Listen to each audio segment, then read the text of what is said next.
Yo!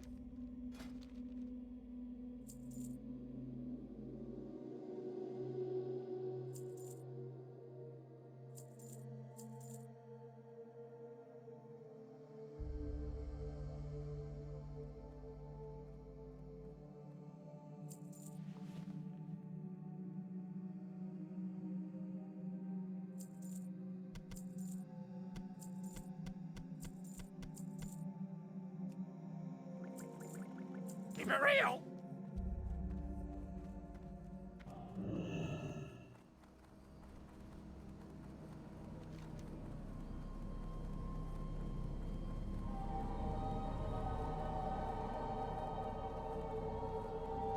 Welcome! Keep your feet on the ground.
Oh, hey, what up, Riley?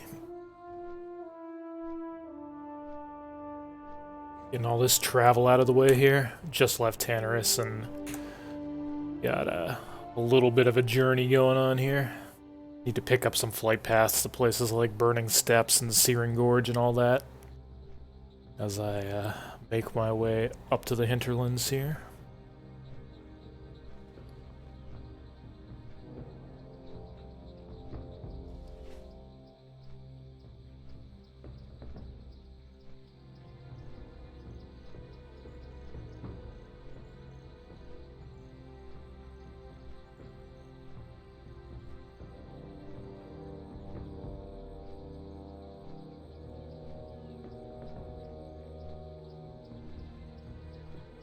Dude, the 50 to 60 part of this route is actually kind of hard because there's just too much XP available. I have to, like, just cut out so many zones that on Classic you would do.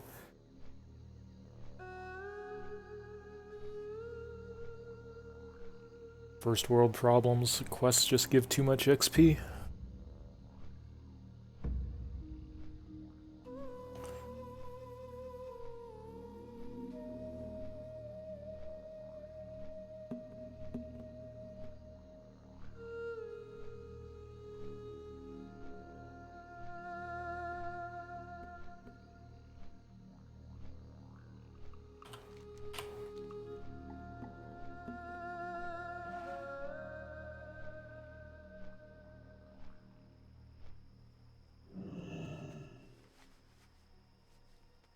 Oh, I just missed the boat. Unlucky.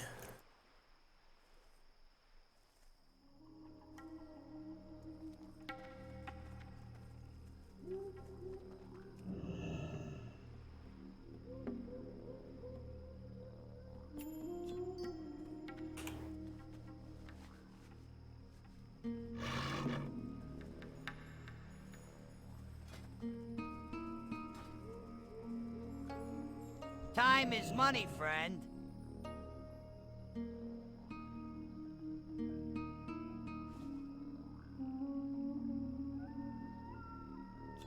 Be good. What's up?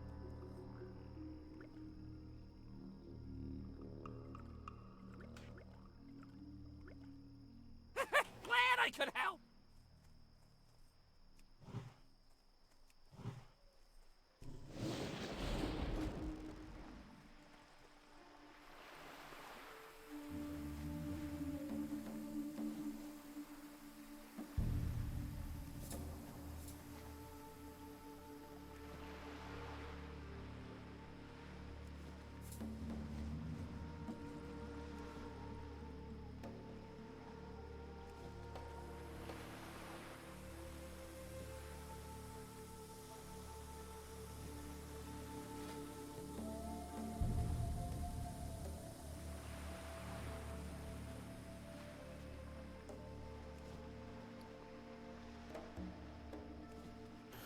These shoulders are actually not amazing. Getting no offensive stats from them.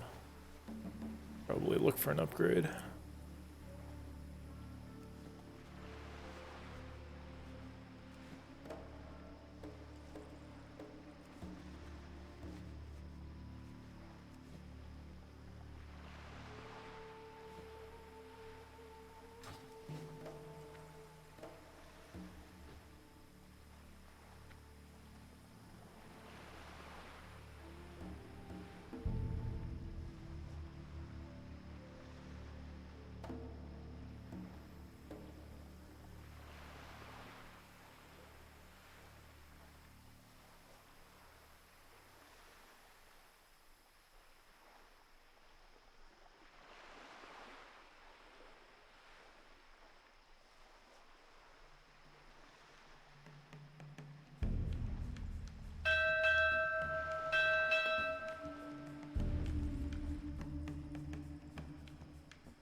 Okay, next time around, so on the last stream, I was actually pretty tired at the end of it, to the point where I kind of forgot what level I was. I actually thought I was 47 at the end of the stream, and I was about to hit 48 when we're actually almost 49.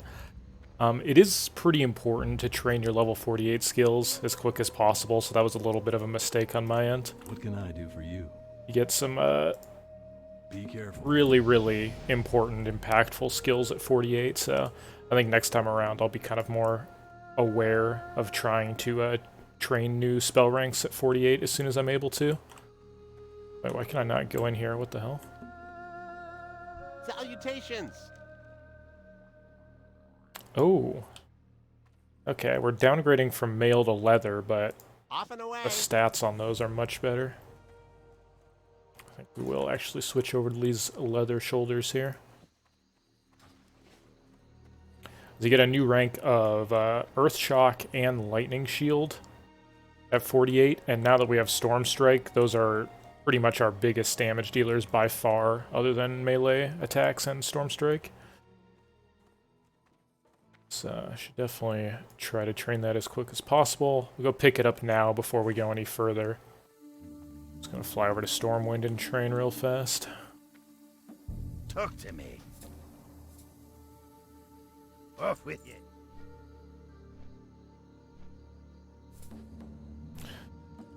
Burn yourself out again? Nah, I think we're good now. Playing something completely new to me this time around, instead of the same class I played back on vanilla. That's been fun, learning the Alliance side of rooting and how to play Shaman.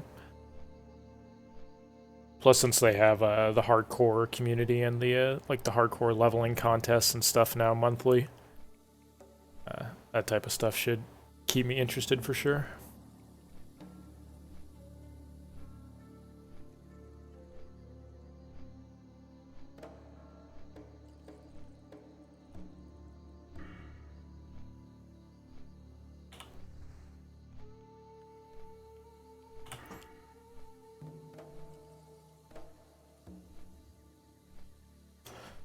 Might have overestimated a little bit how much of a difference this is going to make right at 50. So when I did that practice raid on Karazhan on the beta, at that point you're pretty much like almost maxed out on hit, and you have some expertise as well to avoid dodges, parries, etc. So here, while you're leveling, where your hit isn't as high and you basically have no expertise for mitigation, the Shamanistic Rage probably isn't going to give nearly as much of a mana return as I was maybe thinking initially. So it's going to be nice to get this talent, but it's not going to be like it is in Karazhan or raids, where you basically don't miss attacks. You're probably only going to get like maybe half a mana bar back at most, instead of the full bar.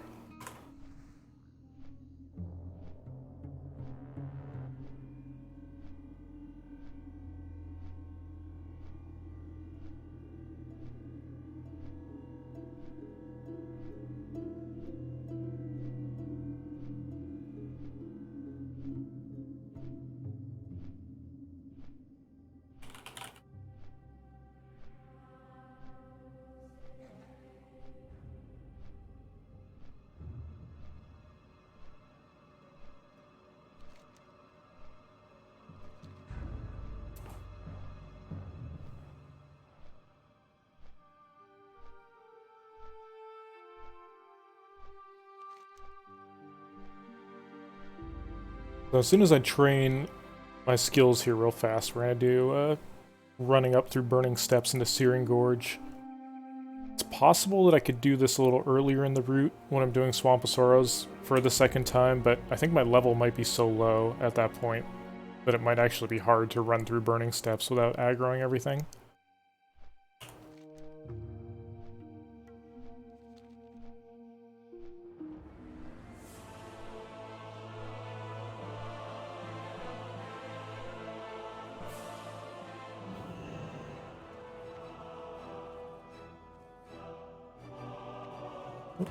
Get up there.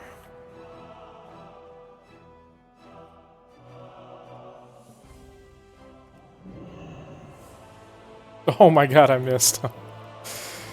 Rip.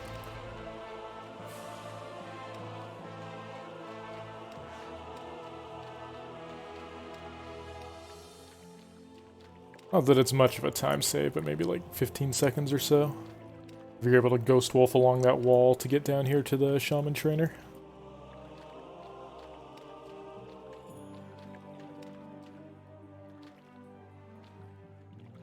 Kronakai Christor.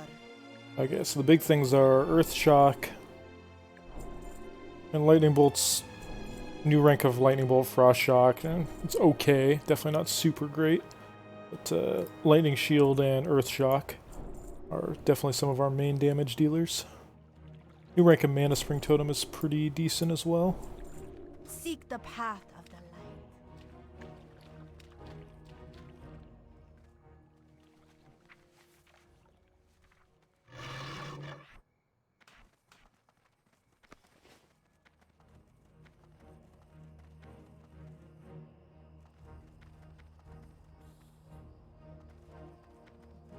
You backpedal off the ledge.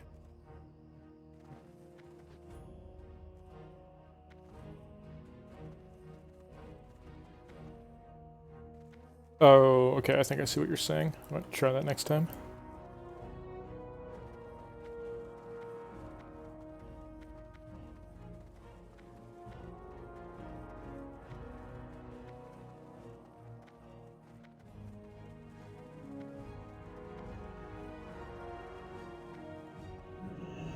I guess I'll be a little safer.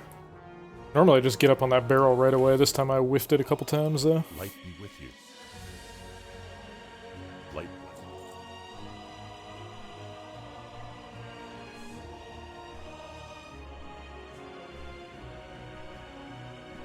you. Yeah, I see what you're saying. The ledge right there. Then I could Ghost Wolf on there and jump over. Which I tried this time, but I didn't wait long enough to jump, so my Ghost Wolf movement speed hadn't actually kicked in. Base planted in the water.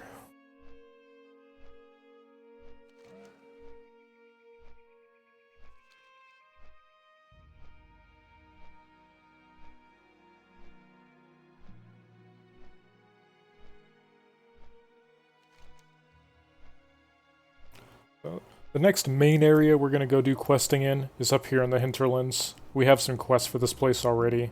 Like the end of Cortello's Riddle, we have a couple like alcohol quests in here.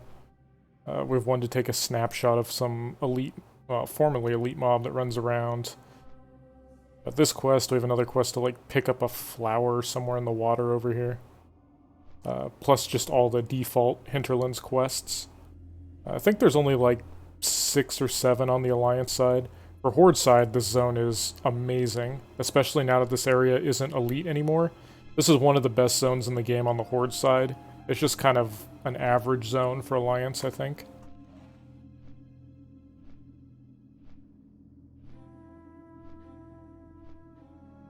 But we did manage to unlock enough quests here that I think we'll probably end up finishing, I don't know, maybe 12 or 13 or so over here.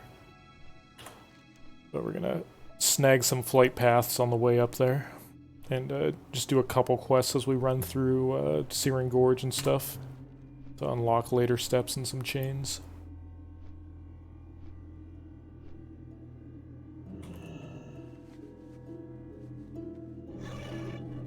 Since we started as Draenei, we don't really have many flight points between here and the wetlands. It's because Draenei don't really go to those areas earlier in the route. So, be a slight detour here to run up through Red Ridge and Burning Steps.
gonna do any arena with the shaman. Yeah, I'll probably try some out. I've never PvP'd on a shaman before, so I might be a bit of a noob at first. I guess during the pre-patch, I'll at least get a little bit of practice on shaman PvP when we're farming up some of the high warlord weapons. I think that's probably one of the most efficient ways to get a power increase in the pre-patch. If you happen to get your shaman to 60 before TBC launches. Some of the biggest upgrades are just getting those rank 14 one-handers because they have good DPS stats and they're really slow speed, 2.8 I believe.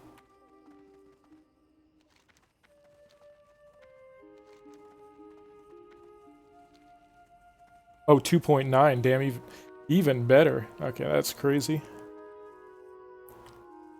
I know, I'm with you on that one. 2 weeks is a little monk-ass.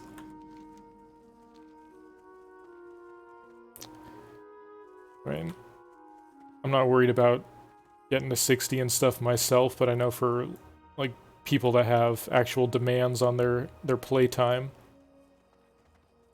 2 weeks is definitely not a very good amount, considering that they told everyone there would be, quote, plenty of time to level Draenei and Blood Elves. So, I guess I should be inspired to try to get this guide as efficient as possible over the next week or so. I'm going to be going over the 50 to 60 section a few times. It's still kind of a work in progress right now. It's, nope. Oh my god, cat. Okay. I did pick up the flight path here, didn't I? There's like so many ways you can do 50 to 60 now on TBC because of just the amount of quest XP available.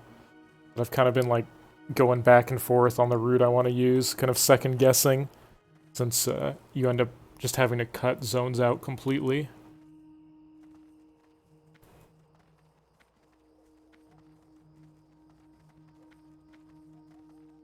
So I feel pretty rock solid. Maybe just a couple minor changes for the 1 to 50 so far on this route, but the 50 to 60 definitely might be a little bit more experimental, where some of the stuff I do here on the run might be changed a little bit in the guide before the launch, just if I feel there's a more efficient option.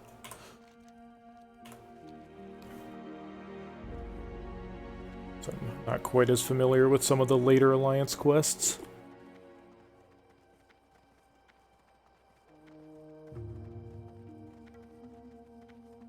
Yeah, Ungoro is still in. Currently I'm planning on about 53 to 55 for Ungoro. And then if you finish Ungoro at 55, the cool thing is you go... Oh my god. Trying to fight off a cat here as I'm getting aggroed.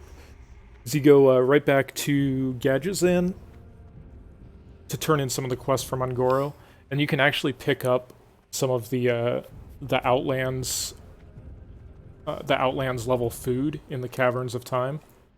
So for the last 5 levels, 55 to 60, you can actually have food that's twice as good as you would normally have if you go to the Caverns of Time vendor.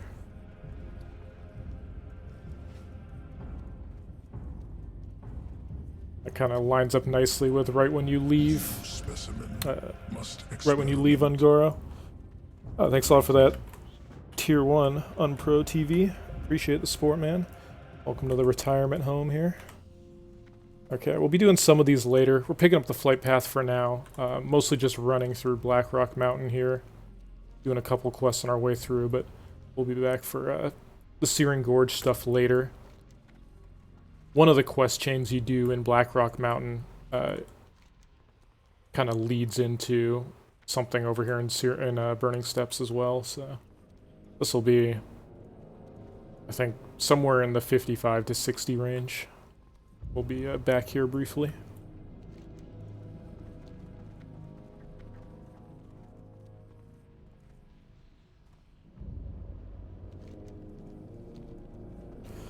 Right now I'm kind of leaning towards just cutting Silithus out completely. or if I do it just doing a small handful of quests, because I'm gonna... I don't know, I'm just gonna have so much experience. I basically won't even have done any part of Winter Spring by the time I'm 55. We'll see.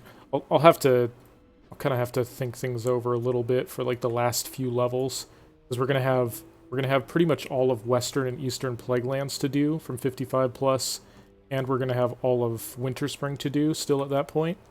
And honestly, those zones are enough to get you to 60. So I might just have to decide, do I want to cut part of those zones out to go to Silithus for a bit? I'm leaning towards no for now, but I'll look into it a little bit further in the run. There is technically a weapon upgrade you can get from Silithus at 58, but it's kind of one of those random quests that's a rare drop in the zone to even start it. Yeah, we'll be doing Felwood, the first part of Felwood anyway. 53-ish. I'm a little bit off on exactly where the levels will be, because I can't really do any of the AV stuff that I intended to do on the beta. So on the actual run, I'm going to be going, once I hit 51, I'm going to be going up to the Alterac Valley area, queuing up for that until I win one, and then just kind of, while we're waiting in queue, doing some of those Western Plaguelands quests and grinding out the early undead mobs there.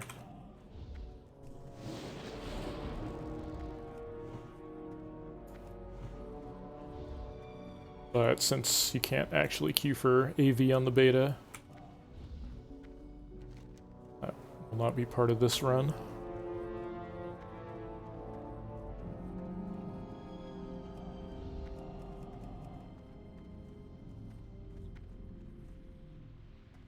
Yeah, we're actually on our way up to the Hinterlands. It's just kind of a very slow path up there because I need to grab some of these flight paths as I work my way north for later. Plus there's a couple quests right at the start of Searing Gorge here that are mid-40s levels, so I kind of want to do them now while I'm still getting full XP and picking up flight paths. This is a really freaking long-ass travel from Tannerus, where we were at the end of last stream, to the middle of this continent, but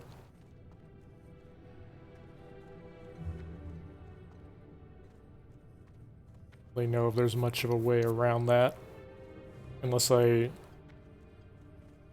just leave my Hearthstone on the other continent for multiple levels while I'm doing Tannerus.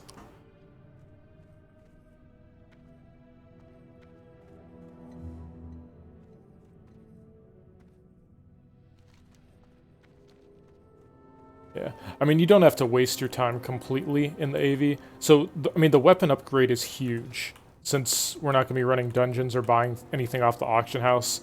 Even with this blue axe that we got, with the weapon upgrade from AV, it goes from 26 DPS weapon to like 40. So it's a pretty monstrous upgrade. You get a huge amount of XP for winning the AV also from that first turn-in. And it's not like you have to just sit there PvPing. You can go run off into the caves and stuff and grind harpies or gnolls or whatever for XP during the match. A bit of a gamble, but considering how good the weapon is you get, it seems worth it.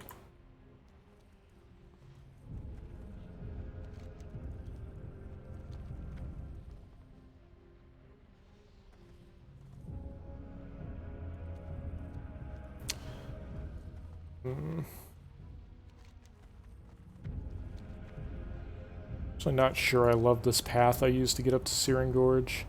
Maybe in the future I just take the boat over from Theramore to Wetlands, and then come down through Badlands over here. Might be faster than the route we used.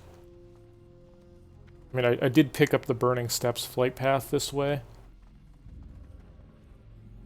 but I could always just run from Searing Gorge down to Burning Steps later on anyways. This might have been a little bit of a time waste.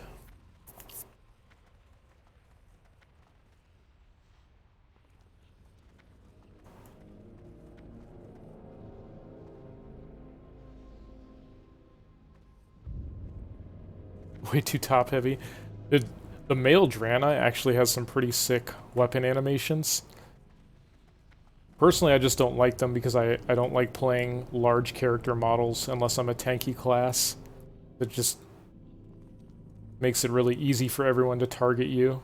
If you're a shaman, everyone's going to target you in PvP, pretty much no matter what spec you are.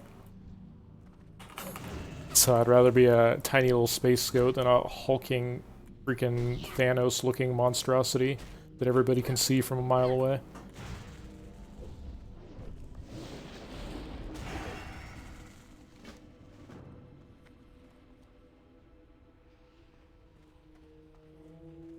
Yeah, exactly. Definitely wouldn't mind a male Draenei with those classes.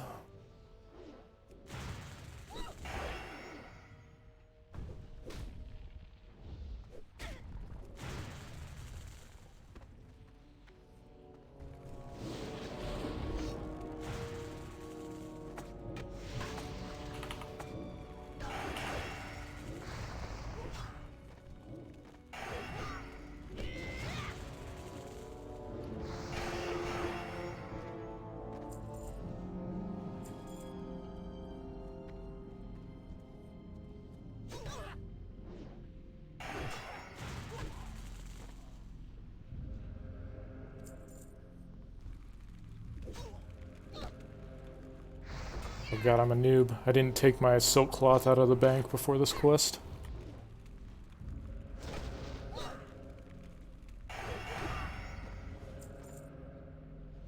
That's fine, I guess we'll finish that. Why the hell am I in combat?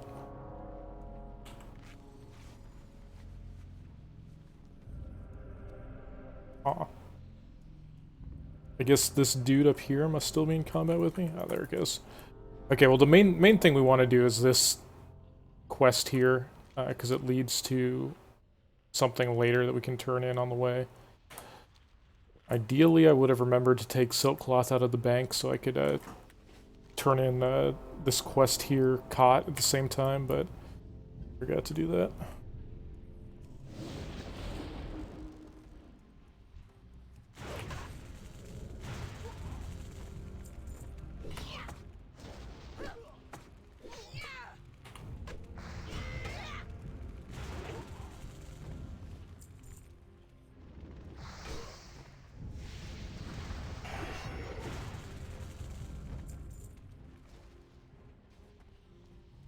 How are you?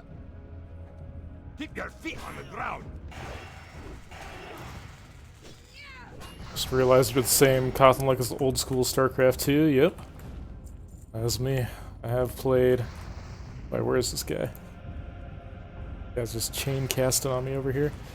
I've played a lot of games in my day. We're just chilling out here in the retirement home.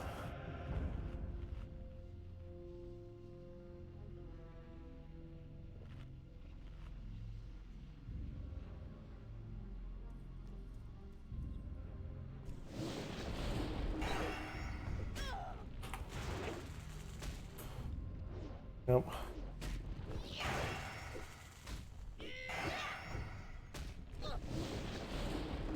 I wish that I had actually enjoyed StarCraft 2 more. It was kind of funny because I love Brood War, but I wasn't very good at it. It was like one of the first computer games I played. And I was never that good at Brood War. At least compared to, you know, tournament players or anything. I was pretty good at StarCraft 2, but I got bored with it really quickly and just didn't feel like playing anymore. I always wished I was better at Brood War, because I love that game. But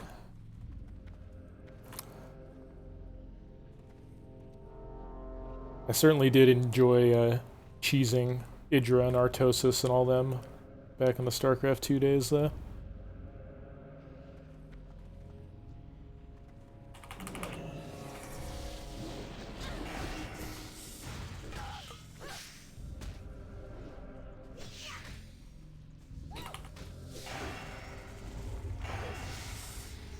Oh, what the hell is this thing? Actually, never seen this before.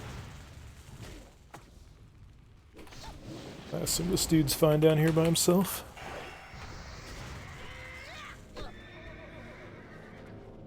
Yeah, even now. Like, I mean, I've barely played Brood War in, like, the last 15 years, but I'd probably be so bad at it for, like, a couple months if I tried to pick it up again right now. I still watch all the ASLs and everything. Keep track of the Brood War Pro scene and stuff, even though I was never really in the Brood War Pro scene. I don't know, I just love that game.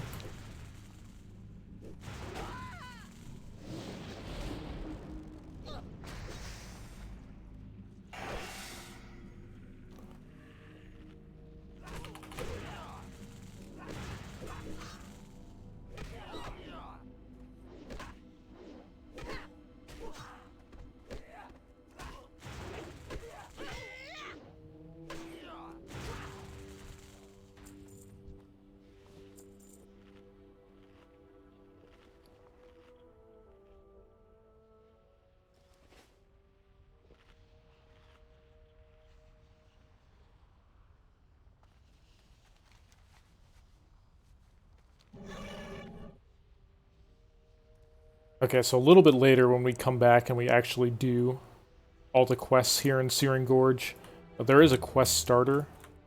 One of the Dark Iron Dwarves will drop an outhouse key that we can turn in for an extra 7,000 XP or so. So once I get that key, I'll just double back and turn in this cot quest as well.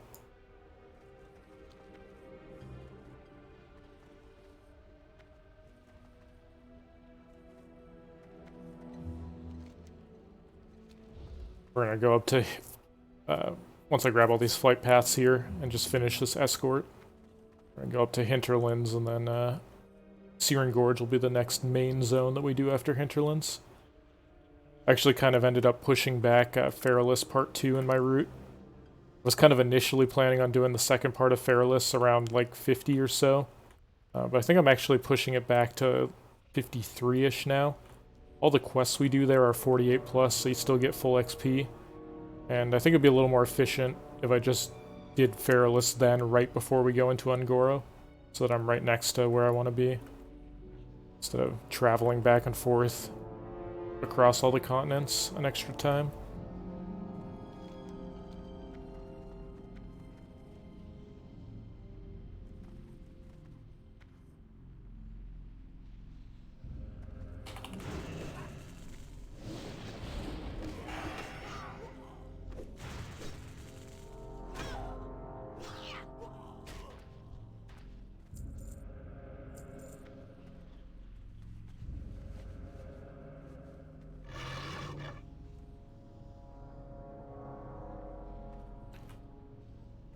Yeah, I was never a super high APM player or anything.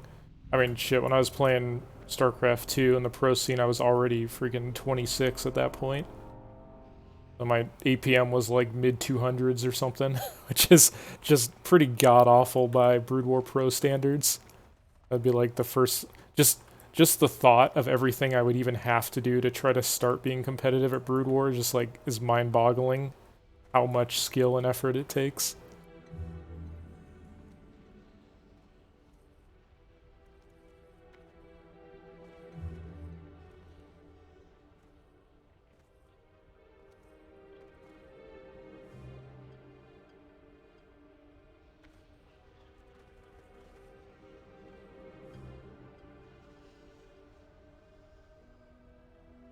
I say that, and even though I say that, I would still be pretty excited for a new RTS if like a popular one comes along the next few years.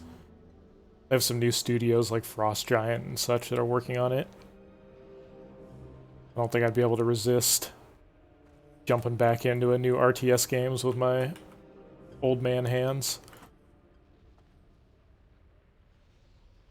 Yeah, at least I could be a coach if it was a popular enough game.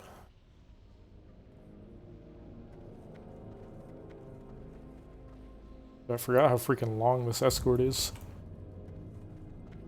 The quest chain we get from this is worth quite a bit of XP. Nothing you can do. This is part of the event here. This guy just gets bopped and then drops a letter we gotta pick up.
Alright.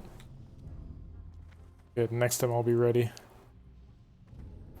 Yeah, for some reason this time, maybe it was just because it was the start of the stream or something, wasn't warmed up yet, but I hard whiffed that jump.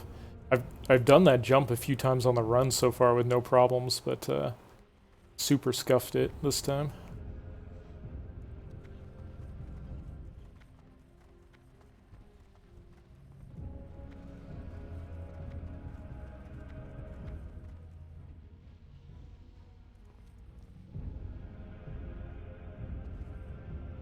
But probably a better method anyway, just not even worrying about that barrel. Well met. More consistent. King's honor, friend. Go with honor, friend. For the Alliance.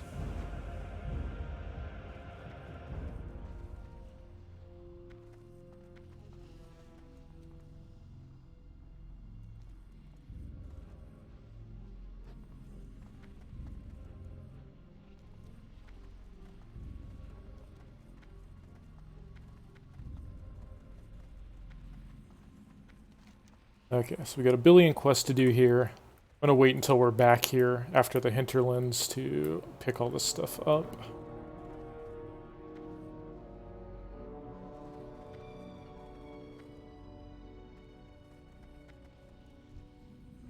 What's on your mind? See you soon. Go turn in the next part of this escort quest that we just did in Ironforge. Ends up leading back here to Searing Gorge, and there's a lot more, multiple parts to it after that.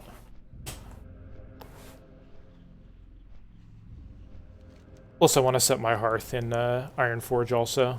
Once we're done with Hinterlands, so on the very east side of Hinterlands, on the Horde side, there's a town and a flight path over here, right? But for Alliance, when you actually come down to this far east side to do everything, you're just like stuck in the middle of nowhere. There's no flight paths or any convenient way to get out of here. You pretty much just got a hearth, so let's finish everything over here and then hearth back to Ironforge. All these quests over here on the east side don't have to be turned in to the Alliance town. It's all a bunch of stuff that gets turned in other random locations.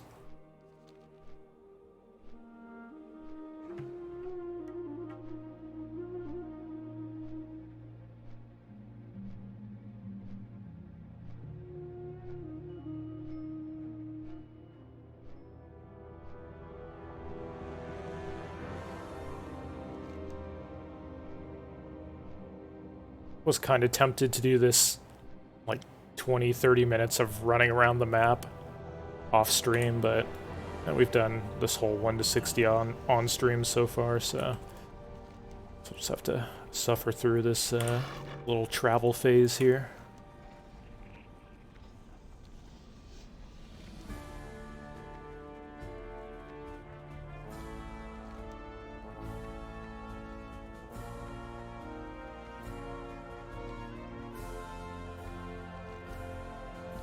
There's a couple more quests up in this area up here that we actually want to do as well in the early 50s. So I'm gonna wait to pick them up until I come back here later to turn more stuff in, because they give you items that kind of clog up your inventory. So I'm gonna try to wait as long as possible to pick those up.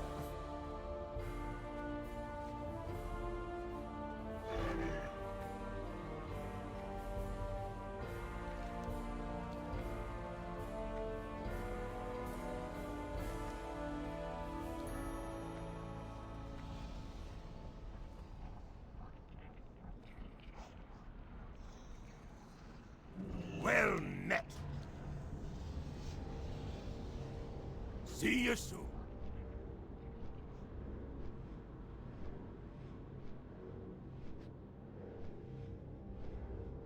Oh, god damn it. Forgot to set my hearth while I was there. Whoops.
Yeah, hopefully this lets me off here at Wetlands. And just set my hearth in Wetlands instead. That's not that bad. It's only like a minute flight away from Ironforge. I'm pretty sure there's actually no inn anywhere in Hinterlands on the Alliance side. One, correct me if I'm wrong, but I don't think you can even set your hearth in the Hinterlands.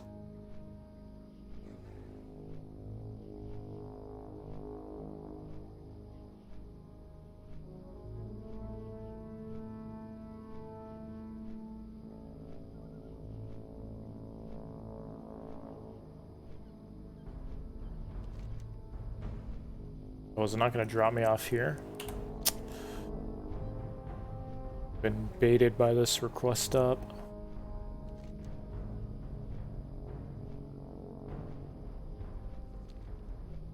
Oh, you can in Airy Peak? Okay.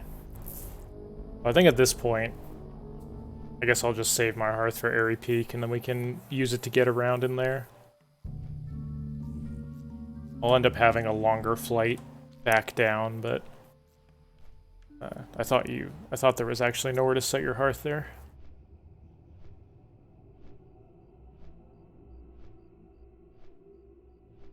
Oh, is that right? Yeah, the flight path is like way up above everything, huh?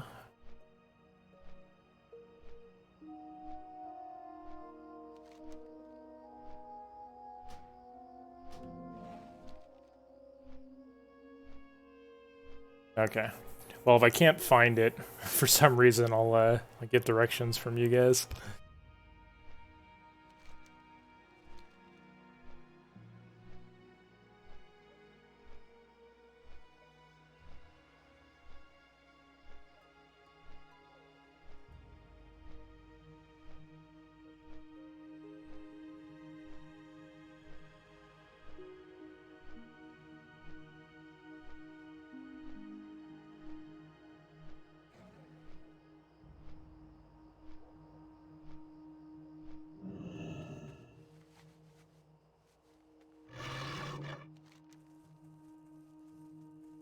I was actually kind of surprised to see Alliance had no quests up in this elite area.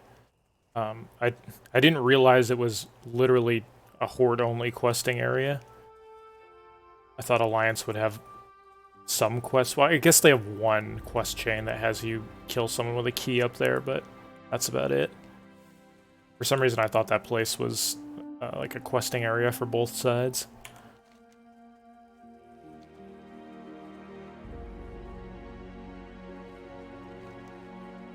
And that's the reason why Hinterlands is so good for Horde after the pre-patch hits, because all this stuff in here, it still gives you insane XP from the quests and really good quest rewards. But none of the mobs are elite anymore, so pretty easy to just roll in there. Just get a half level real fast and some blue items.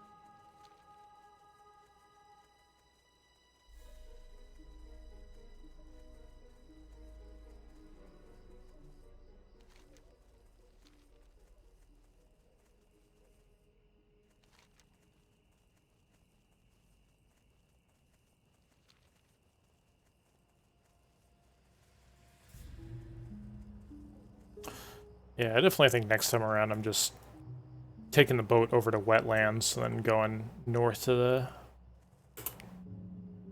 the Hinterlands directly from Wetlands instead of going through all those areas earlier like we did for the flight paths.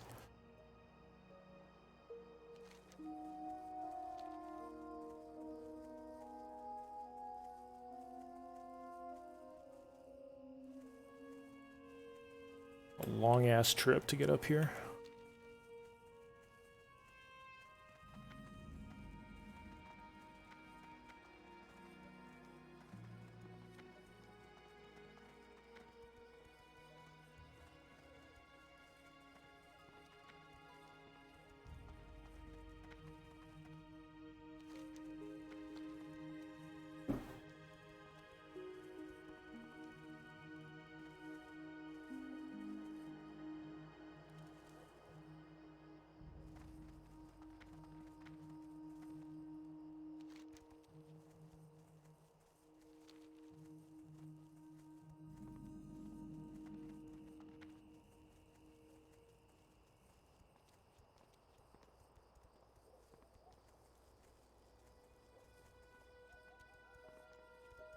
Okay, we got the innkeeper icon on.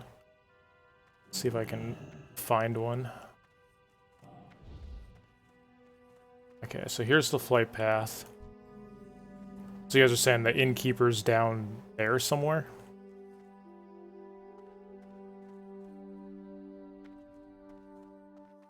What can I do for you?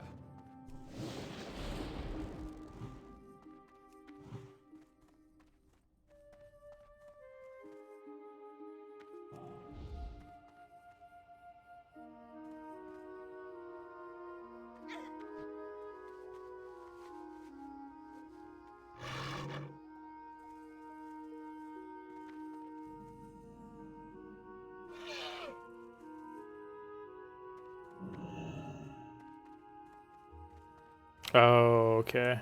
I see. Way back there. You got my attention. Watch your back. Yeah, I wasn't even... I think it's so far back here that it just wasn't even showing up from the outside. Talk to me. And no wonder... Be good. Oh, wait a second. Is it freaking underground? Where the... Oh my god, my lack of Alliance knowledge. I gotta, like, solve a maze to make it to the innkeeper in here.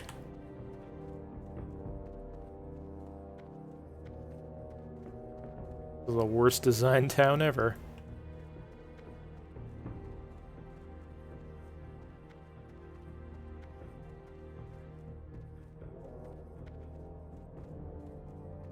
I've the finest wares in the land. Alright, no wonder I thought there wasn't a freaking innkeeper in here. It's like the very back of this freaking labyrinth, and it doesn't even show up from the outside.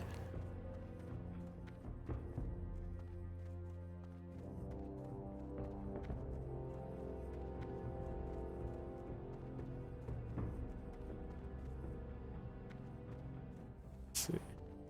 Okay.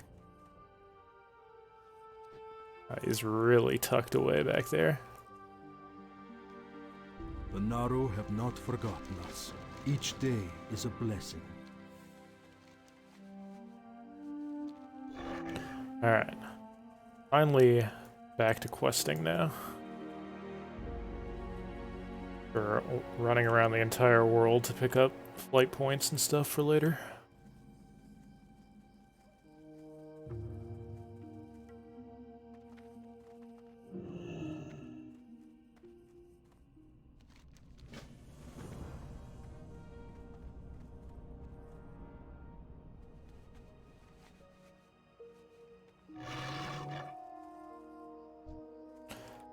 Pretty big level range of mobs here. You got stuff in the early 40s, and then some of these quests we have are for stuff that's like almost level 50 as well. But there aren't really enough quests in this zone to justify coming here multiple times. So seems like the only real way to approach this zone from the Alliance side is just to come here kind of in the late 40s and do everything at once. At least the quests are high enough level that, despite having to kill some kind of lower level mobs for it, I should still get full XP. And the lowest level quest here is 44. Since we're still 49, should be fine.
Oh, a rare spawn.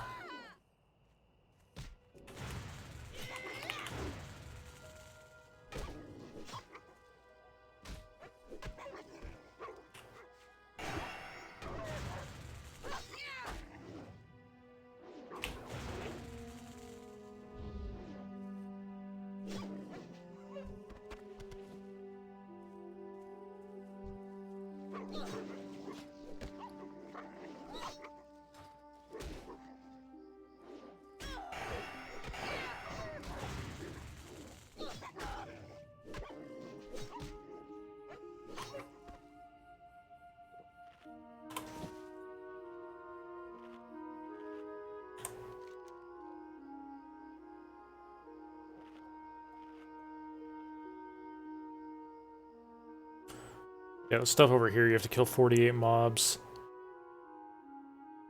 You have to kill, I think, another high 40s mob over here. Turtle you have to kill used to be elite, but isn't anymore. That shouldn't be too hard.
And there's so many of these random things on the map from Questy.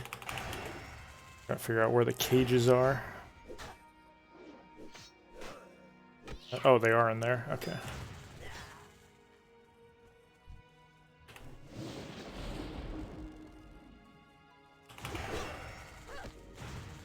The map is getting spammed up by all these feathers and stuff.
Yeah, for sure. I'm with you on that one.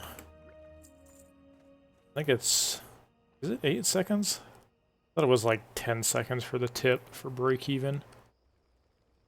Maybe you're right. I did just get a new rank of it.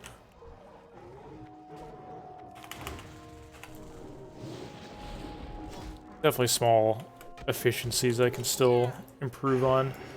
I kind of stopped using totems too frequently, other than when I'm fighting multiple mobs at once. Once I got all this burst damage, because I usually end up just like killing mobs instantly and then moving on, but yeah, I should be trying to get the most out of the Mana Spring totem. That's probably the totem that it's easiest to get value out of.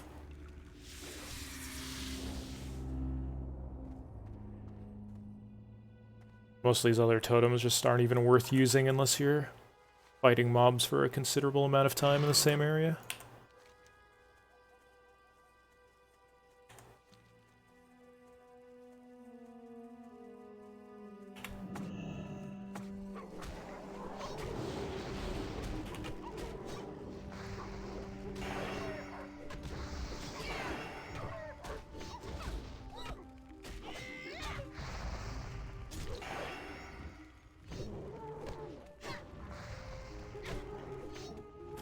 Oops, wasn't even watching my health there.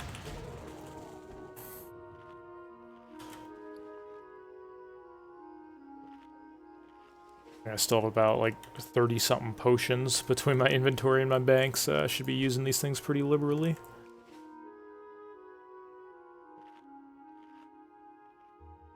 I guess if I need to drink afterwards too, then that's even more value to the Mana Spring Totem.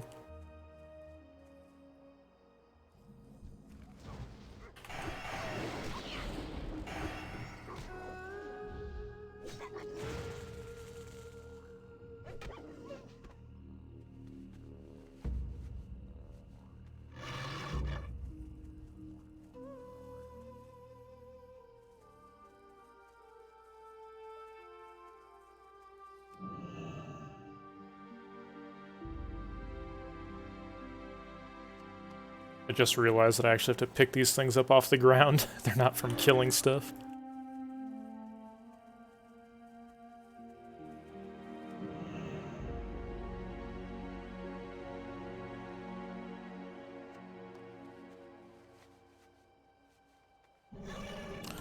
This is mainly why I'm holding off a little bit on finishing the full 50 to 60 part of the route, because I just want to make sure I actually have the experience of doing all these quests from the Alliance side before I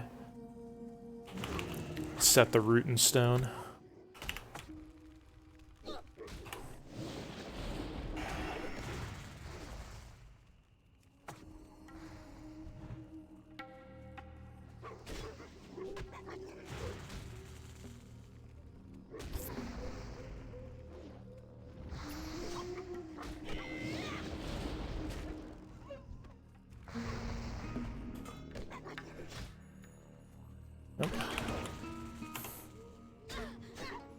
Soon enough.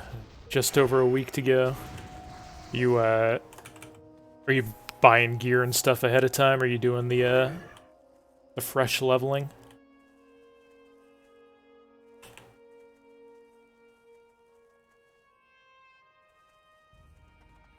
Get some of those Heaven's Lights.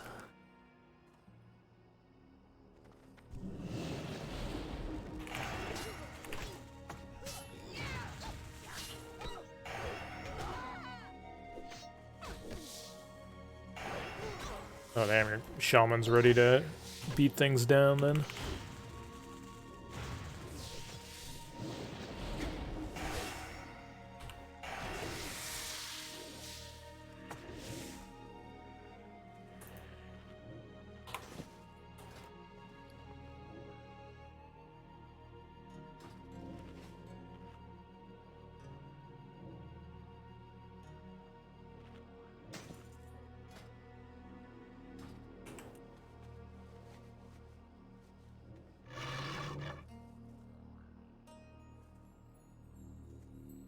Glad to see I'm not alone in my strange obsession with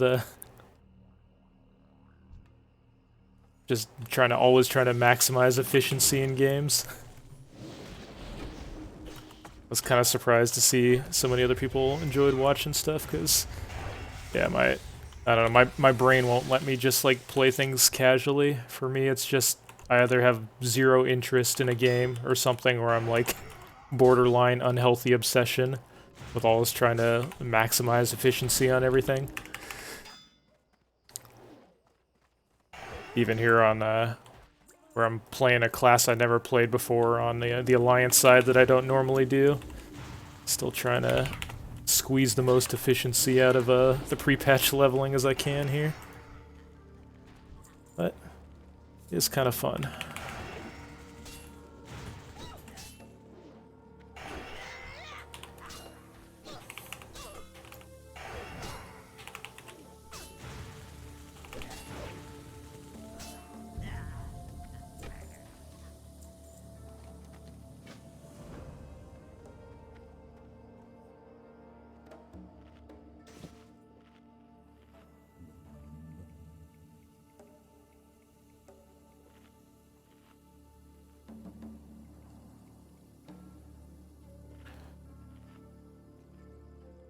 Oh. I think you've got all those gear sets ready then if you're crunched for time. And ideally, Blizzard would have given us all a little more time to level and gear our new characters, but what can you do?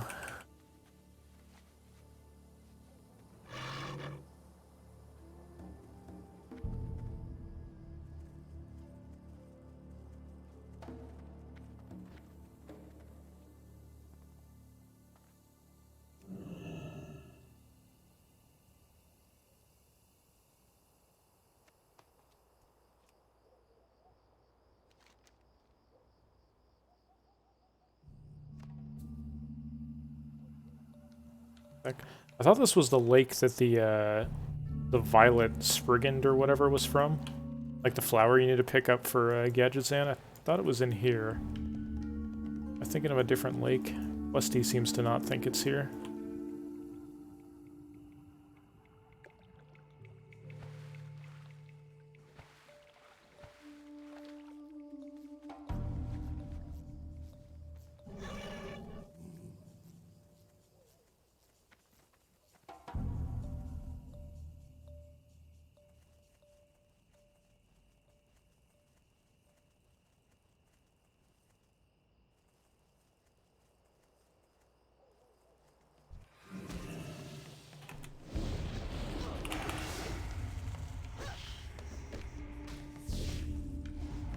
Oh, in this little area here. Okay, yeah, there's probably a lake there. I just can't see it on the map right now.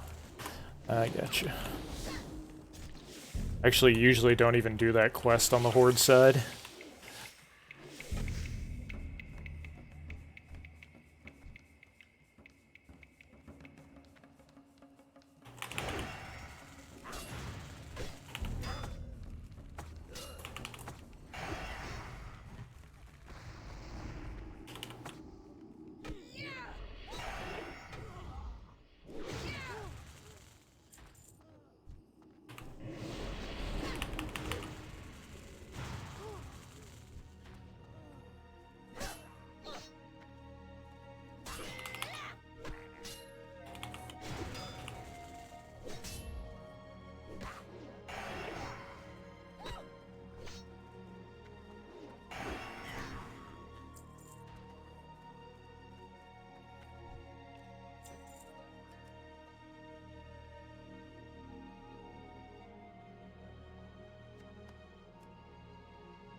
Oh, more here.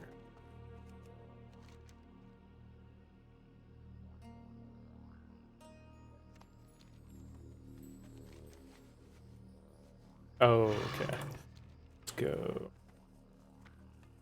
Now I finally see it. My map was so spammed up by these random feathers I didn't even see the where the flower was located via Questy. Aha.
Sub 60? I don't know if we'll hit sub 60. I guess I'd be pretty happy if we did. So that'd be a pretty good time for a shaman that are not particularly fast overall at leveling.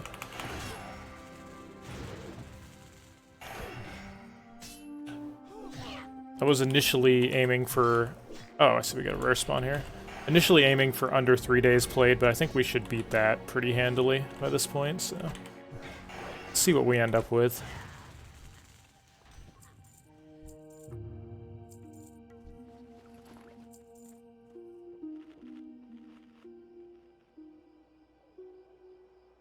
I think I can maybe shave a couple hours off the 1 to 50 so far, but not too much. I'm feeling pretty good about the 1 to 50.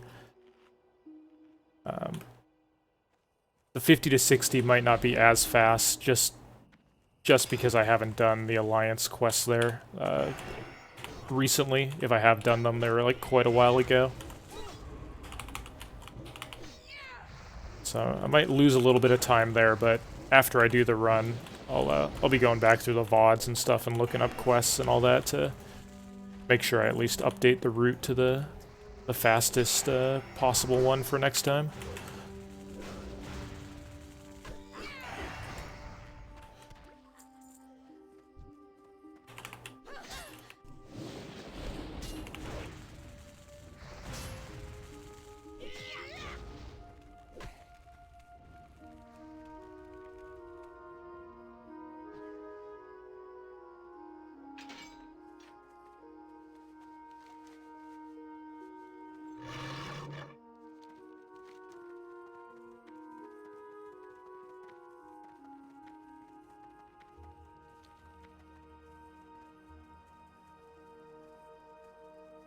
I gotta start picking up more of these feathers as we go around.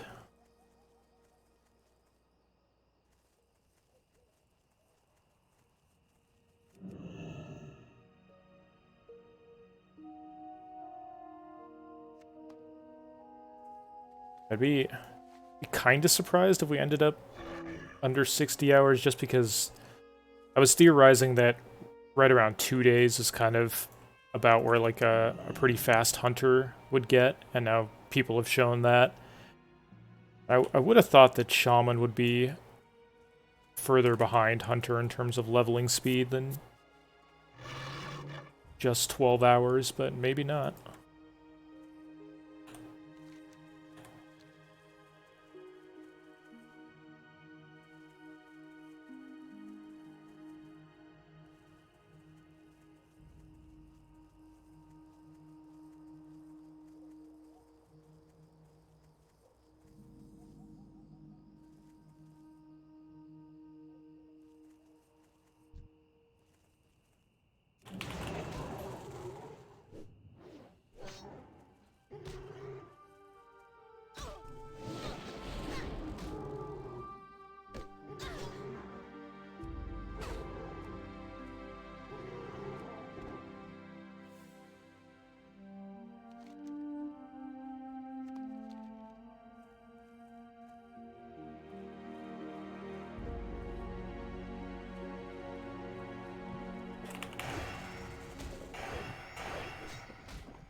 Interest in organism acquired.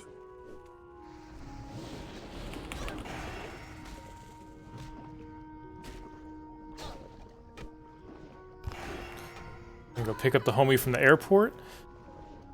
Problem at all. Thanks again for the sub and the donation. Unpro, appreciate the support, man.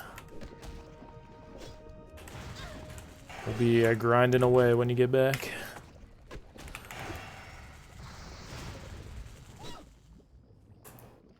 Yeah, Zeron's definitely the fastest hunter leveler. He's also totally got down all the new tricks to where people like you log off on rocks and it teleports you to different towns and stuff like that.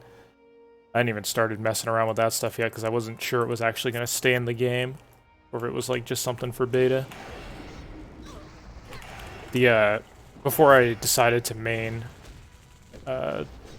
Enhancement Shaman for TBC, when I was still planning on like maybe leveling a hunter of a different race, my the route I was working on for Blood Elf Hunter pretty much maxed out at like about 48 hours, 1 to 60. So he was able to get even faster than that. So dude's pretty insane at Hunter. I definitely thought some of these slower classes, you know, the non-Paladin, Warlock, Hunter, etc., I thought they'd be more like 3 days, 1 to 60, so I'd be pleasantly surprised if we could get it close to 2.5 days here on a Shaman.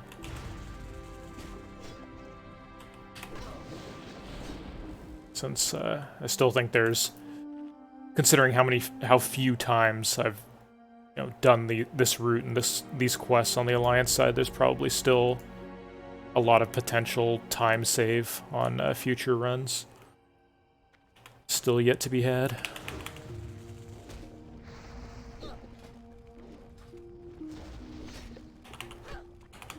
I guess also on the pre-patch I'll have that AV weapon from 51 to 60, whereas on this run I'll kind of be stuck with a sickle axe for the rest of time.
Interesting organism acquired. Yeah, big RNG gamble. If you're playing solo self-found though, definitely worth it. Well, thank you for the update and the additional $3 on Pro. Appreciate that, man. If you, I mean, I wouldn't really bother with the AV gamble if you already, like, pre-bought weapons for yourself ahead of time, but, you know, if we don't do AV on the solo self-found, we'll be rocking this, like, 25 DPS weapon the whole way to 60. So, even if it's not technically the most XP efficient, it actually is reasonably efficient if you win an AV, you know, within your first couple matches, because you get big XP from that quest completion. And you can just grind mobs inside AV for experience as well. But yeah, I mean, if it takes you like 4 or 5 runs to actually win an AV, then at that point,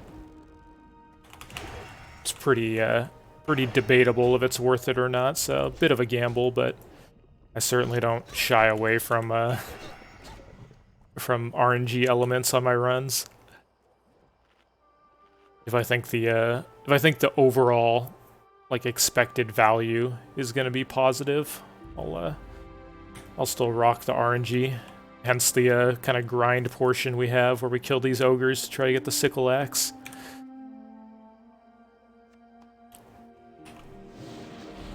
Certainly optional though. I mean, if people aren't playing solo self-found and have weapons and stuff already, you can feel free to skip those RNG sections that I have in. I just think the risk-reward is worth it when it comes to weapon upgrades, due to the kind of scarcity of weapons, or of one-handers from solo self-found.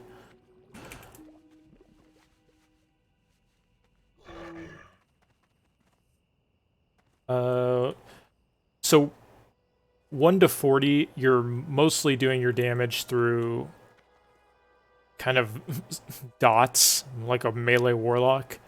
And where are more of these slimes? Here we go.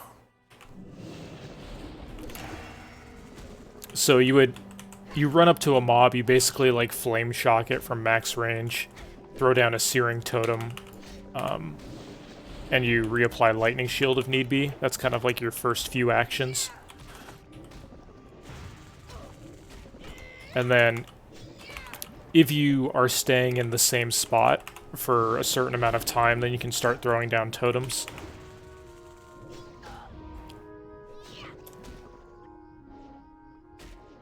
As long as you're fighting more than one mob, you pretty much can always throw down a mana spring totem and have it be efficient. Anytime you're fighting more than one mob at once, you can throw down a Stoneclaw totem and have it be efficient. You really have to be fighting a lot of stuff in the same area without moving to make Grace of Air or the Strength totem worth it, though.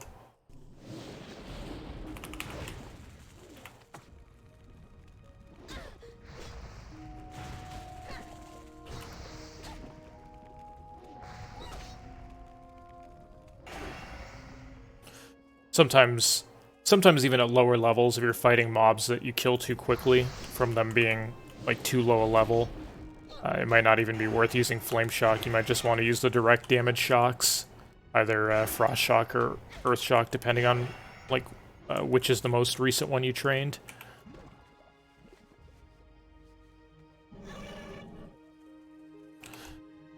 Yeah, think of it like 1 to 40. You're kind of just a melee warlocks trying to get nice sustained damage in there. You can fight two mobs at once as long as your Stoneclaw totem is up without any problem. Overall, you just kill things pretty kind of slow and steady. 1 to 40, and then once you get Storm Strike, Dual Wield, and all that, then you turn into a burst damage class, basically. As long as you have mana, you're just blowing things up.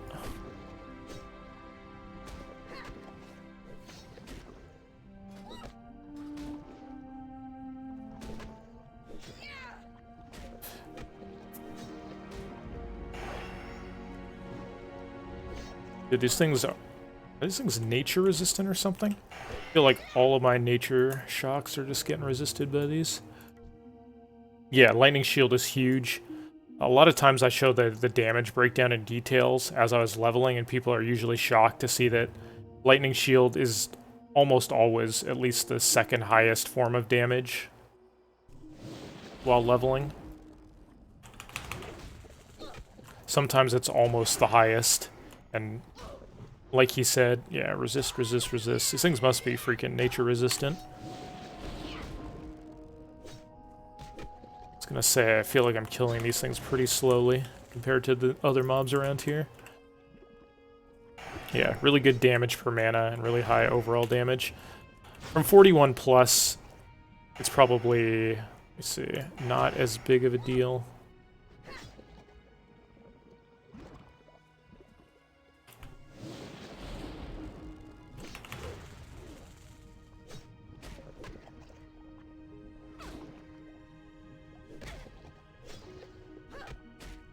This isn't accurate. I don't know when that was from. Organism acquired. I think that had old data on it from something else. Okay. Thanks again, Unpro. We'll see you in a bit.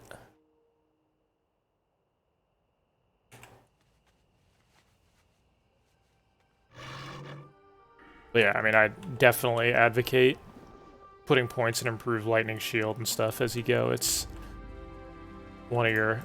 Keeping good uptime on it is one of the things that makes the biggest difference for overall leveling efficiency.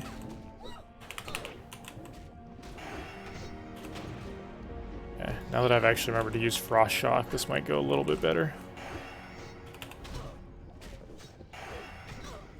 Like the whole time I've been fighting these things, I've just been like throwing Earth Shocks at them and they've just been resisting like half of them.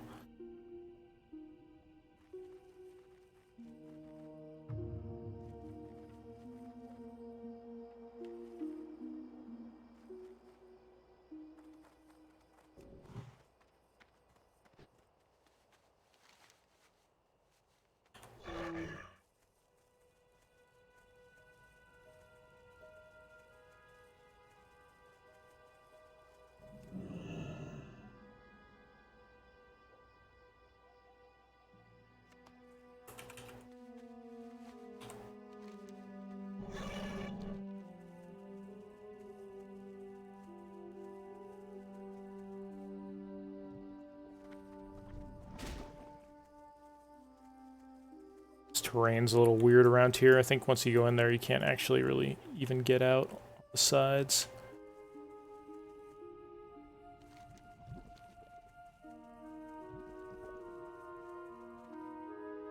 Let's see. Oh. You do all the totem quests immediately, or some a time sync? Do them all immediately except for the water totem quest. We start the water totem quest at 20, but we don't actually finish it until we're almost 25. Just because it kind of has you go around and to all these different places and do things.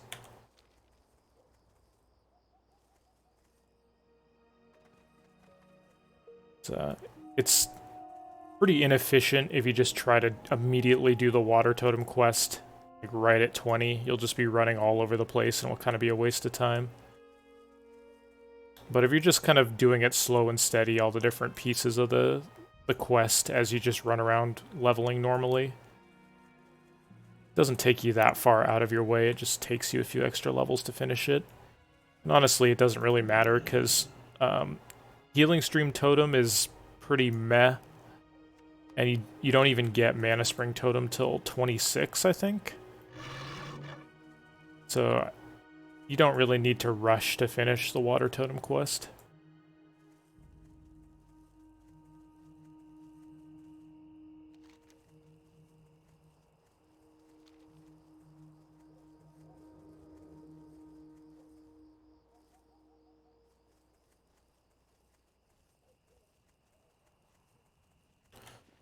Okay, I haven't seen the quest starter item drop here. It doesn't seem like they buffed the drop rate on any of those Find OOX quests where you escort the robot chickens.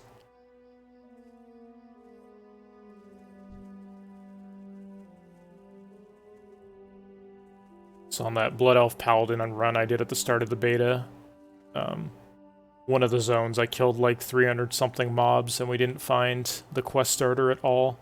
And on this run I've only found one of them. So it still seems like it's pretty rare, like 1% or less, I guess, of a drop chance. I'm gonna turn in Cortello's Riddle here, the final step. I believe you get a 14 slot bag out of it too, in addition to just a bunch of XP. Yeah.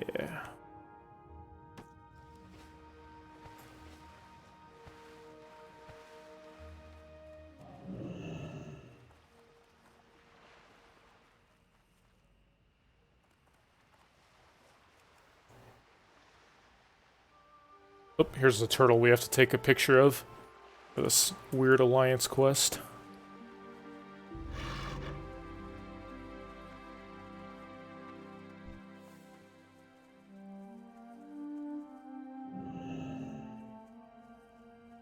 Say cheese.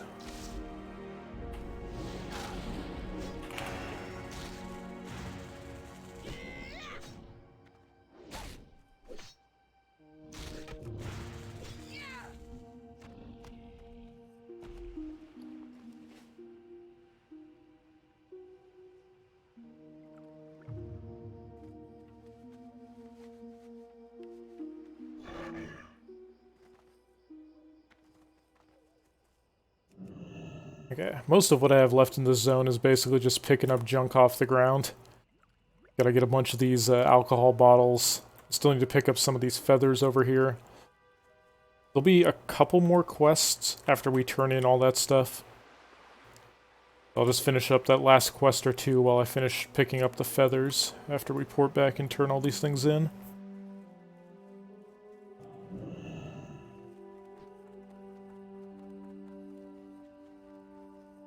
These bottles are pretty goddamn hard to see, honestly, but at least when they're in the shadows.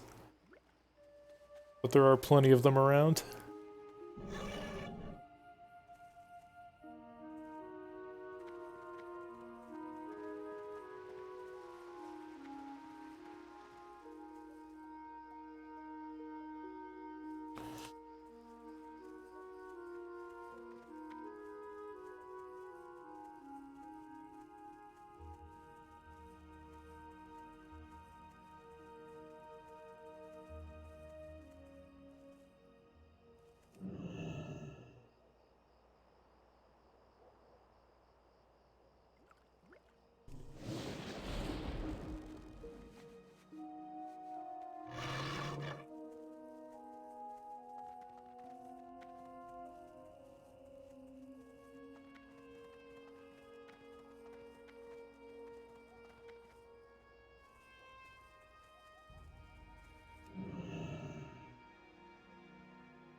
Oh, started channeling my mount too early. Canceled my looting.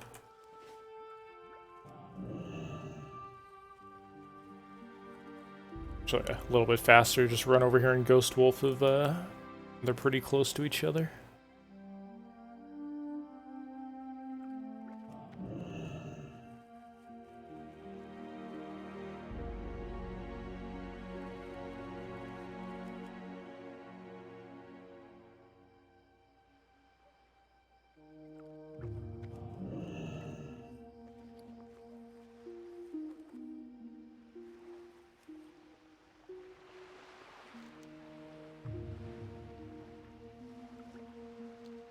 Alright, let's go turn in some of this stuff.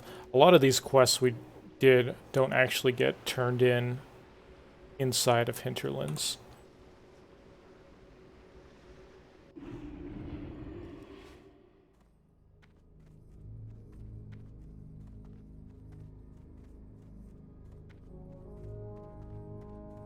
This is by far the least convenient inn I've ever seen in my entire life in WoW.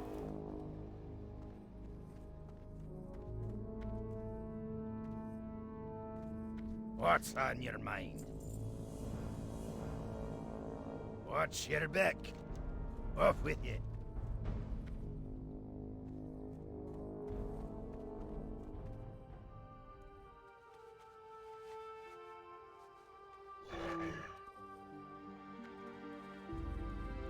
May the light embrace you. May your days be long, and your hardships few.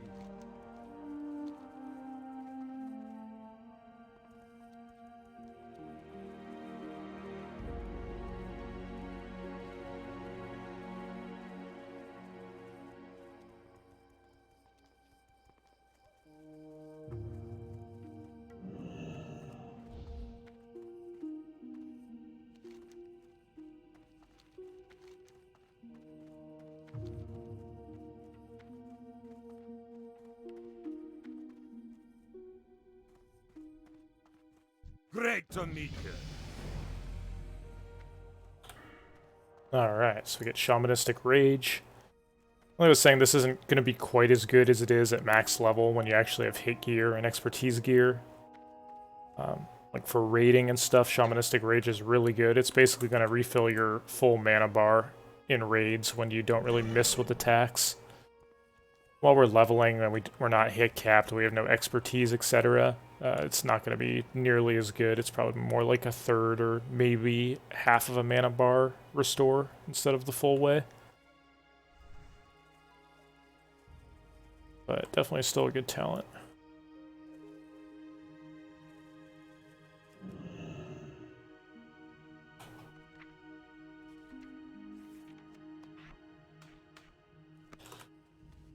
Plus, you can't really go wrong with the 30% damage reduction on top of it. Kind of just think of it as a mana restore, but lowers damage taken by a bit as well.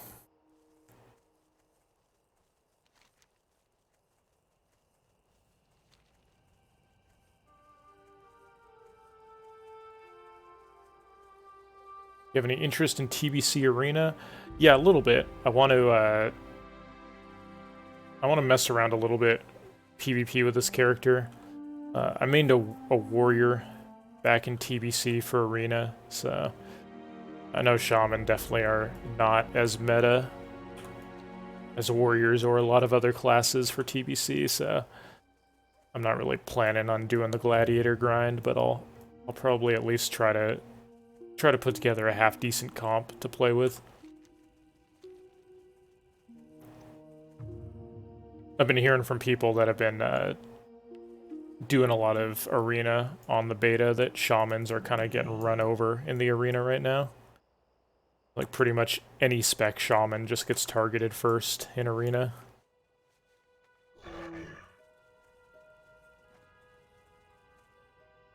But at least with enhancement you have instacast Ghost Wolf. You can get a two-hander, two one-handers, and a sword and board for different situations. Swap to what fits the situation. There's a couple comps that are pretty good for enhancement. Even though enhancement definitely is not a meta arena spec, Stuff like Affliction Warlock, Enhancement, Resto Druid is actually a pretty good comp overall. You can put up some surprising burst damage and get some nice kill windows with the Affliction Lock whittling people down. And then everybody like switching to a target. The Druid Cyclones, and then the Enhancement Shaman puts down a Fire Nova Totem. And then Storm Strikes as soon as the Cyclone wears off, and that puts out a huge amount of burst damage on the person that's coming out of Cyclone at partial health. So if I can find a comp that's good to put together, I'll probably try some a little bit of arena tryharding. I need to pick up more of these feathers earlier on when I'm here. I was kind of waiting to the end of this run here in Hinterlands to start picking these things up, but they are a little bit more rare than I thought they were.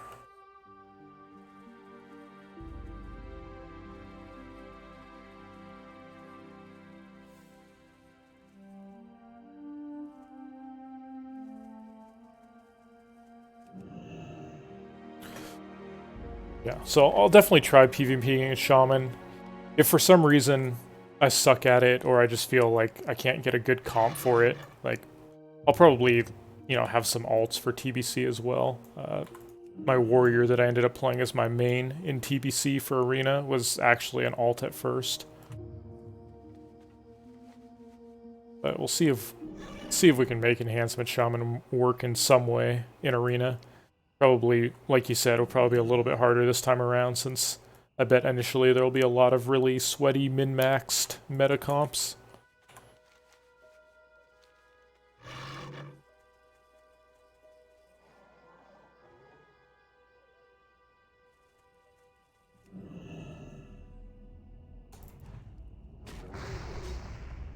Oh yeah, dropping the Affliction Lock for a MS Warrior. Yeah, that could work too.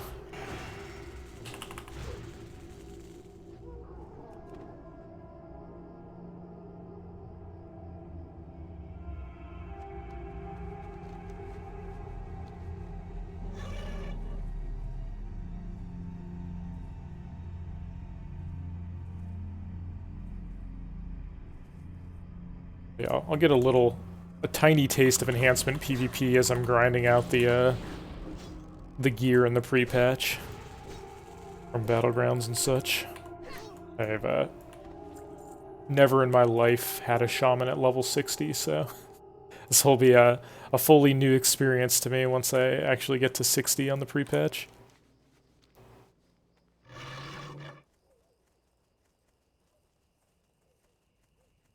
Other than the Karazhan run I did with the pre-made characters on the beta.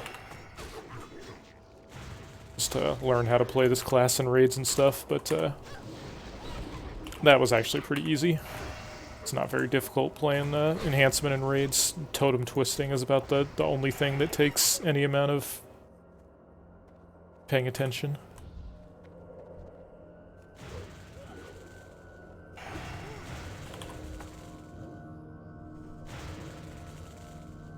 Ooh. Wait a second, how does this quest work?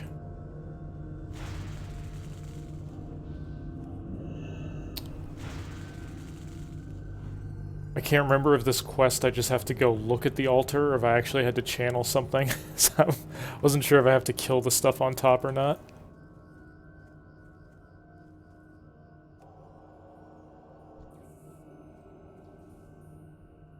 These things really don't want a leash.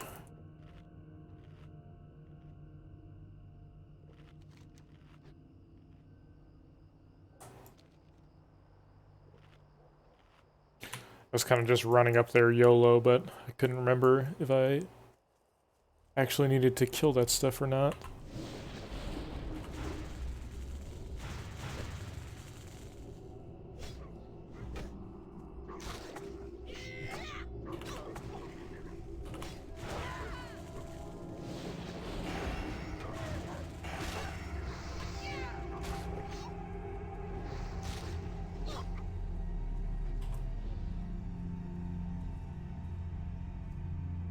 I'm just gonna slowly grind my way up there the safe way.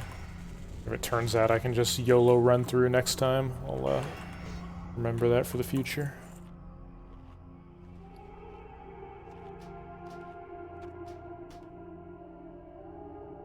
God, I almost threw this thing out.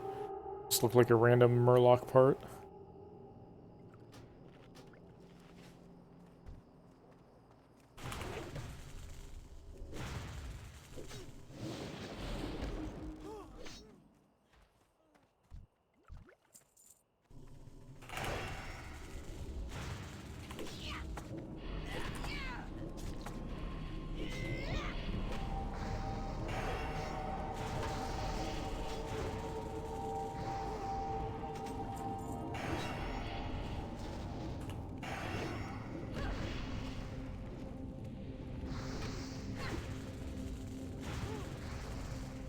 Oh wow, I guess okay.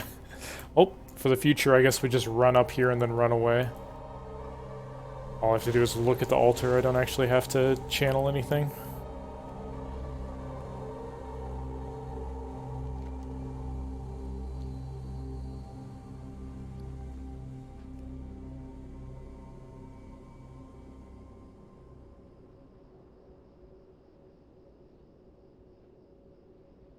Oh, don't do it, pup.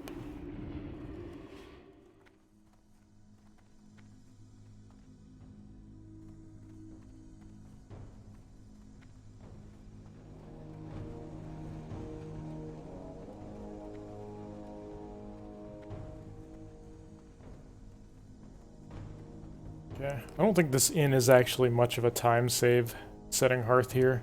I think in the future I'm probably just going to leave my hearth down in like the wetlands or Ironforge.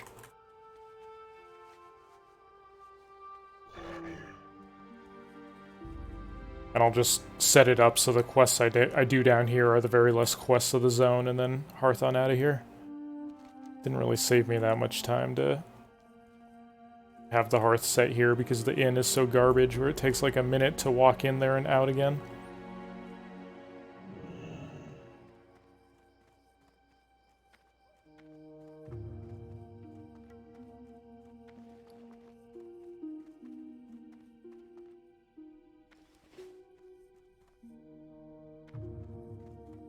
Hello.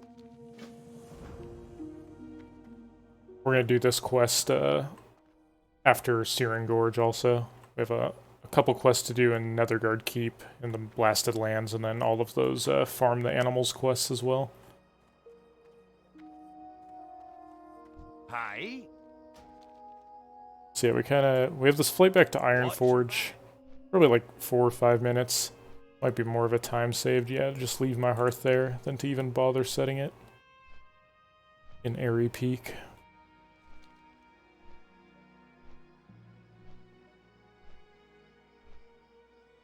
Good morning. Welcome to our attempt to figure out the most efficient way, 50 to 60. Be a little bit of second guessing here as I go through. Most of these quests are either doing for the first time or I haven't done them in a long-ass time on the Alliance side.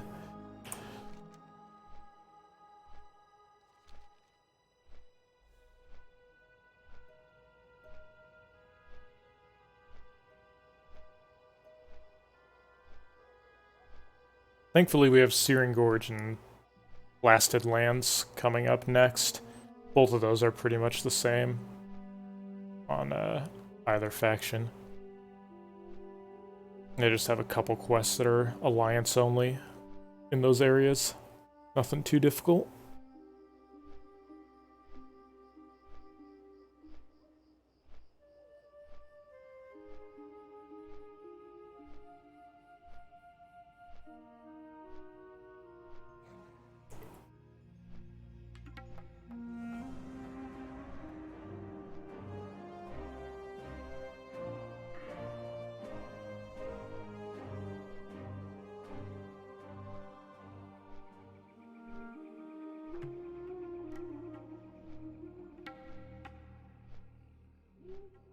Oh yeah, that does sound like classic WoW right there. Pretty easy to run out of quests right before the very end. We actually have the opposite problem on TBC, where there's just so many quests available because they give so much more XP that I have to figure out which are the least efficient quests, 50 to 60, so I can cut those out. So I'm probably gonna wait until I finish the rest of this 50 to 60 run to complete the last few levels of my guide here, just to make sure the route is as efficient as possible. To go back and look through the VODs and kind of compare to some other quests over the next couple days.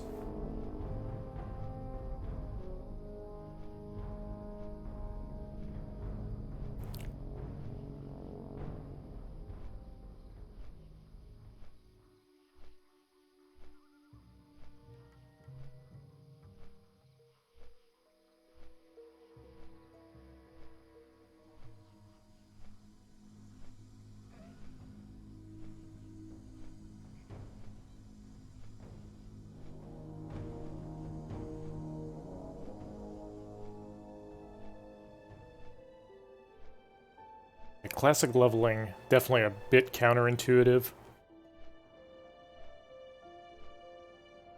Since if you don't do a little bit of excess grinding as you level, you just kind of get more and more underleveled compared to the quests you're doing, and eventually just run out of quest XP. But, thankfully on TBC in the pre-patch, they kind of fixed all that stuff, so never really have to grind if you don't want to. And you can't, it's pretty much impossible to run out of quest XP. It makes the leveling process a little more relaxing.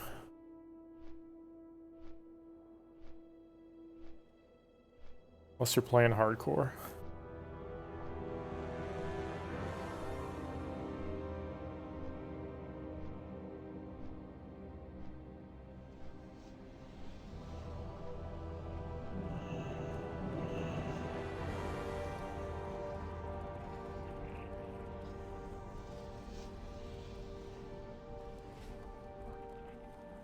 Good fortune. The Legion's end draws near.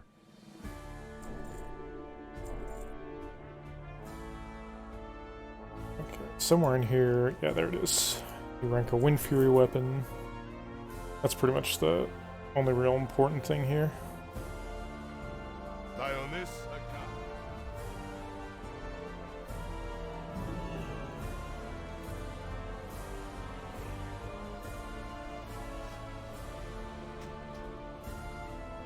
What's on your mind? Safe travels.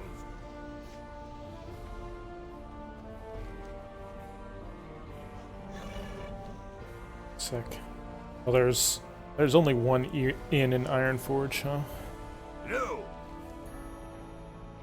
Be good.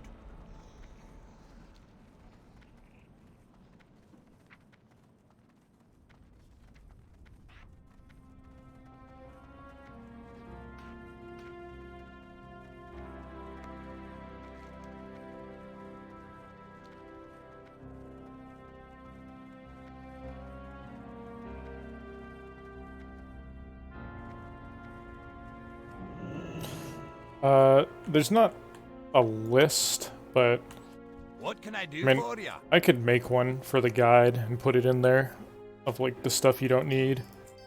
Maybe the Safe travels. skill rotation at different levels or something if people want that. You got my attention.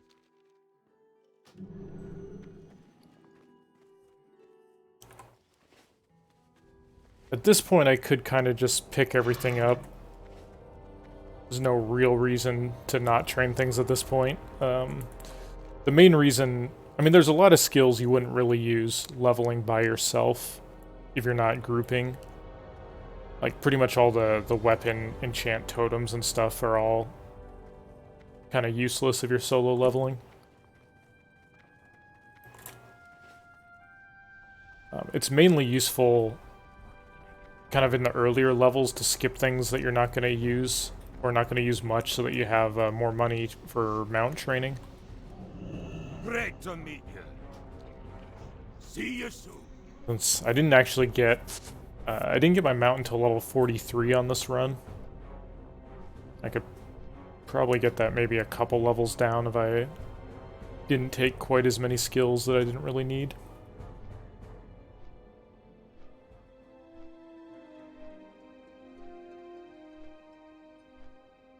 Some notable ones that you can skip is you could stop training Rockbiter pretty much after like level 24 because you don't really use it anymore after that point. You can stop training Frostbrand weapon after rank 2. Flame Tongue and Wind Fury, you probably keep training those because Flame Tongue situationally gets used a little bit. You don't need any of those weapon totems. Once you start getting lesser healing wave, I pretty much stopped training the slower heals as well. Like I didn't train chain heal or the normal healing wave once I started getting lesser healing wave. Since those are kind of too slow to cast in battle anyway. And you don't really use your heal much except for as like an oh shit button. You run out of mana a lot faster than you run out of health normally, unless you're like in trouble of dying. So basically every time you sit down to drink, you just eat at the same time. You don't really have to... Talk to me. You don't have to heal yourself with your heals. You got my attention.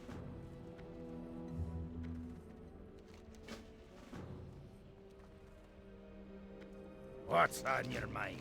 Here there. Be good. You can buy the mount at level 30, so if you have money ahead of time. It only costs about 40 gold or so total now instead of 100. But since we're just playing solo self-found, so I didn't buy the mount until I had enough gold that I just got from this run.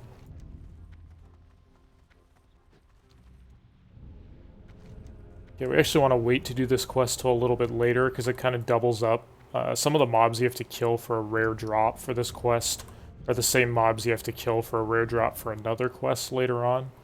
So we're going to line those two up.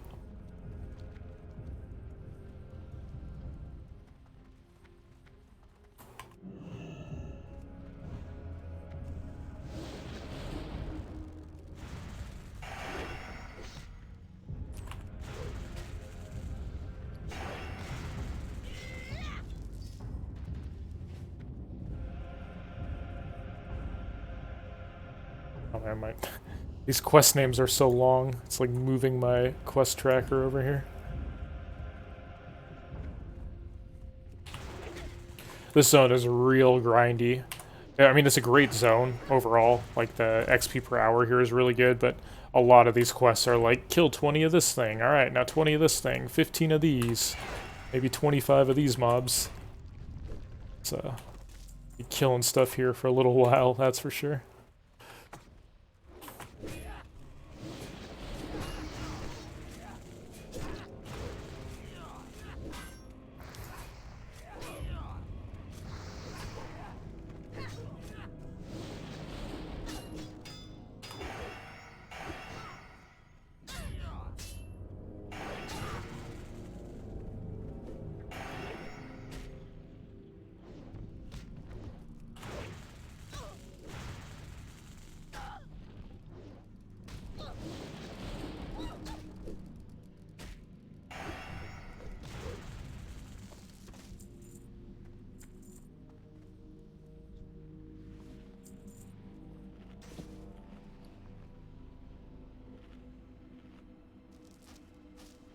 This quest chain here is kind of the one you want to prioritize early. Oh, there's a rare spawn here. Because the later steps of this quest chain from this dude right here kind of line up with other quests that you're doing from the zone. That's best to progress this one early on.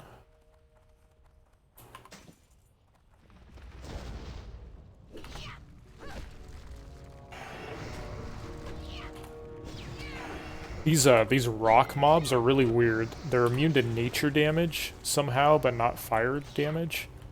That makes it really, really annoying for Shaman, since at this level range, like a large portion of our damage is nature. Not being able to use Earth Shock or Lightning Shield with the bonus damage from Storm Strike slows things down quite a bit. Fortunately, we don't have to fight too many of these, but...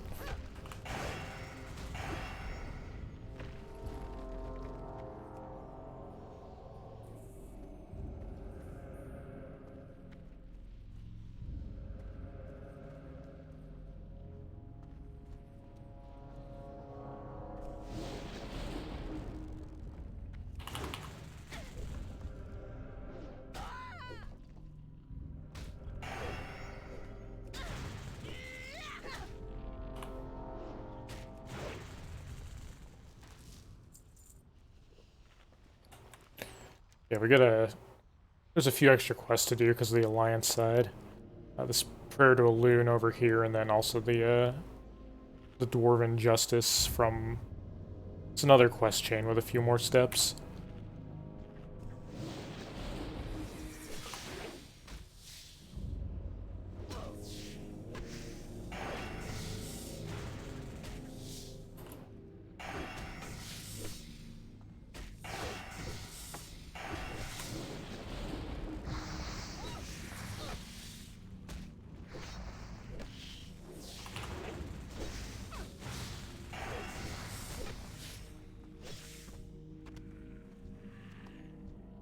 Yeah, this zone should be enough to, even though we're just barely 50, should be enough to get us into 51.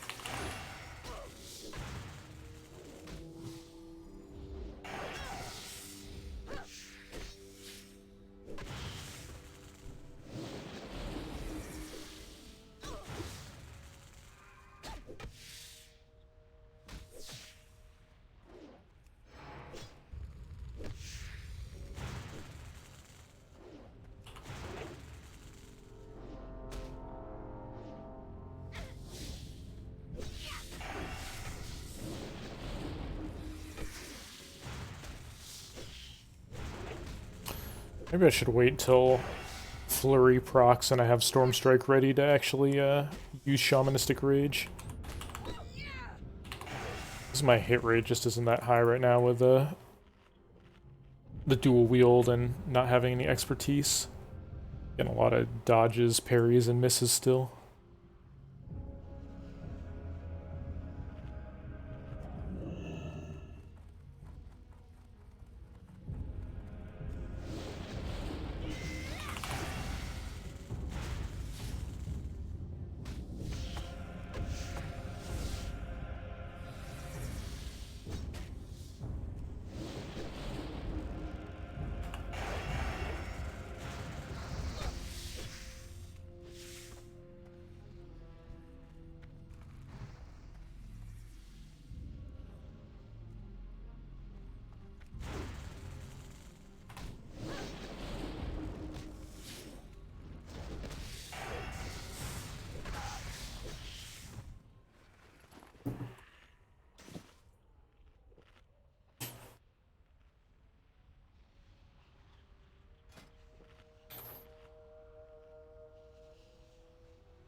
I should try to finish this Flawless Flame quest here before I start killing too many of these Dark Iron Dwarves.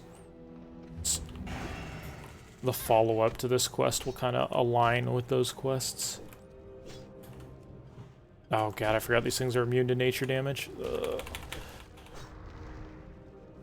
These mobs are terrible for Shaman.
not realize how low mana I had. Might have to pop an Ankh here. No, don't. Ah, shit. I messed it up. Trying to get him before he evaded.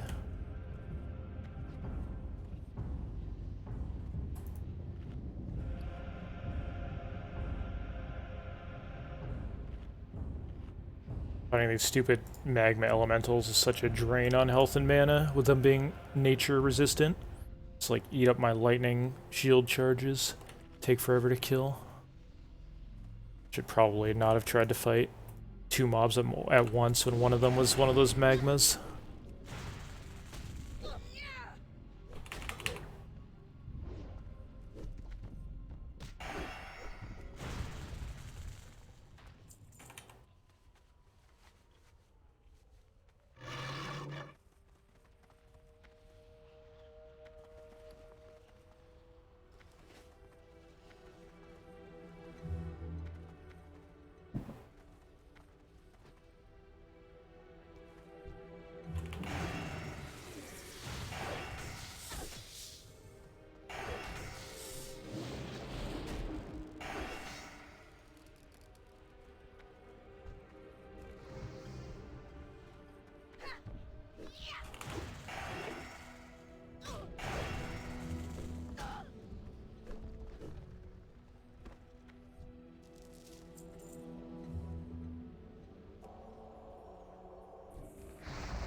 What's up, Vigo?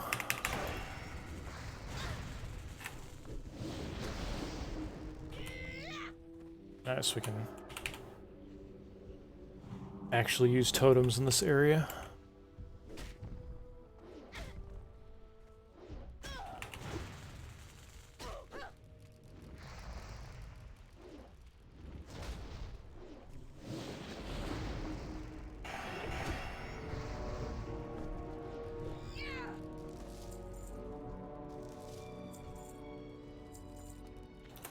You can actually get a small weapon upgrade from finishing that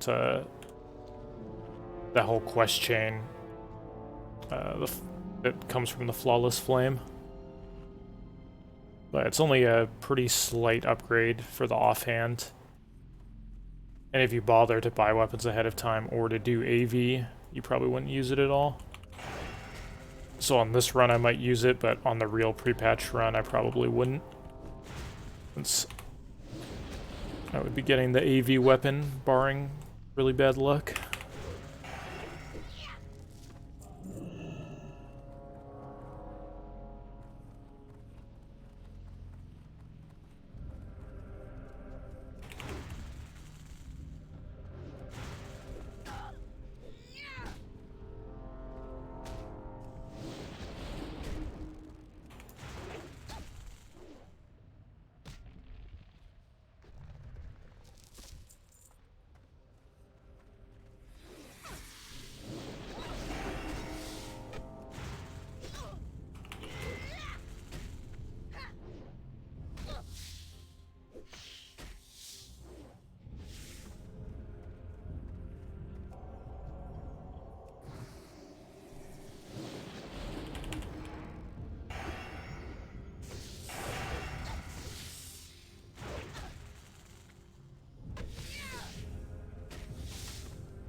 Just using Frost Shock on these things due to their nature immunity.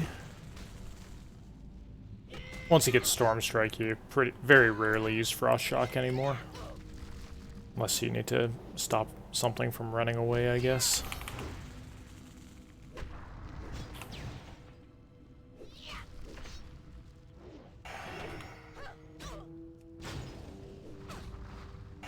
Yeah, we're using Wind Fury on both weapons. Oh my god, I cannot get this last Heart of Flame. They're both pretty slow. We got a 2.6 and a 2.7. If one of my weapons was really fast, I would use Flame Tongue on it.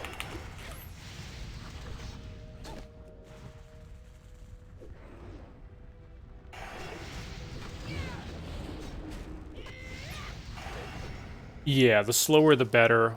Once you get to like level 41 plus.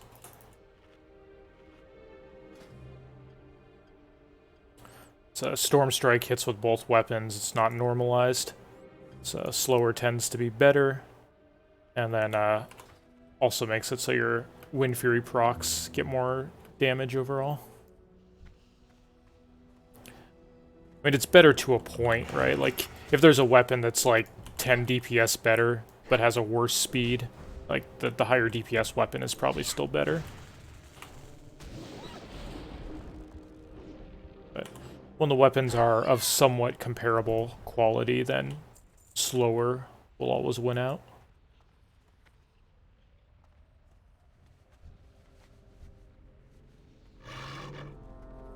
Killed so many of these things looking for the last Heart of Flame.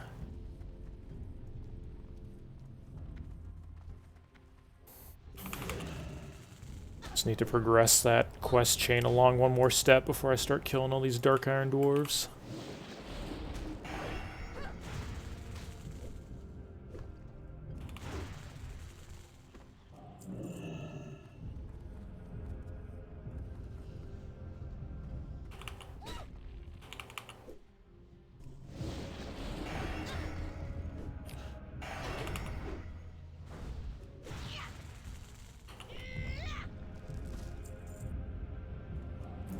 These poachers drop a quest starter item?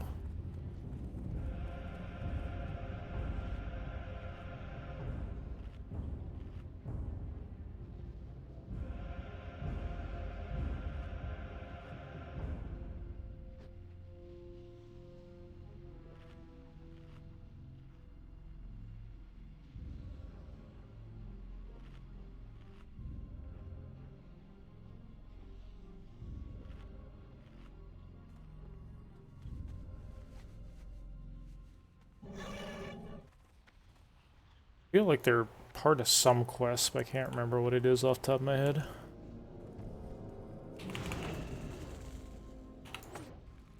Maybe I'm thinking of something else.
Oh, we got the outhouse key. Okay.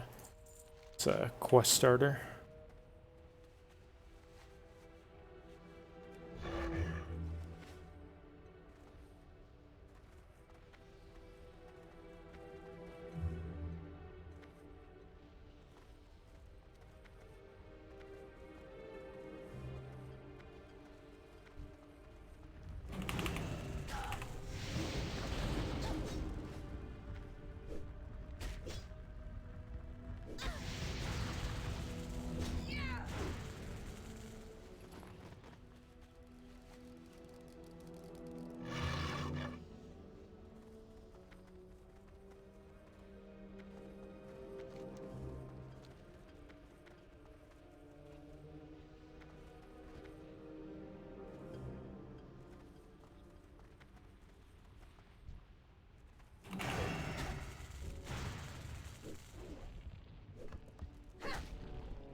level range do you do this in? I mean, right around like 49 to 51 is fine.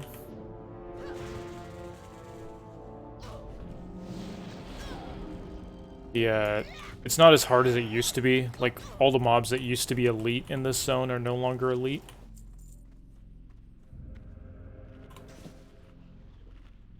So, I mean, you definitely can do this zone earlier than this, but just because there's a lot of these kind of tankier mobs that are like level 49 plus, or 48, 49.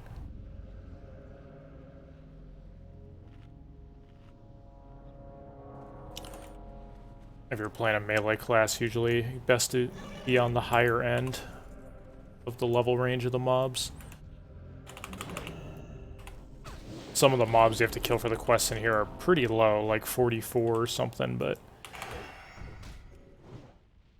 still, if you came in here in like the mid-40s, you would still be way under a lot of these mobs, so you'd have to come here multiple times.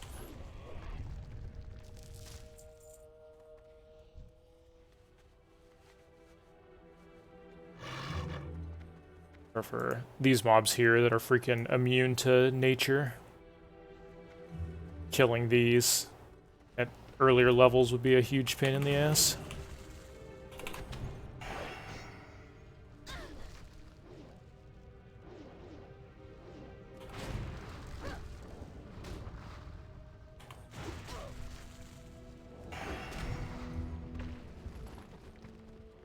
Just killed so many of these things, stuck at 3 out of 4 forever. There aren't too many mobs that actually drop the items, so we've been waiting for respawns for a long-ass time.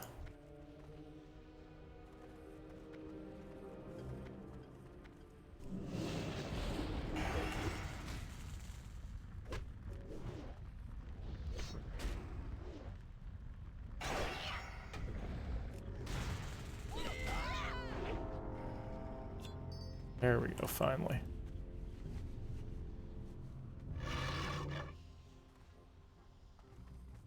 Greetings. Be careful. Now, the reason that's important is that quest we just picked up, Forging the Shaft. It's a pretty rare drop rate off of these Dark Iron mobs. So you have to kill a bunch of these Dark Iron mobs for other quests.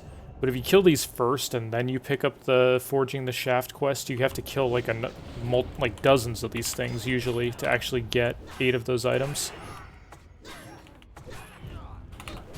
So it works out better to line it up like this so you're completing all these quests at the same time.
Sometimes you can get pretty unlucky on the Forging the Shaft quest where you have to kill just dozens and dozens of these Dark Irons to actually get all 8 pieces. A bit of a waste if we kill too many ahead of time before we reach that part of the quest chain.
And after we finish this Forging the Shaft quest, even though we've got 0 out of 8 after killing 7 of those Dark Irons, the next step is to get the symbol of Ragnaros, and that lines up with this other quest over here, Prayer to a Loon. For both of those quests, they both have an item that's a rare drop chance off the same mobs.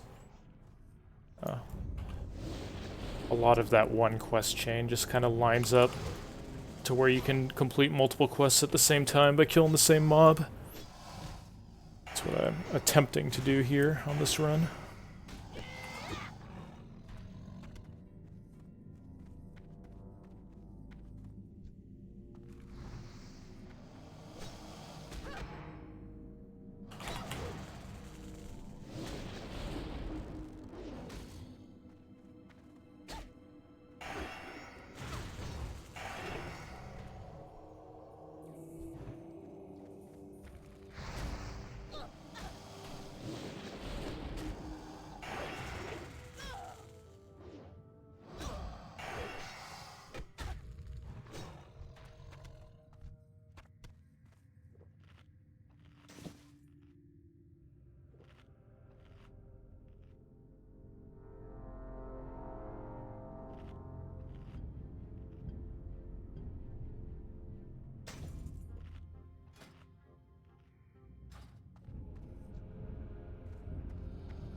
I don't think there's actually 20 spawns down here.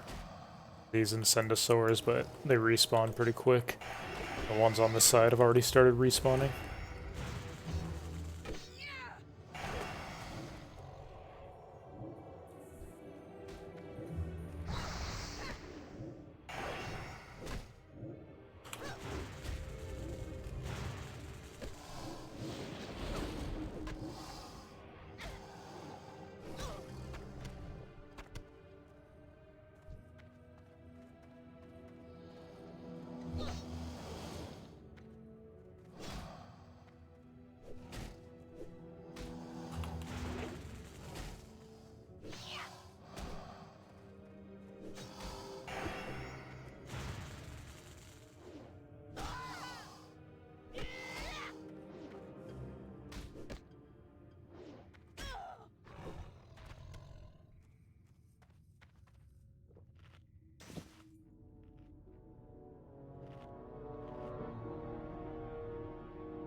I actually have to start killing these things for the plated dagger.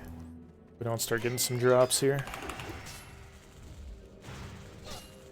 Alright, you guys are about to see one of the bigger changes in this zone. For anyone who's tried to do this zone before at the appropriate level. Oh, nice, we finally got one. There's a mob in here that on Classic was elite, and he was a real banger. It was super hard to solo this elite guy in here if you came here at like level 50 or 51. Even on classes like Hunter, it could be a challenge.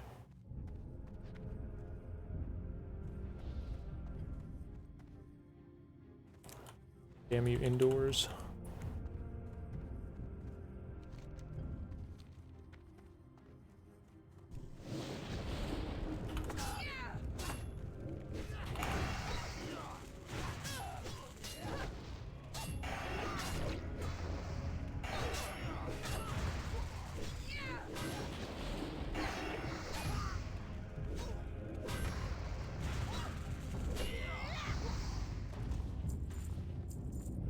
But now, this guy is not even elite anymore.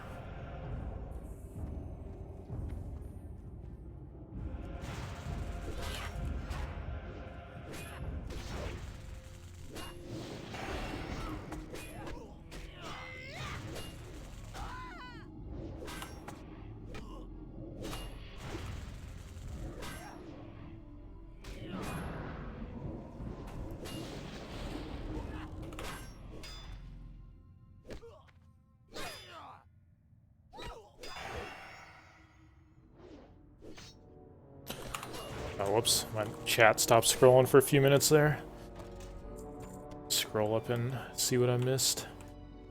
Some I need to pick up here too. Okay, yeah. And also the Alliance quest chain that we started earlier is down in this area as well.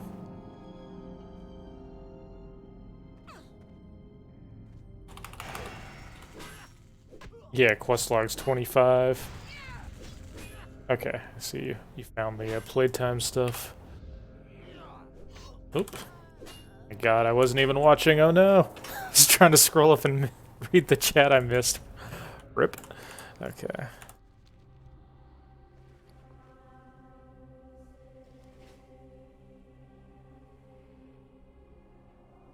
Reason my chat set up every once in a while, just like stop scrolling for a couple minutes until I update it.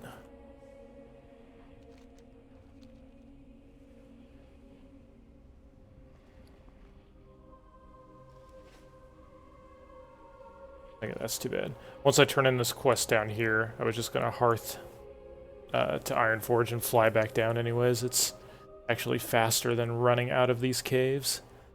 But unfortunately, I wasn't watching my health at all.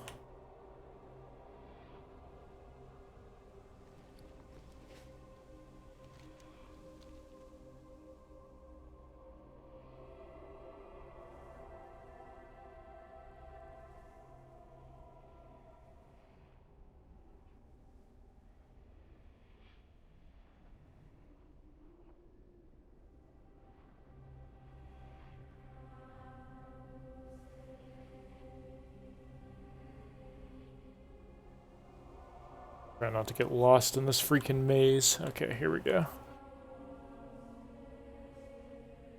Yeah, that guy that was over here that was formerly elite, he was like one of the hardest just singular elite mobs to solo in the 1 to 60. At least that wasn't marked as like a 5-man quest or something. He was real strong.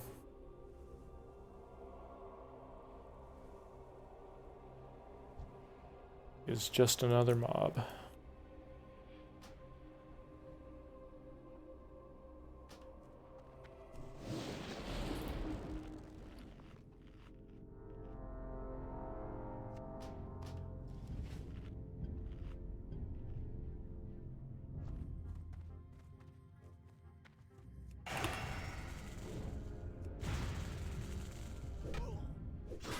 Yeah, there was something he did to pets that was super bad too. He like mind controlled them or something, He did something to them that made them very, very ineffective. I don't remember exactly what it was.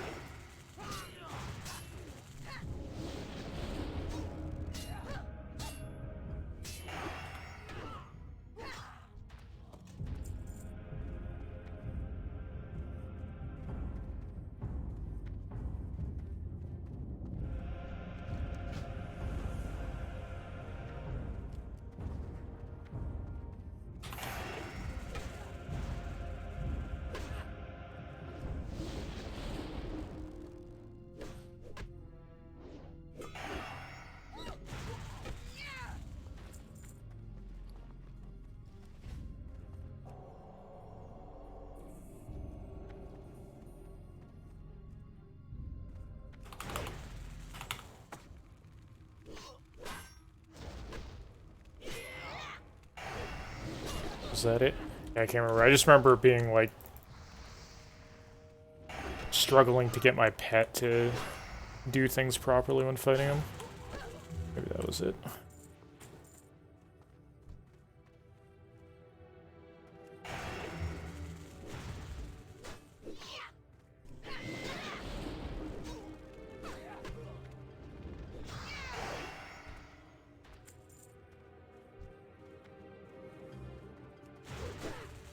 We have to come back down here and kill this guy a little bit later as part of the chain, but we're not quite to that step yet. Trying to get these last thorium dagger pieces, but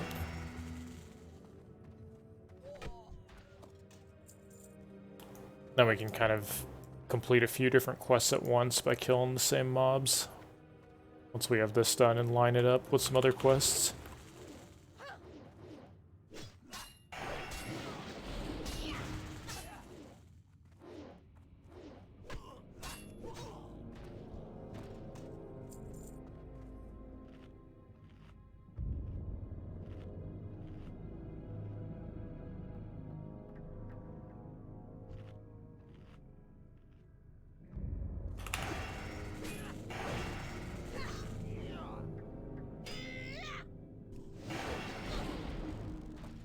Tough life these guys lead.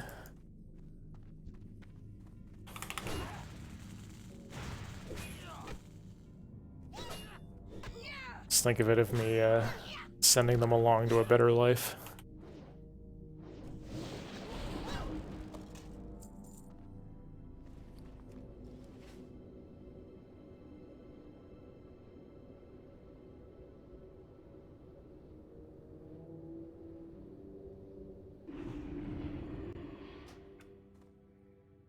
Great to meet you.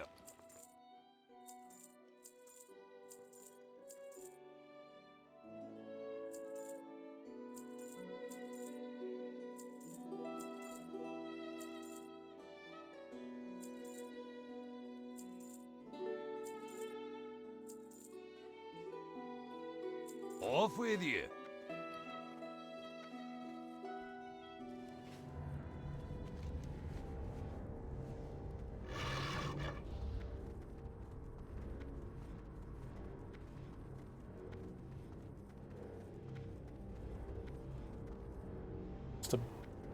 Oh, here we go. Here's the bank. Oh my god, I'm too tall. A stupid elephant. Just bumping my head on the roof. Interest you on a pint? Very good.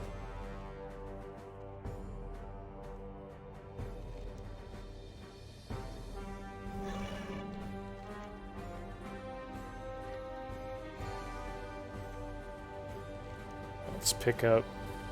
We're gonna fly back to Thorium Point here. It's a quick trip. I'm just gonna have to actually pick up some silk here.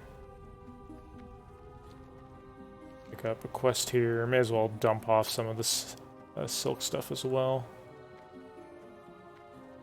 It's less of a... You don't really have to worry that much about saving the cloth turn-ins for the ideal time anymore, since it's pretty much impossible to run out of quests before 60, so just kind of turn them in whenever.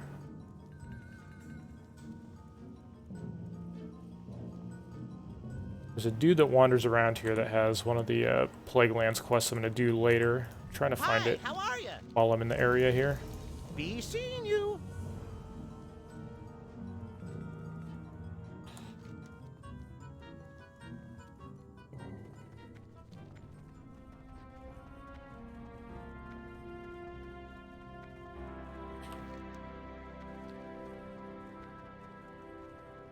guy.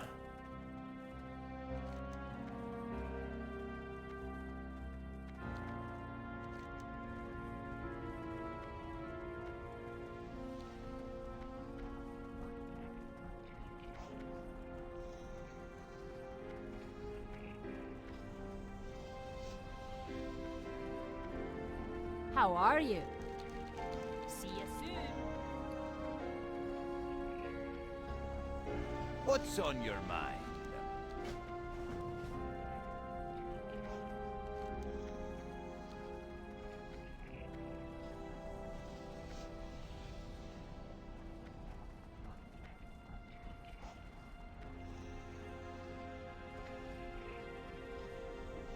Oh, there's 2 different cloth turn-in areas in Ironforge? Does that actually mean you can do the turn-ins twice here? What's on your mind? That would be OP. Keep your feet on the ground.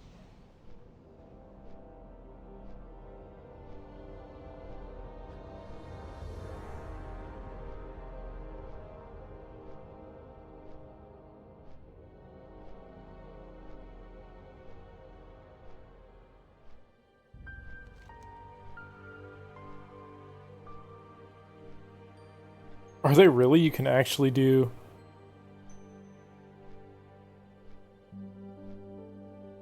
So, Alliance just get an extra cloth turn-in compared to Horde? Oh well.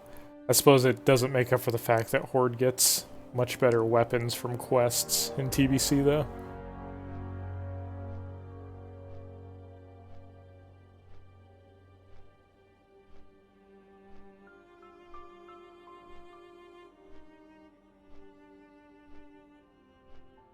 Oh, do they? Should have been out the game too long.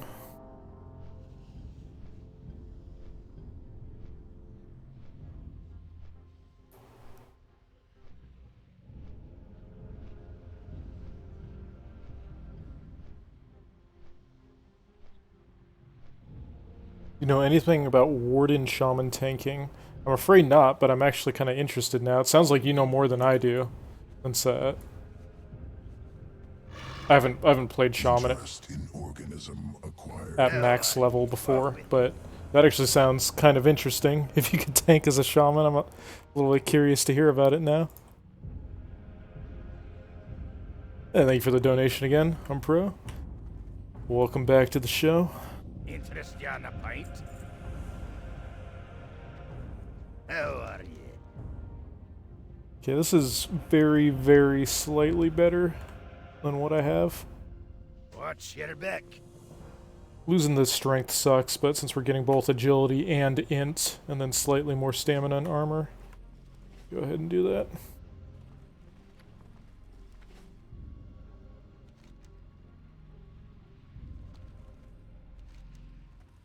Okay, now I can turn in 2 quests down here when I get there. Also, now that we've finished the forging the shaft, we can start on the Prayer to a Loon up there. So we'll actually have like 3 quests up in this area where you're pretty much killing the same mobs to complete them all.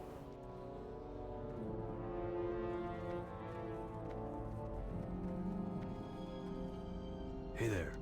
Need help? Later. Go with honor, friend. Yeah, because in TBC, Shaman actually lost some of the aggro components on Rockbiter and Earthshock and stuff. It doesn't pull as much aggro as it used to on Classic. So I think they were trying to just get rid of Shaman tanking for TBC, so that's why I'm surprised to hear that there was actually a way to tank with Shaman at all in TBC. Interesting.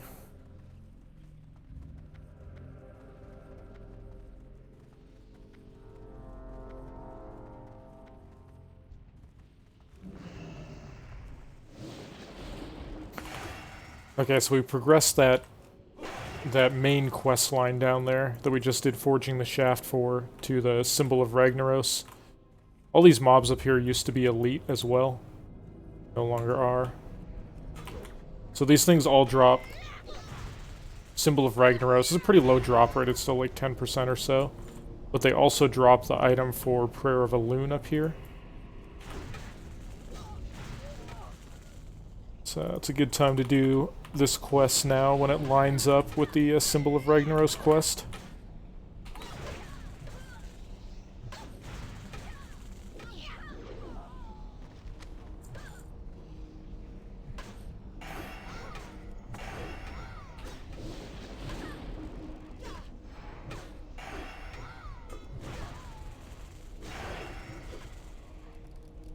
I am listening. I am honored. Go in peace. Then not. Oh, whoops. Oh my god. I didn't think all this stuff was gonna aggro while I was talking to that guy. Oh god.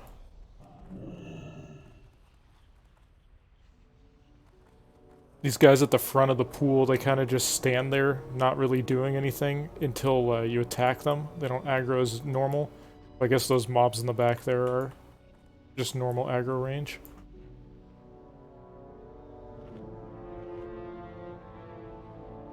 How often are you changing weapons? Pretty frequently at the early to mid levels, not so much at all anymore. I could add a weapon progression part to the guide as well, but so we grinded this weapon out around level 42 to 43 because you can kind of target farm it. And then we got this weapon at level 39, and so we've been using both of these for like close to 10 levels. On my actual run, once the pre-patch hits, I'll be doing AV at level 51, because you can grind XP in the AV caves, and then winning just one AV gives you a shit ton of XP, and then it also gives you a huge one-handed weapon. It does like 40 DPS, 40 plus DPS. So that weapon would be a huge upgrade to what we've got now. But since we're on the beta, we can't actually queue for AV, so we're kind of just stuck with these things till like basically level 60.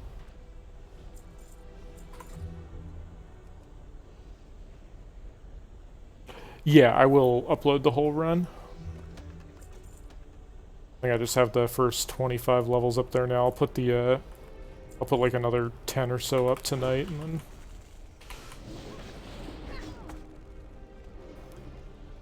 eventually get it all up there.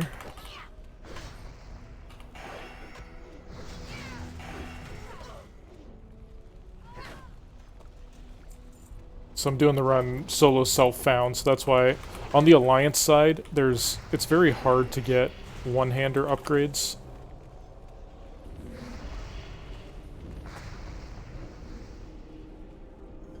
Past like level 40 or so. Oh, what the hell? There's an elite up here? Jesus. Yeah, I did not know this area at all, huh? I was talking about how none of these mobs are elite anymore, and one of these random dudes up here still is.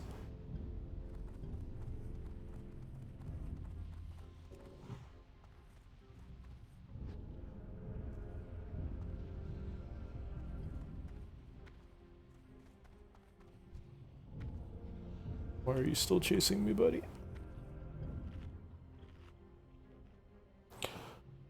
I mean, it just depends how much time you have to play.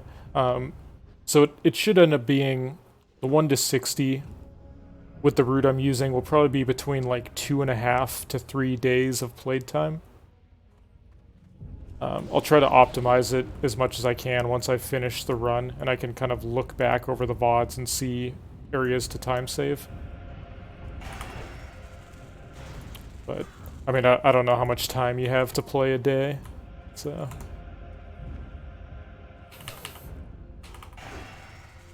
But as long as you can get like 72 hours plus in there over the 2 weeks of playtime, you should be able to do it.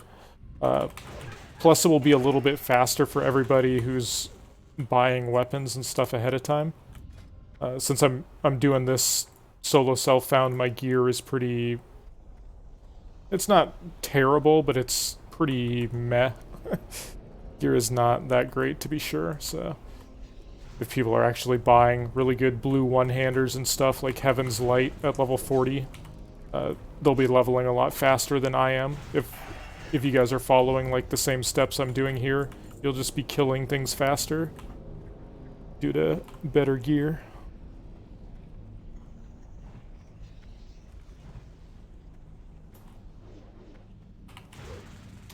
So, might end up being a little bit less time overall.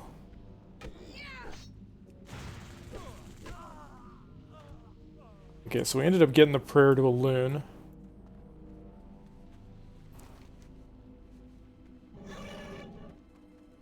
So we'll have to grind out some more of these for the symbol of rag.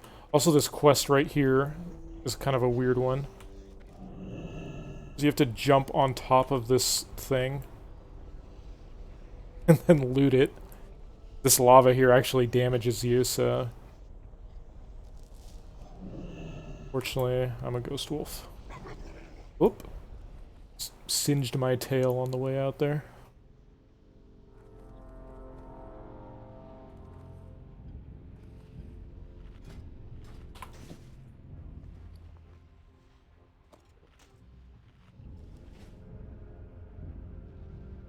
Yeah, Heaven's Light is basically the best possible option for twinking yourself out ahead of time when you hit level 41. Because level 41 is when Enhancement Shaman actually gets fast at leveling, when they hit their power spike of Dual Wield and Storm Strike. Heaven's Light are great. Also, the main hand weapon off of White Mane is good as well, but you can only have one of those because it's main hand only. Heaven's Light is pretty much the ideal. If you can get a couple of those for level 40 as soon as you hit dual wield. Like, honestly, those weapons, they can last you all the way to 60 just fine. I mean, they're a hell of a lot better than the weapons I'm using here, and I might be using these till 60. If you wanted gamble and do AV to get the Cold Forged Hammer, you can still do that. It wouldn't be as necessary if you already have the Heaven's Lights. Or if you're just super rich, you could buy that Axe of the Deep Woods, I think it's called. It's like a level 50-something axe. It's an epic one. It's really good as well. But that's definitely not necessary. Like, a couple Heaven's Lights you're pretty much set all the way to 60. And anything you get past that point is just gravy on top.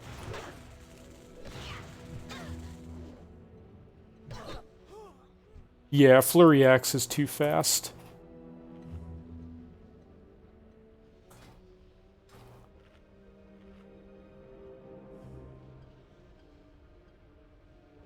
Even just having two would be, like, your Storm Strikes would be really weak, your Wind Furies won't hit for much.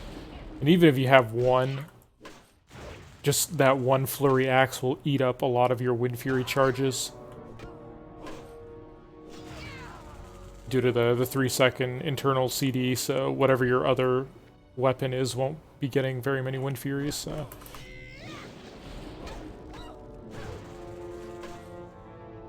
I mean, the Flurry Axes are probably better than what I'm using, but, like, if you have the money to buy stuff ahead of time, there's definitely way better options that are probably considerably less gold than Flurry Axes.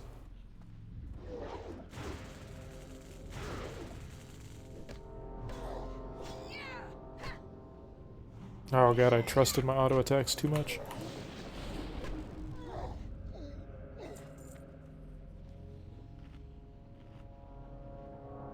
Yeah, no problem, Trisser.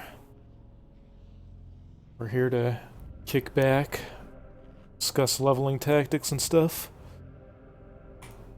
Definitely doing my share of learning here on the Alliance side as well. Usually a Horde player.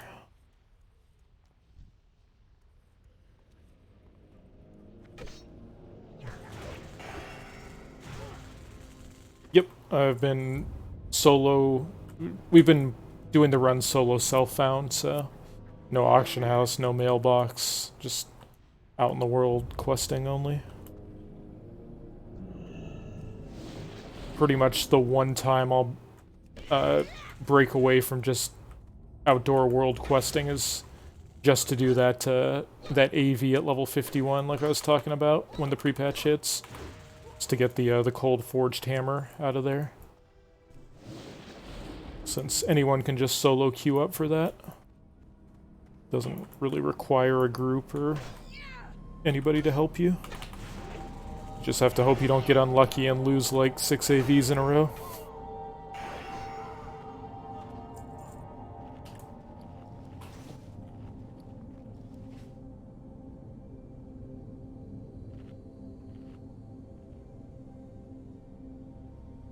Yep.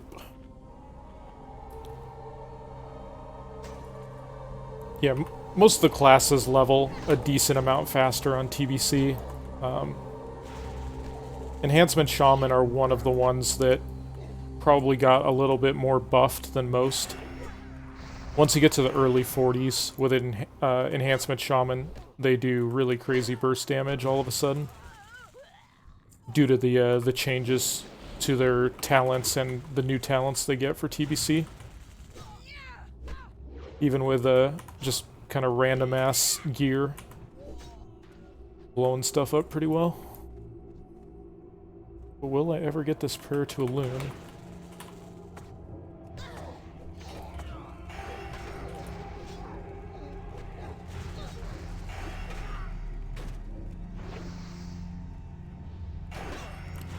Still need to be a little bit better with my uptime on, I'm sometimes forgetting to use my Shamanistic Rage here for a few minutes, as we just got that. Should definitely be closer to using that on cooldown as long as I'm not almost full on mana.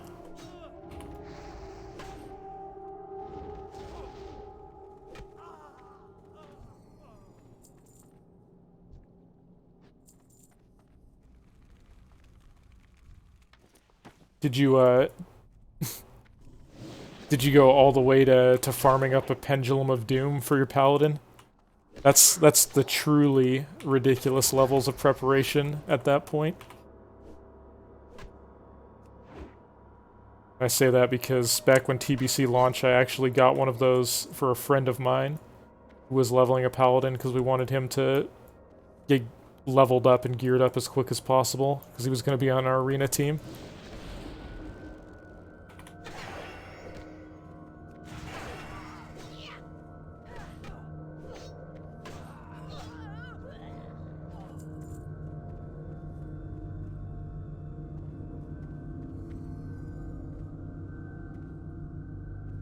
Oh man, you got buffing mob tagging. I mean, I guess at that point you could just boost yourself through dungeons and stuff too with your mage. That did get nerfed a bit, I don't know to what extent. Maybe if your paladin is buffed up and twinked out enough, it might just level faster by itself out in the world than even getting boosted.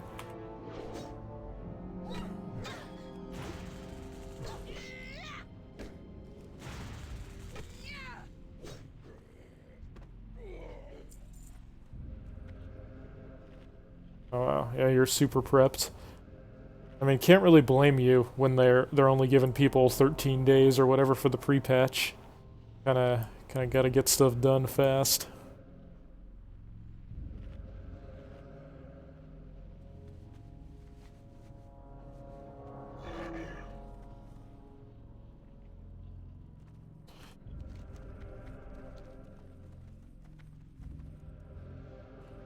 Yeah, I mean, it's. I think people are mostly disappointed because just Blizzard said they would give people plenty of time. Why did that not interrupt the healing wave? That was weird. I cast my Earth Shock after he started casting that. I mean, they said they'd give people plenty of time, and I don't think 2 weeks really fits people's definition of plenty of time to level the new races. As long as you're able to play a good amount, then yeah, 2 weeks is plenty of time to level stuff. If you have, like, you know, a decent route and you know what you're doing. But, I mean, I get it if people have, you know, family, jobs, etc., to where they can only play, like, 5 hours a day or something, then it's not really enough time. So that would be kind of annoying for them.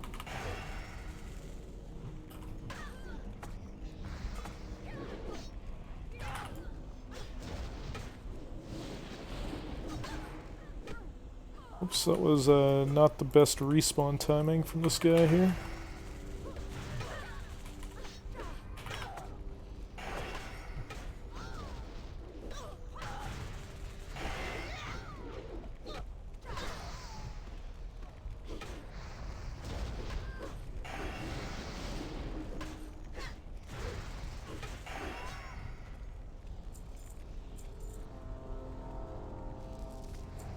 Oh, there we go. Finally done.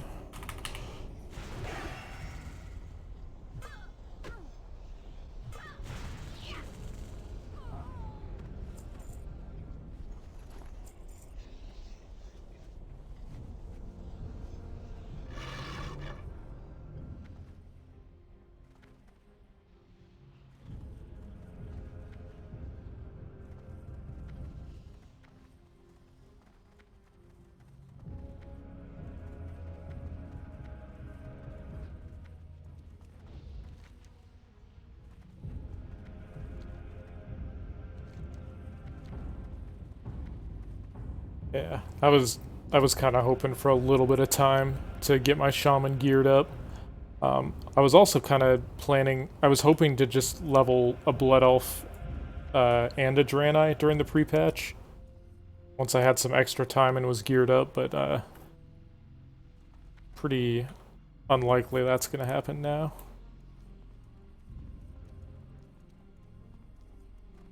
Probably just set my ass to honor farming the rank 14 one-handers as soon as I hit 60 on pre-patch.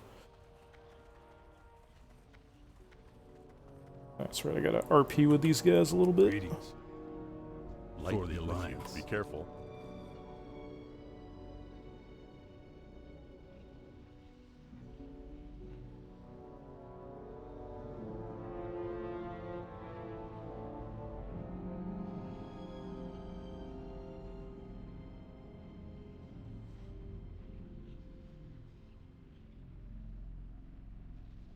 Prot Pal will be the best tank What can I do for you? in TBC? So I'm not really... I mean, I tanked a little bit in TBC Well met. on my alt, but I'm not usually a tank player. I've heard people say that Prot Paladin is the best tank for 5-man heroics on TBC. And they're fine at other stuff, but I don't think they're strictly the best at the, like, raid tanking.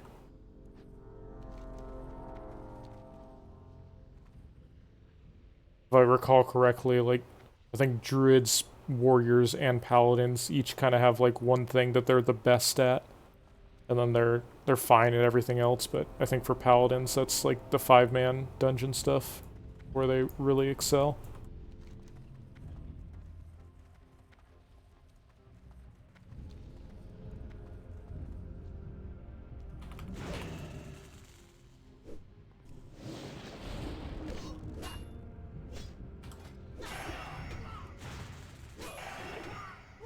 Yeah, my route is going to be just the written route I have on the guide here that people can look at. I will upload this whole run to YouTube. I've already got the 1 to 25 up on YouTube. So, I'll get the rest up there over the next week or so.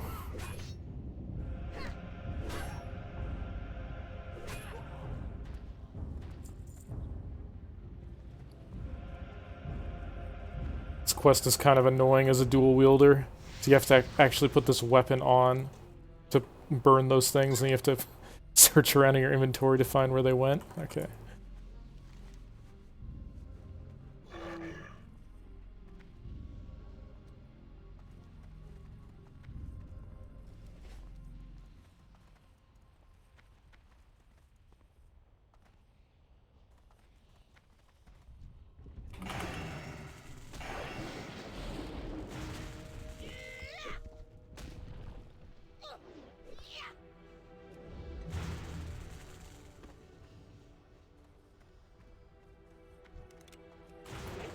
Yeah, I'll, also, probably once the beta goes down, so for now I'm trying to get as much playtime in as I can while the beta's still up. Just to make sure I get this character to 60 and then test out a few things, but probably once the beta's down for, you know, a few days or a week or something before pre-patch, I'll add some of that other stuff people were asking about into the guide for, like, weapon progressions, you know, what order to use your abilities and stuff, different level ranges, etc.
Nope. Thought I could pull that thing down with lightning bolt, but no such luck.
You think leveling a Blood Elf Paladin Durotar is a decent launch strategy?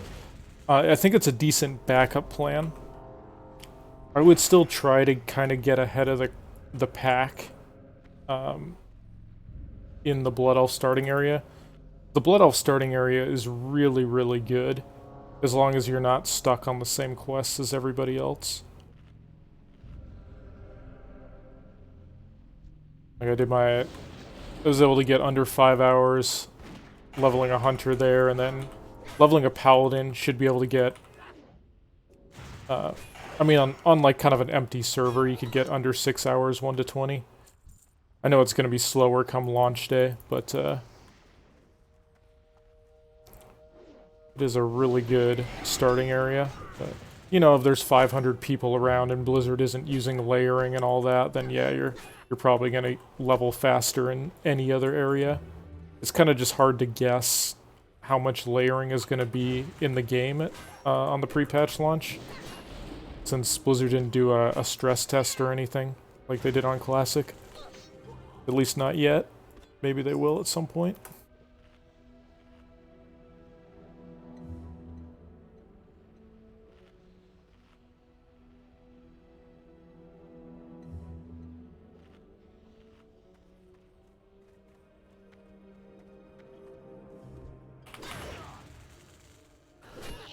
No, it's not important. It's like 500 XP. You'll usually run into one of the stealthers.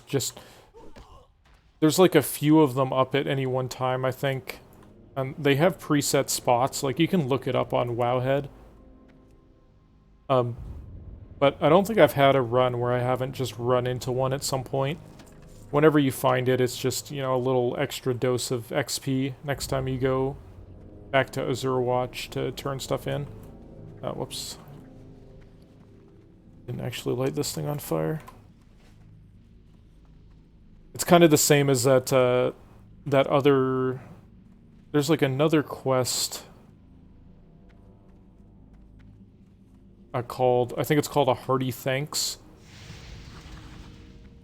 And it's really hard to actually complete that quest, just because you can hardly ever find the mob to do it. So it's kind of just like a nice bonus if you find it. But it's not required. Like on that route, you'll get level 10 at the same time, regardless of if you find the Blood Elf or the guy for A Hearty Thanks or not.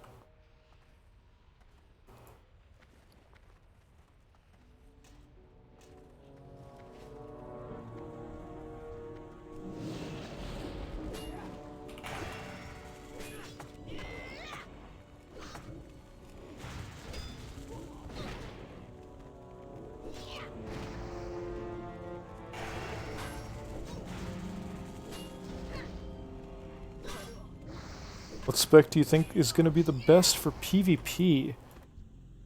Man. So, until recently, I thought that Resto was kind of like the best Shaman arena spec.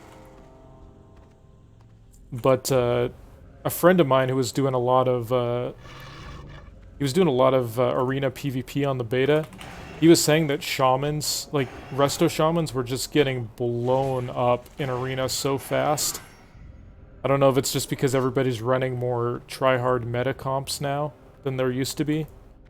But it sounds to me like no matter what spec you're playing of Shaman in Arena, you're gonna be like the primary target. Everybody's gonna go for you.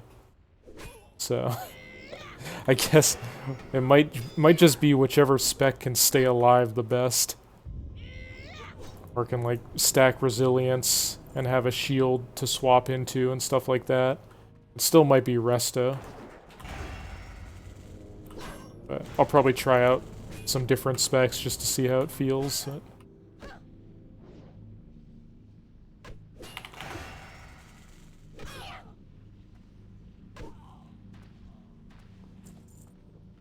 And yeah, there's actually a paladin trainer in Orgrimmar and Undercity. Thunder Bluff area does not have any paladin trainer, which is honestly kind of annoying, but so I can't really go to the Tauren starting area.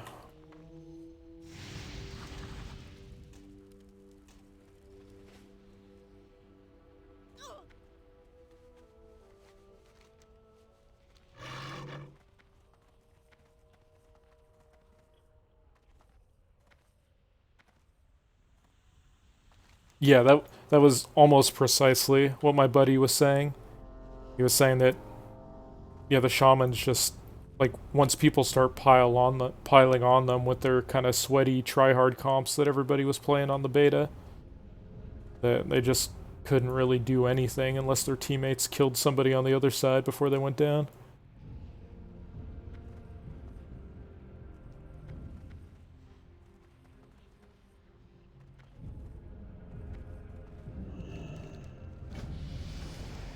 I'm not sure if the arena resto spec goes into enhancement enough far enough to get improved Ghost Wolf. But I'm guessing that this is probably going to be a big part of keeping yourself alive in arena as Shaman, is the insta-cast Ghost Wolf.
Yeah, Turbo seems good. I'll probably try to find either that Turbo comp or with the Affliction Warlock instead of the Arms Warrior. See how those fare.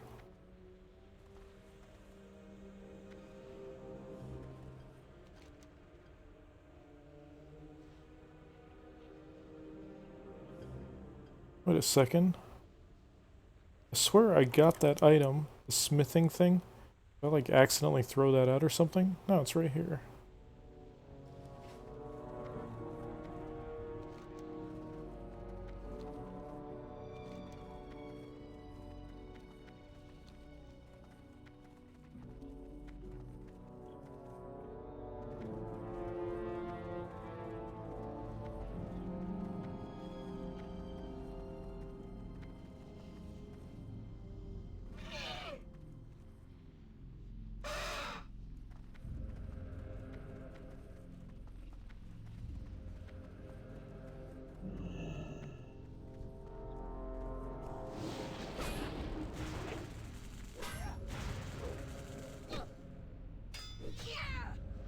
Oh, yeah, that's right.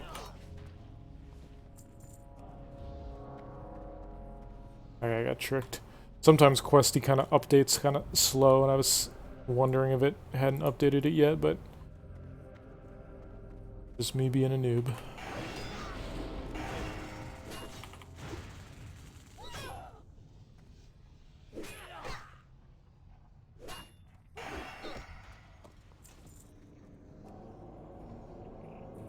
Sadly, they killed the death warping. Where you can't do the stuck command macros anymore. There's like this weird new method that people use to warp around, where if you log off in certain spots where the game thinks you're in midair, it will like put you at certain capital cities or something. I don't know, it's kind of weird.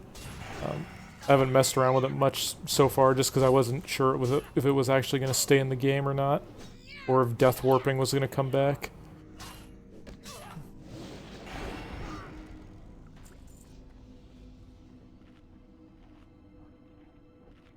Yeah, when I say death warp in the guide, it's basically just to intentionally kill yourself. You can't actually use the stuck command to do it anymore, so it's either like standing on top of bonfires, or just getting a bunch of mobs to fight you, and then so there's this. You make a really simple macro like this sit right here, and then you can pull a few mobs on you, and you just spam this macro over and over again, and they'll crit you with every attack, and so you can intentionally die really fast doing that.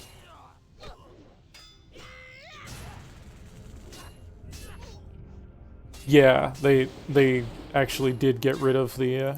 Currently on the beta, you can't do the stuck command to death warp. You have to die the old-fashioned way.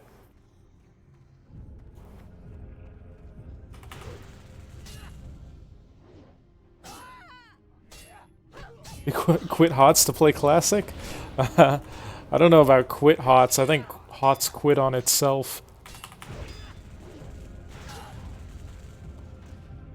I was very happy where I was in HOTS up until they discontinued the Heroes Pro scene. 'Cause I mean, when I was coaching Heroes Hearth, we didn't even have like a full team. Our 5th roster spot was a last-minute replacement for BlizzCon, and we were still 1 game away from getting to the semifinals and like the World Championship. So we were pretty excited about the next season for HOTS, but then the competitive scene kind of died. I haven't really played HOTS or been interested in it at all since that happened. Or the 2019 season got cancelled. I would have definitely still been in HOTS because I think our team was in a great spot to actually compete for world titles going forward.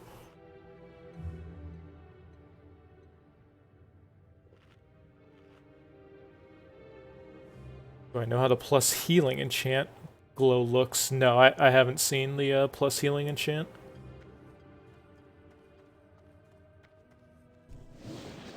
When I was doing the pre-made characters for Karazhan, I was playing Enhancement. Maybe somebody in my group had it on, but I wasn't really paying attention.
I think this dude here used to be elite as well.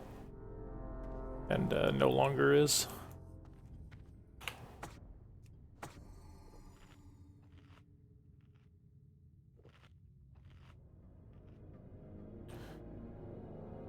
Brood War? Oh my god, you must be the second oldest person in all of this chat next to me, if you played Brood War with me. So, I did play Brood War back in the day, and I still love Brood War, and I follow the ASL scene and stuff, but I wasn't very good at it. It was like one of the first competitive games I played, so I wasn't like in the pro scene or anything. I actually kind of first came up with this screen name, Cawthon Luck, right at the end of Brood War. So I guess it's technically possible we might have played together back in Brood War, but I think most of the time I played Brood War, I just had, you know, random weird screen names, whatever the hell teenage kids made their screen names. And like at the very end, I've used Cawthon Luck, and I've had that one ever since.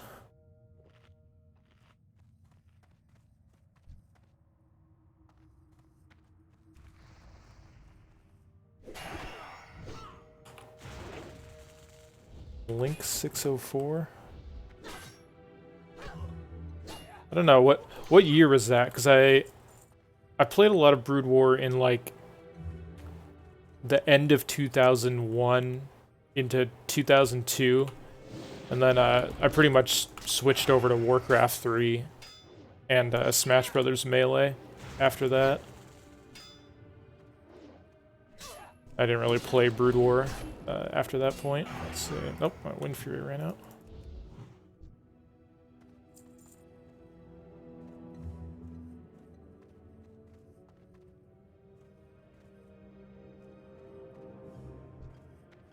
Yeah, no, that's tragic. That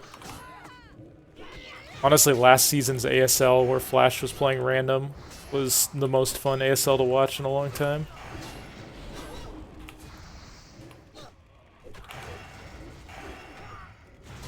Since 1994, oh god. I might have lost my title as oldest in the chat.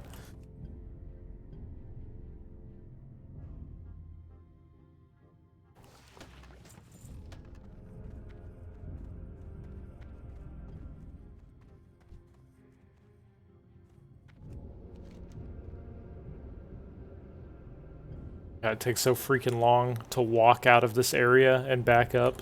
I'm just gonna do the port to Ironforge and then fly back down again. How are ya?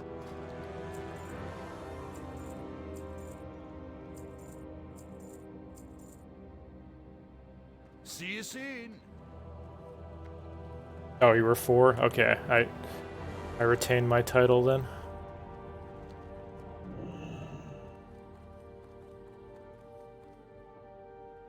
Oh, 3rd. Oh my god, it's Nirak snuck in here. Got so much competition for oldest in the chat now.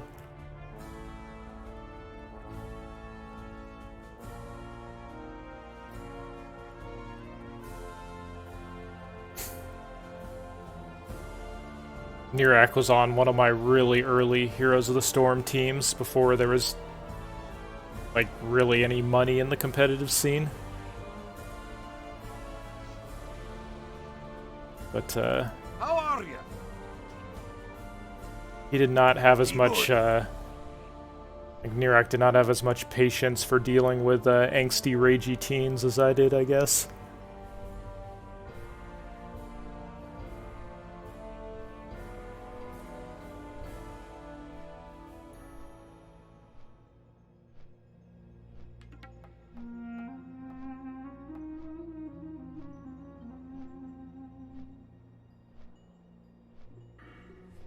Probably did not. Let's see. Draw another point in Unleashed Rage. Yeah, good call. I really should get that add-on that tells you when you have an extra talent point, since I sometimes get lost in reminiscing about random shit. Forget to spend it for a while.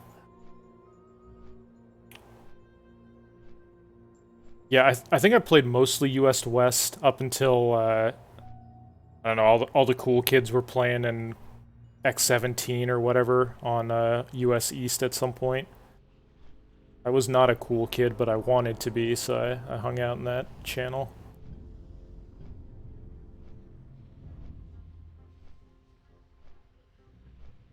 Enhance or Ellie better for leveling 60 to 70? That's...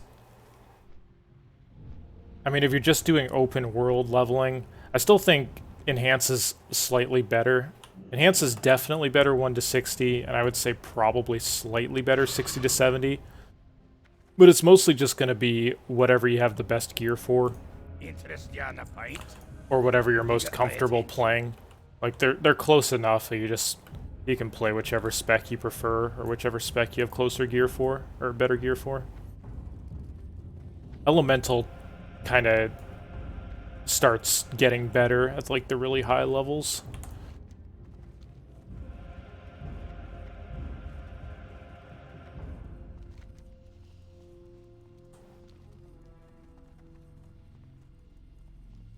Oh, the nature immunity is a good point, though, yeah.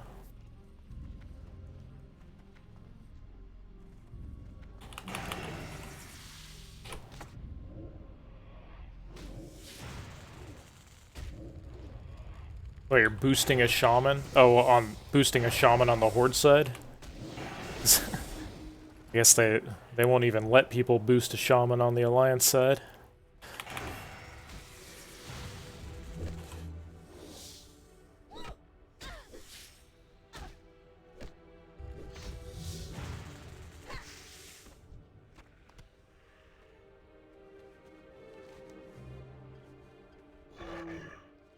I gotta go grab this other smithing thing that I missed earlier. Almost done with this zone.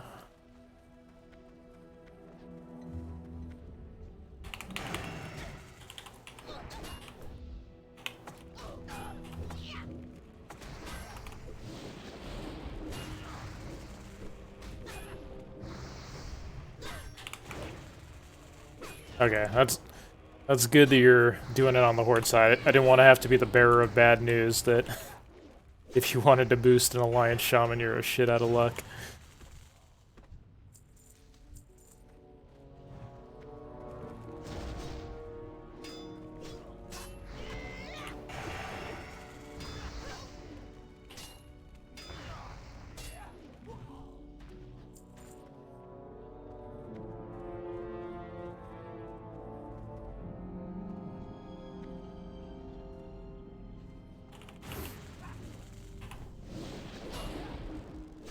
Let's see. Did you play Warcraft 3 at all too on Link 604?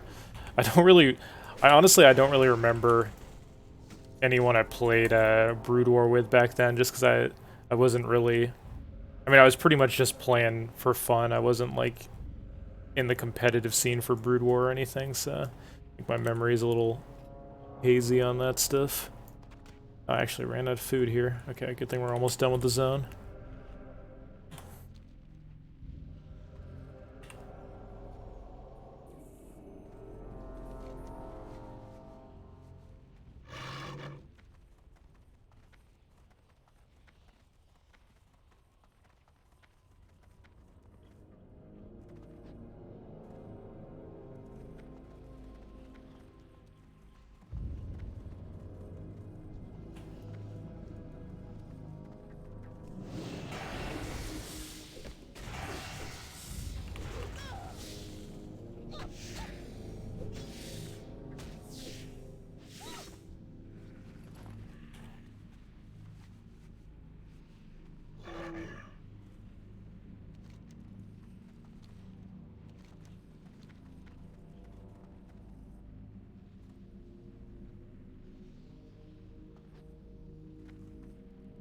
I'd probably remember more on, Did you play on any of those? There was like this, fan-created, or I guess website-created ladder I played on for a little bit.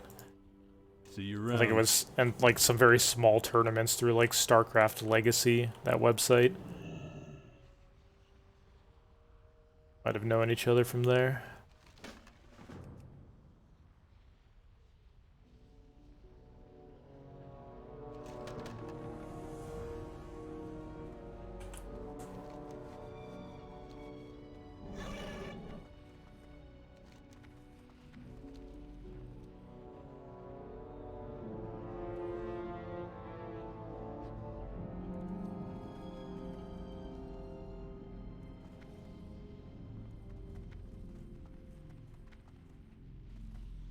Okay, yeah,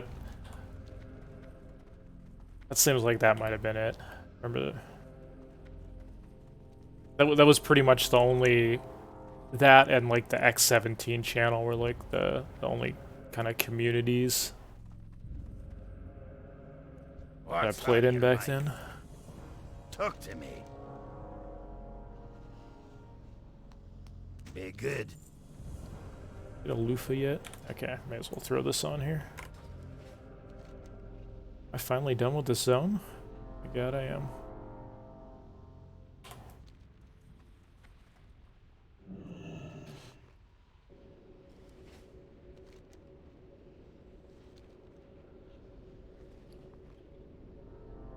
Okay, so this axe here was the one I was talking about where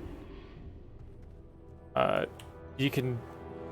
It's a very, very slight upgrade, this axe here to the Blackwater Hammer.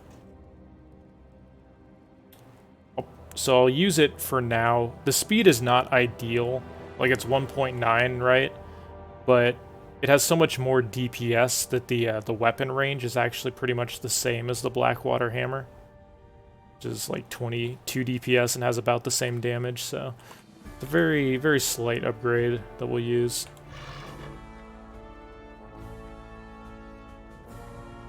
I almost certainly won't bother using it once the pre-patch run comes, since I'll hopefully have the AV Cold Forged Hammer.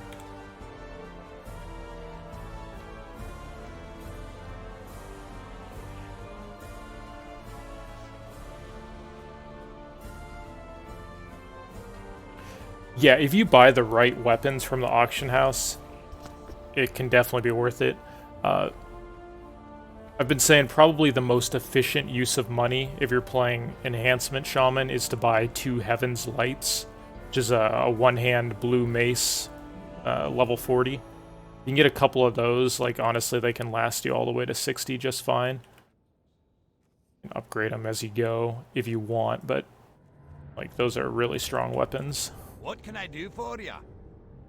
Watch your back. For a killer at War 3 release. Yeah, I mean, honestly, I was as surprised as anybody, because I played a lot of Brood War, right, but maybe it was because I didn't really get into the game till after it had been out a couple years, or it was the first competitive computer game I played, but I was good compared to, you know, normal people on Battle.net, but as soon as it got to, you know, the people who were tournament players and stuff, I would always get crushed by them.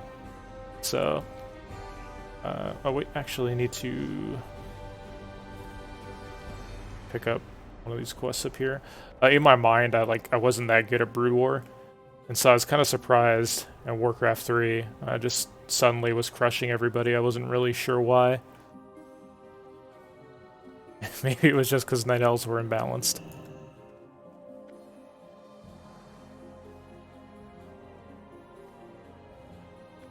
Greetings.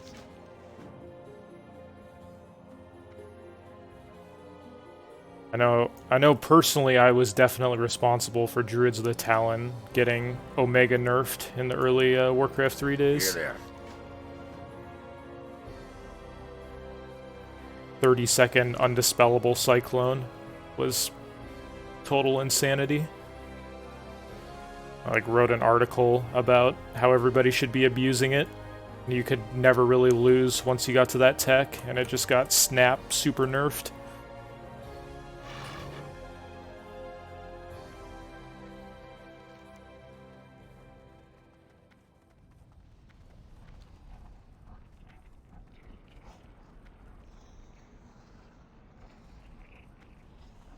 What can I do for you? Never forget goblin landmines. Okay, where am I going these days?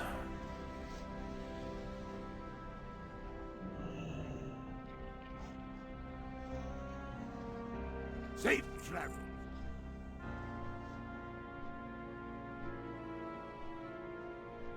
Yeah, goblin landmines were ridiculous. Oh, are the Heaven's Lights expensive? There's... like, you can also get one of the main hands from White Mane. there's another mace that's like... So there's a mace that's level 37. I don't remember the actual name of it. It's a level 37 mace with 2.7 speed also.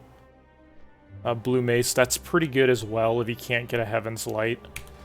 This one here is okay. You probably won't see many sickle axes on the auction house because they're only from one mob in the game. But technically you could go farm out some of these on the elite ogres prior to the pre-patch hitting if you really wanted to. They're not as good as the Heaven's Light, but I mean, at least they'd be free technically.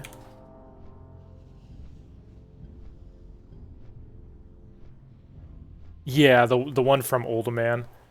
So, like, that's a pretty good weapon for level 37, but it's also something that's not very likely to be abundant on the auction house, because it's from Uldaman. Vault Stonebreaker, let me look at that link. Let's see. Yeah, that's the one. So that's pretty good as well if you can manage to get it. I mean, Heaven's Light is kind of the perfect item, just because you can use 2 of them. You get it right at level 40 as soon as you get dual wield. It pretty much can last you all the way to 60, no problem. But I guess if you can't get a hold of those, then yeah, you end up kind of doing that stuff like the Bone Breakers or the Sickle Axe or the White main hand.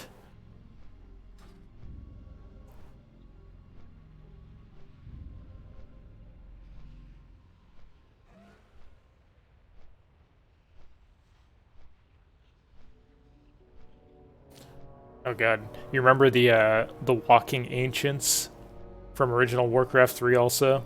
The buildings were so strong that you could actually people just started making like 10 extra Ancients of War and then just like sending them at people's bases. There's so much silly stuff in early Warcraft 3.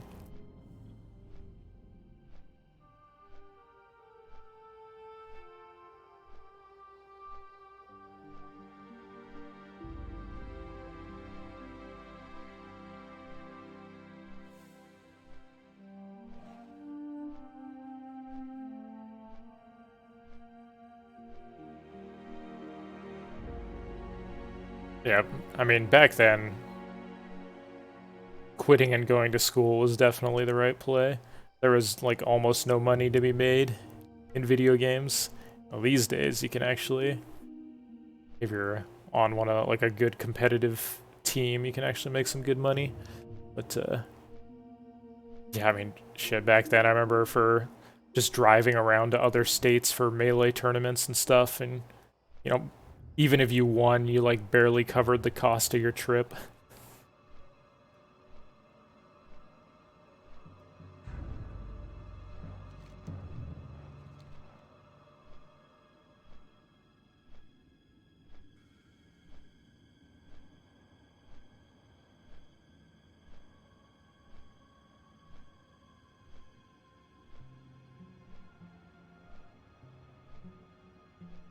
How many days did it take you to reach 51? Well, we're almost to 2 days of played time.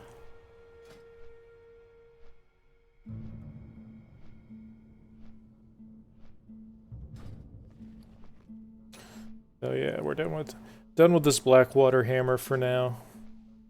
It's honestly like it's almost as good as this Axe of the Evendrake. It's just a very slightly worse. Normally I wouldn't use a weapon this fast, but there's not really a whole lot of other options when you're doing solo self-found from the Alliance side, other than the AV mace, which, again, I would be using right now, but you can't queue for AV on the beta. There's not enough people to actually have Battlegrounds going.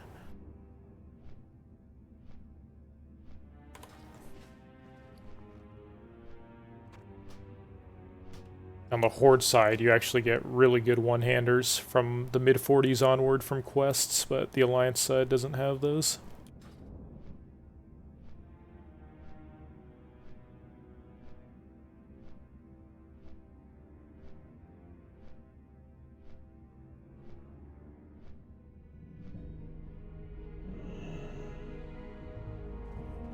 Yeah, 2 days of played time, not like just 2 days of, you know, playing and then sleeping and etc.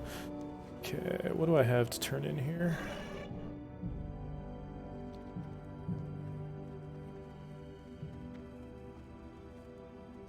Okay, so also one thing that's actually really important to do, so if you're not just a crazy person like me and you're not doing a solo self-found, then this quest that I'm about to turn in is something that is another option for getting a really good weapon. Like if you don't buy weapons ahead of time, like say you can't get a hold of 2 Heaven's Lights or whatever, this quest chain here, How are you? it eventually leads to Necrum's Medallion, which is a quest you have to go to ZF, and you have to have a group for, you can't solo it.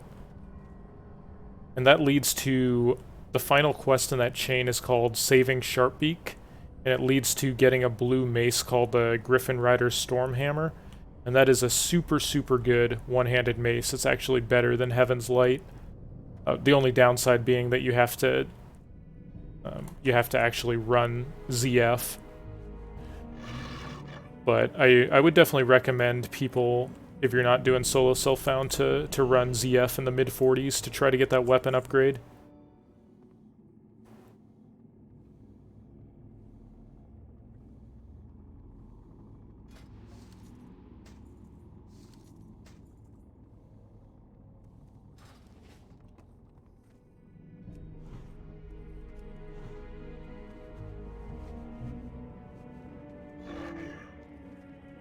Oh god, did I forget to grab this quest up here? Whoops.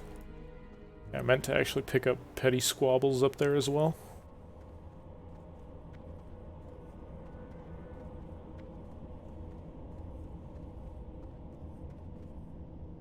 I was trying to find a way to actually solo Necrum's Medallion, but it's the huge event on the stairs where you get swarmed by like 50 trolls. So our enemies will fall. Can't really solo that, unfortunately. If I could figure out any way to solo that before 50, I would definitely do it as part of my route just to get that weapon. So if anyone knows a way to somehow solo that freaking Troll Swarm event, feel free to let me know, but I did not find one.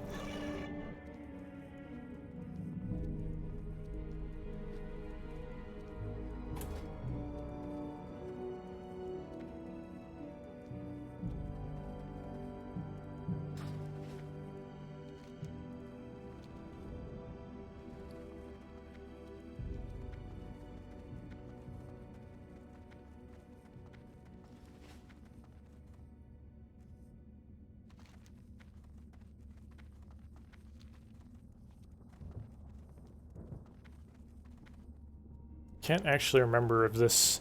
I'm kind of backtracking here. Not too familiar with this town on the Alliance side. To see if there is actually a freaking place to set your hearth in here. Not. Does anyone sell food here on the Alliance side? Is there anything useful in this town at all?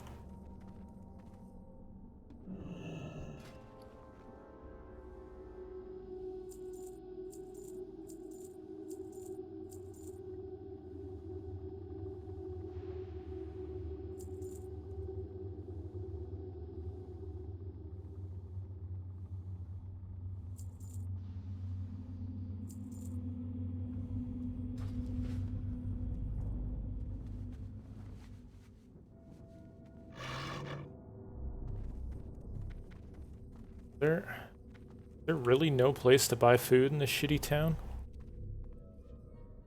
This place is the freaking worst. What is even in these buildings? There's like no freaking quests here. Okay. We're getting slightly off track from the speedrun. I just want to see what the hell is even in these things. Oh, what kind of garbage-ass town is this? Get your shit together, Alliance.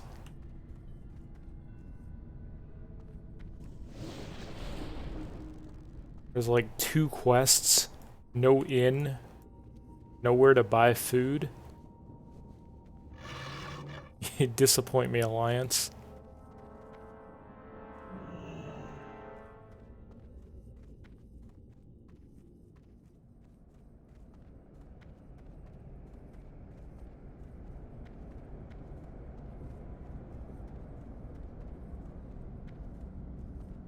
Oh my god. Okay, you're right.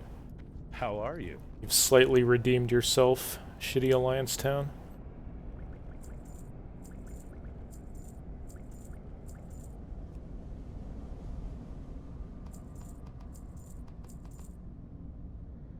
See you around.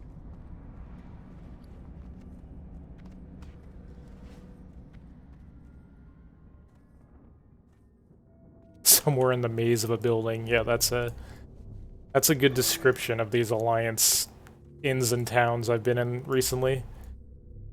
That Hinterlands Alliance Inn is the worst inn I've ever seen in my entire life in WoW. Like a freaking journey to even get to the innkeeper and back.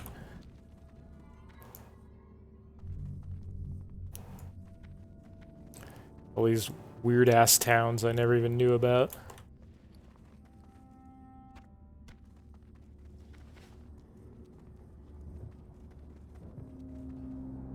Craft a cheap blue level 47 weapon with a...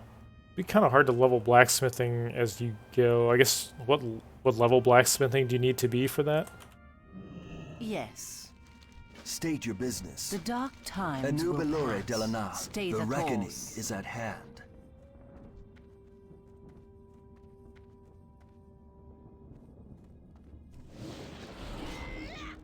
I think Jaina's still pissed at me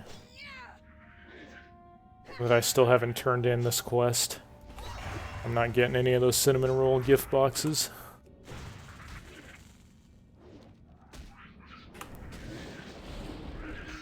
By the way, this is well,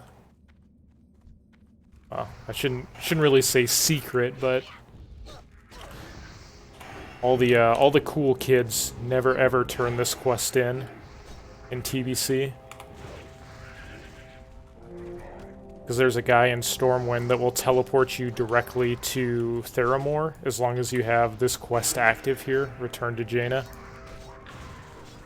So, it's a pretty useful thing to have in TBC for getting to like Caverns of Time and stuff really quickly.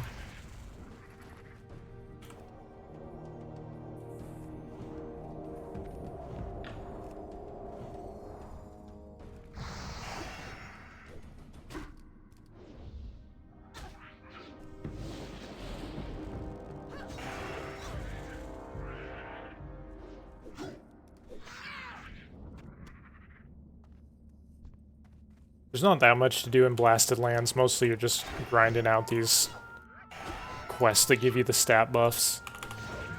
Occasionally you can find those whatever the hell they're called, Draenei crystals or something to turn in for bonus XP and some gear.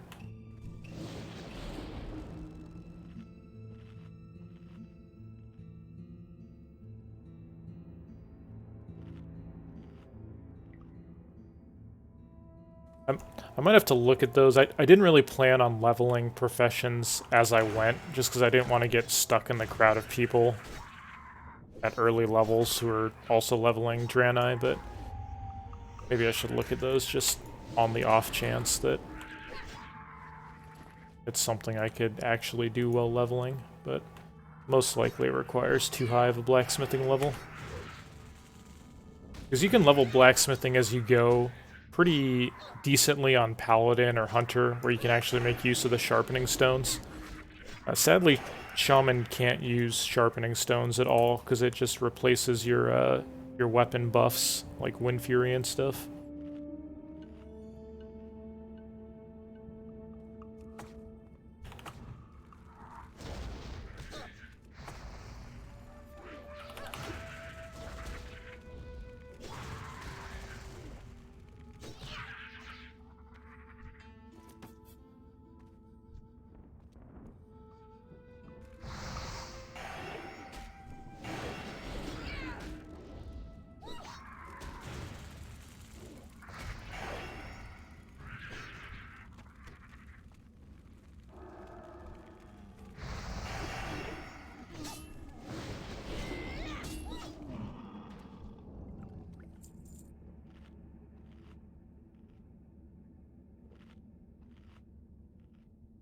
Which is the EXP nerf in the pre-patch.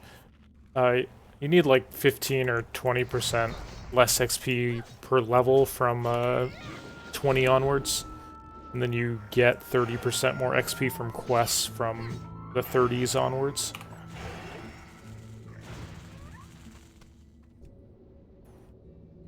What was that about? Someone leveling in 45 minutes?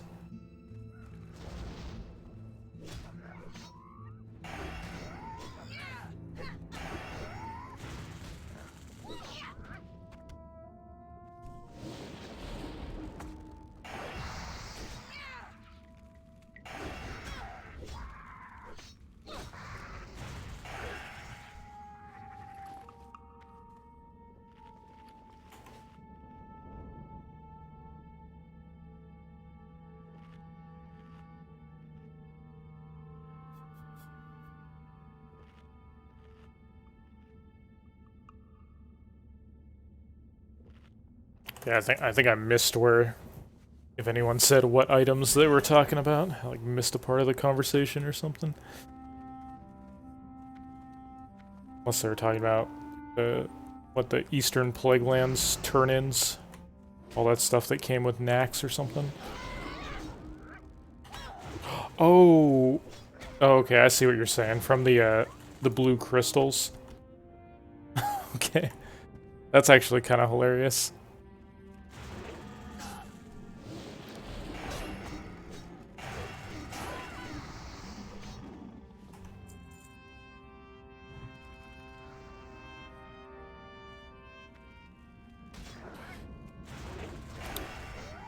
Is it actually possible to get those blue crystals just from random mobs in the zone, or are they only from the dragon? I don't think I've ever gotten one. I thought it was something you could get if you got really lucky, but maybe I've just been wrong all this time and it's only from the dragon.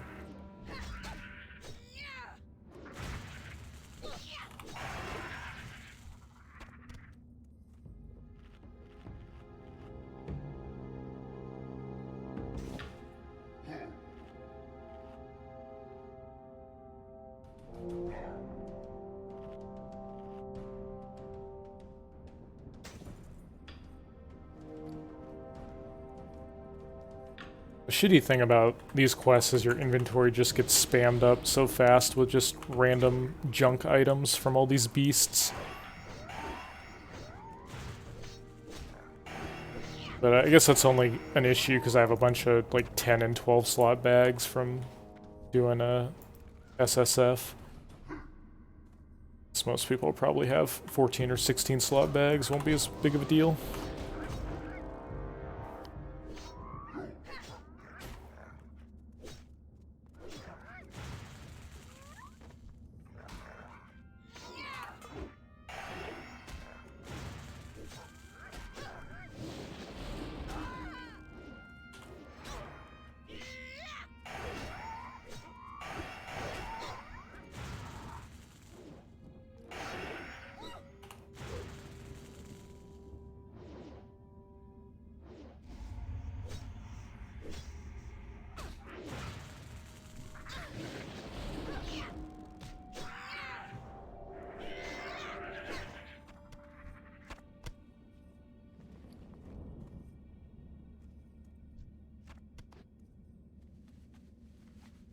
Yeah, it is really hard to tell how many of these quests you're actually done with.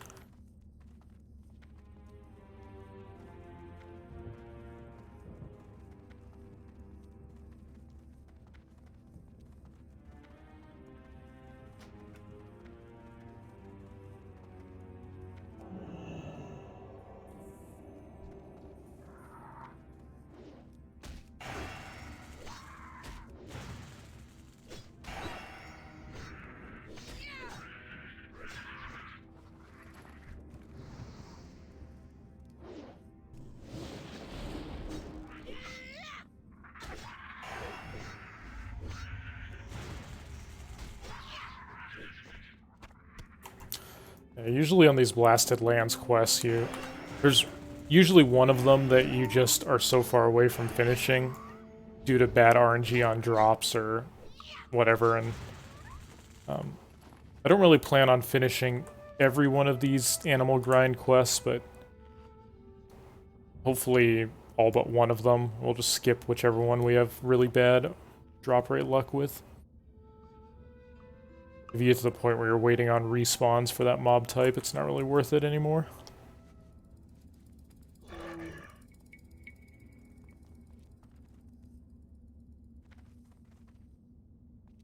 One of those quests you need like 10 items, right? Oh yeah, the basilisk brain. 10 of these? Come on now. How lucky do you think I am? Let's find out.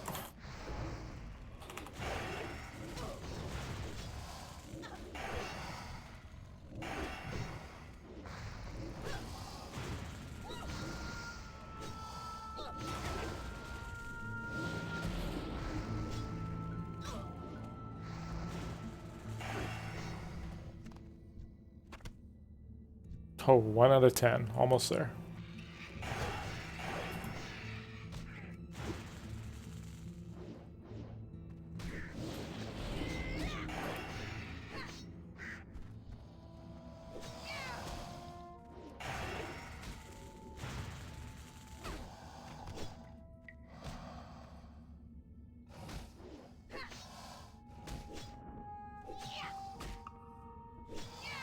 What the? Random no mage? What up, buddy?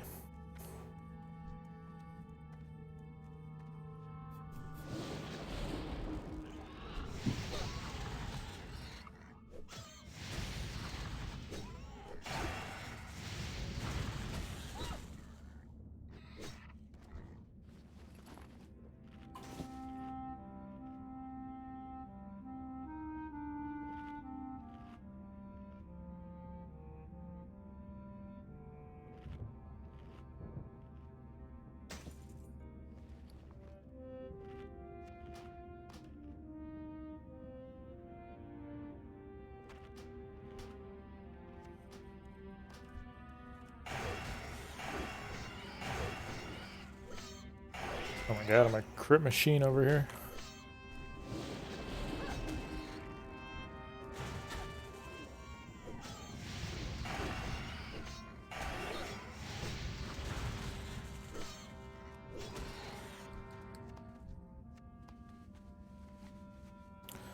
I wonder if somebody cleared out the rare spawns in this area. There's a lot of just random rare spawns, too, and I believe the rare spawns have a pretty good chance to drop the green crystals that you can get a little bit of a XP boost and a free item from.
God, my poor inventory.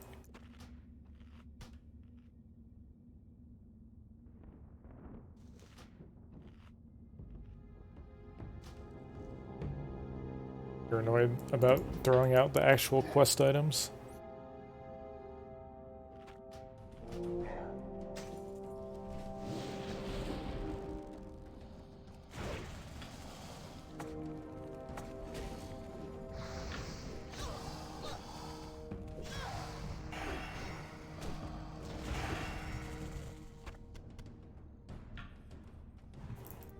Interesting.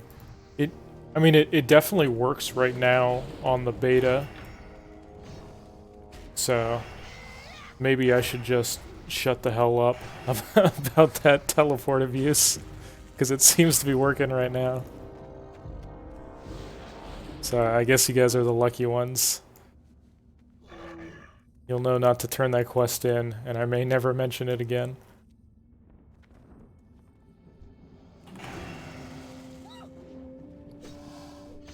Oh, is that what it is? It only works up to a certain level range?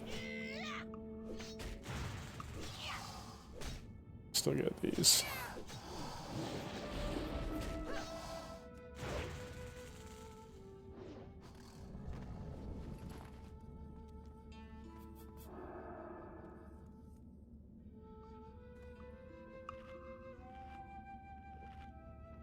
Actually, a pretty good amount of these basilisks around.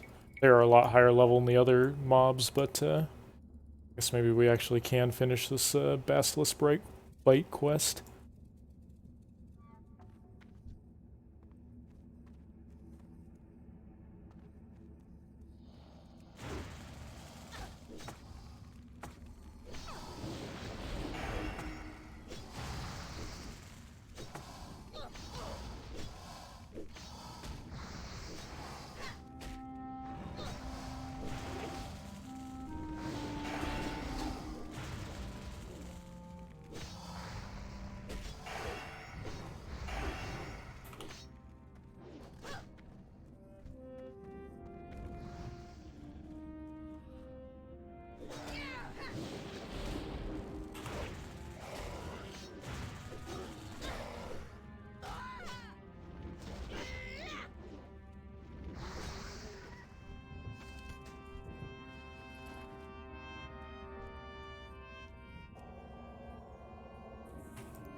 Just trolling my chat. Alright, I'll race you. You get your boosts and I'll run around with my space goat. We'll race to 60.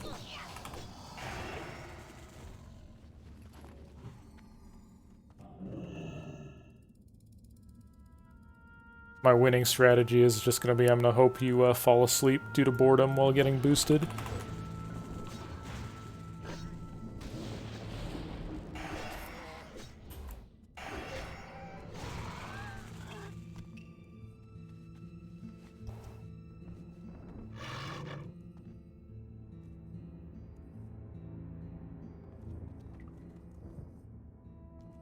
Okay.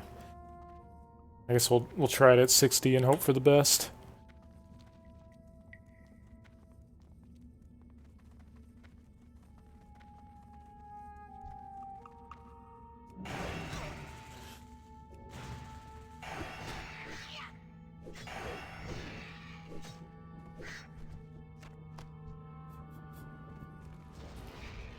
Vulture Gizzard 1 of 10. Yikes.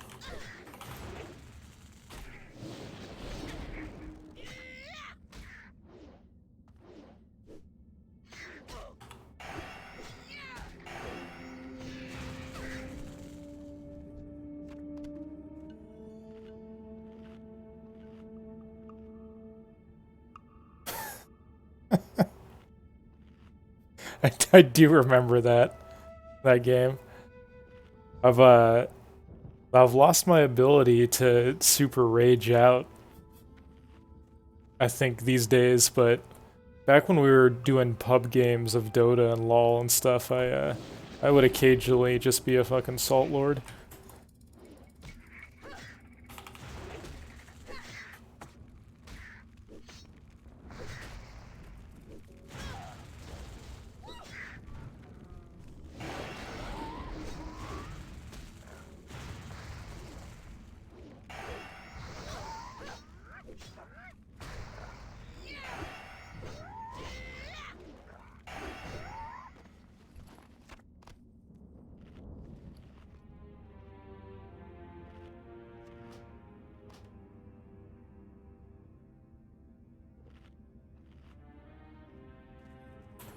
The important thing, though, ever is, do you remember my jungle Priestess of the Moon? Once I found out you could actually, like, leap to exploitative, spots. It was all worth it for discovering that.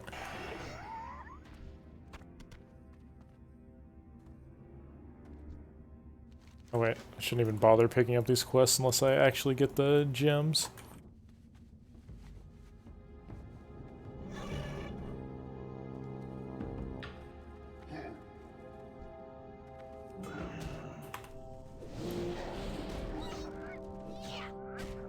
I had this amazing jungle Priestess of the Moon route where you could just like infinitely respawn one of the camps.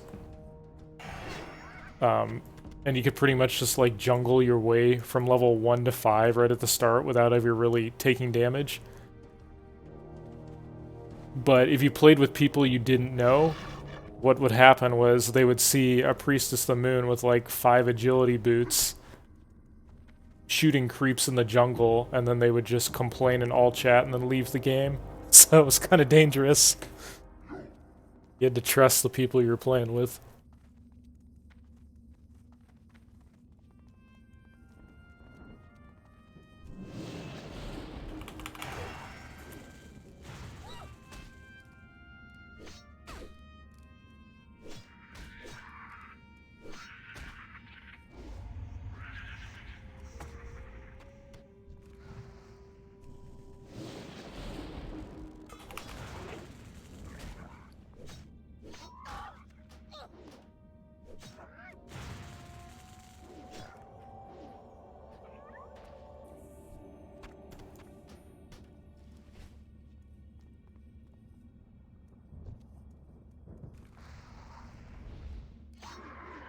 I have almost no idea where I'm at on these animal collection quests, other than we're probably giving up on the Vulture's Vigor this time around.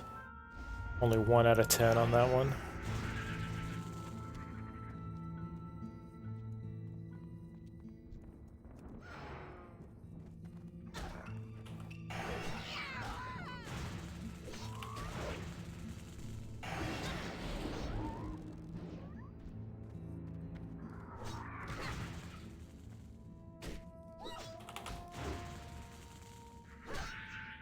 Maybe. The Draenei racial, I mean, I just assume it's working. There's not really a good way to check while leveling.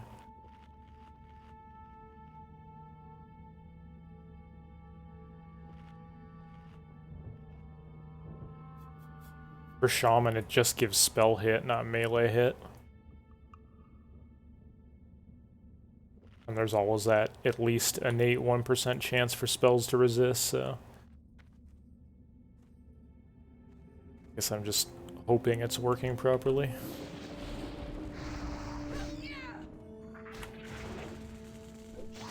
Yeah, the gift of the Naru is definitely helpful. If that's the one you were talking about, though. Be used either just to reduce downtime or to... as an oh shit button. Pretty versatile.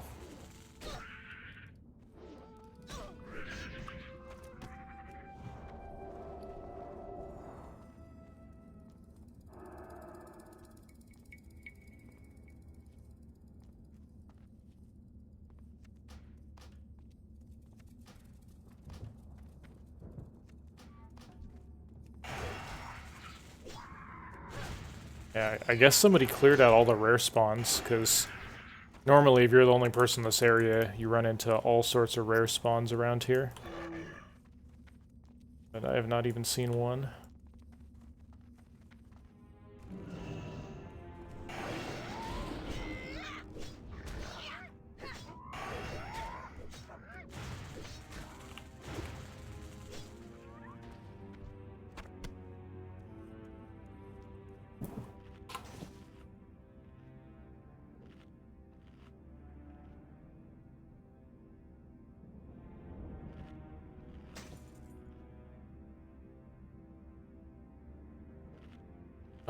So I was on the right path with my winning strat there. Yeah, I'm honestly pretty glad that boosting is probably going to be barely faster than just leveling yourself out in the open world now, as long as you have a good route and some decent gear. Because it's kind of boring as shit, and then if it's a new class, then people don't really know how to play when they actually get to 60.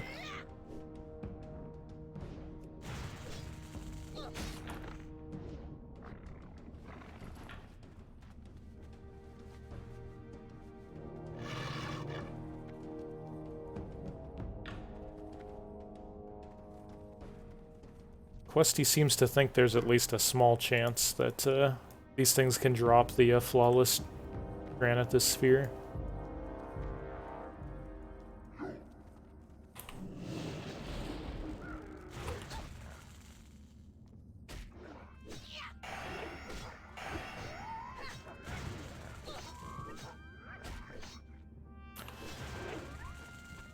Yeah, I'm gonna have to...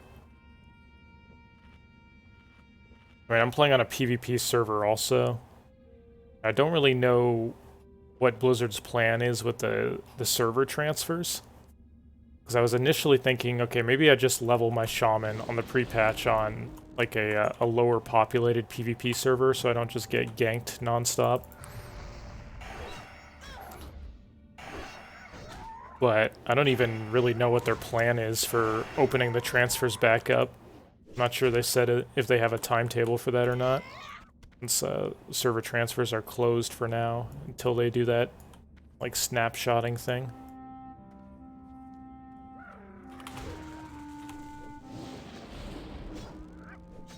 How do you feel about the character cloning price? I mean, it seems pretty high to me, but I don't really plan on cloning anything, because I haven't played Classic in quite some time, so not particularly attached to any of the characters I have on there.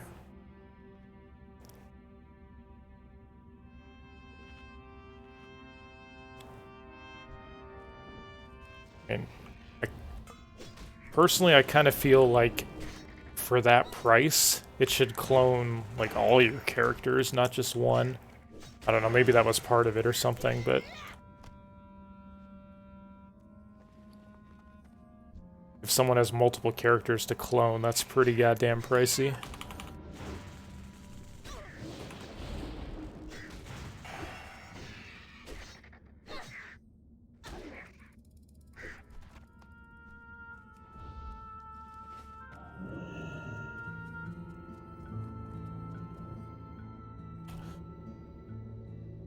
Yeah, Flawless gives repeated XP. I don't think the other one does. Not 100% sure, though.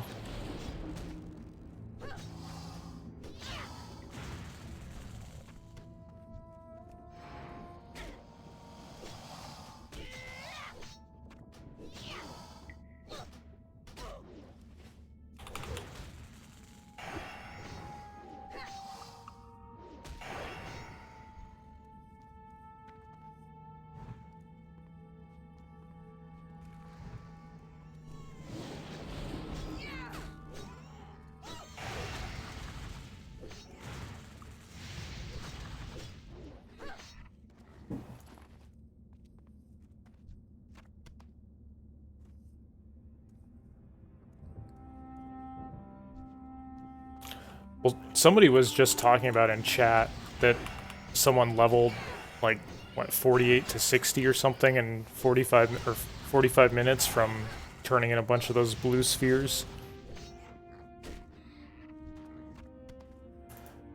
Unless they changed it after that.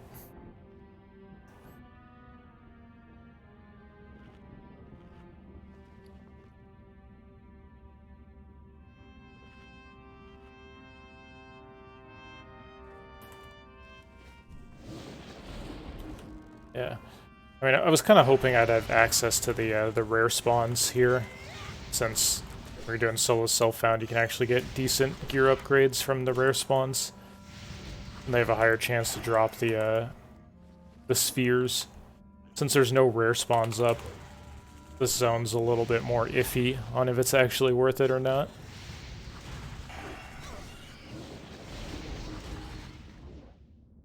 At this point, just about done. I need to... I'm not gonna bother with the Vulture's Vigor, but once I finish the Basilisk Bite here, we'll probably move on.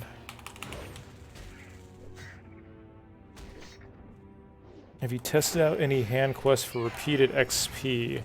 Not on this run. Was there anything particular you were thinking of?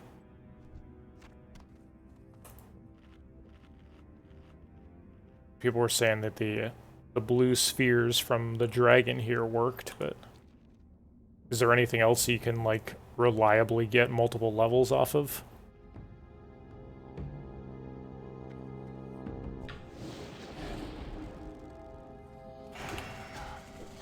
As far as I know, all the other turn-ins, like the Savage Fronds and all that stuff in EPL, it only gives you XP once for it.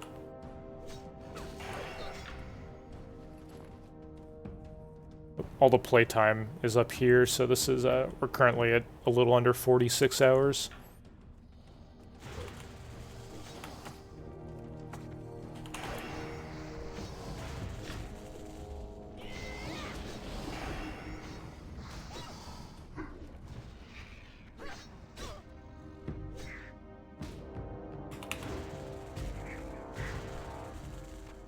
Oh yeah, I didn't have any characters with raid turn-ins and stuff like that stored up to transfer. I haven't tested it personally.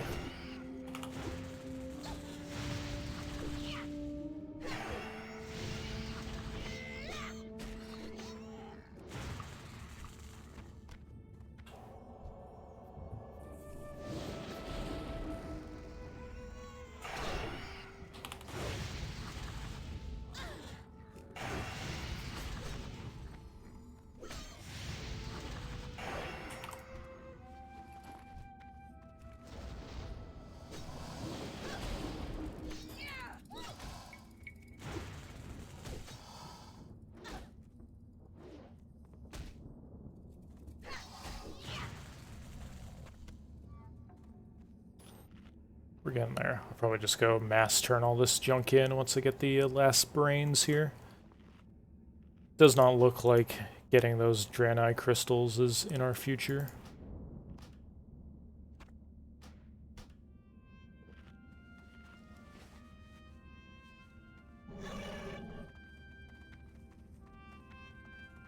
Oh my god. I'm so tall on that elephant and just bumped my head on everything.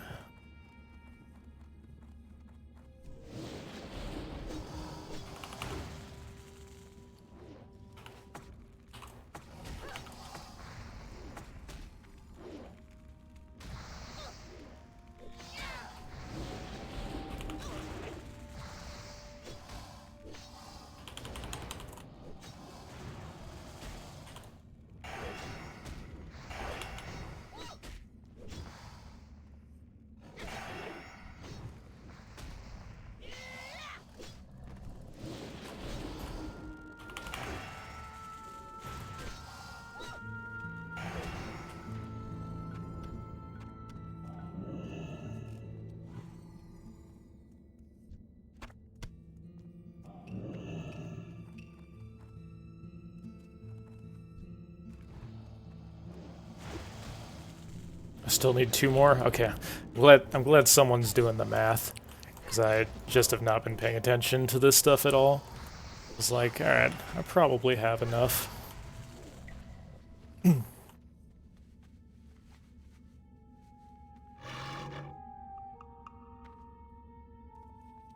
Best class to speedrun with is just undoubtedly Hunter for TBC. Hunter got by far the most buffs to their, like, fresh 1 to 70 leveling.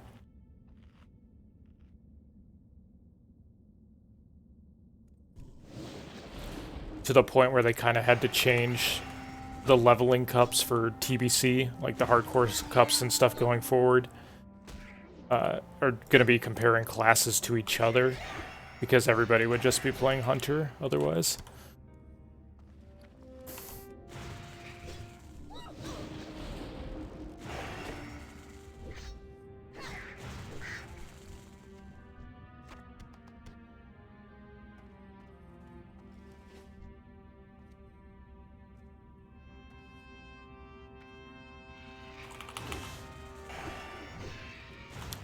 Yeah, I mean, I guess so.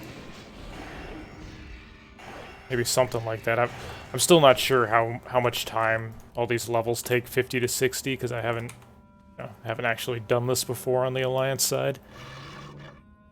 So it's very possible that after this run is done, when I go back over the VODs and just redo or update the guide to try to find the most efficient route, like there's probably still another few hours of time to be saved in there for sure.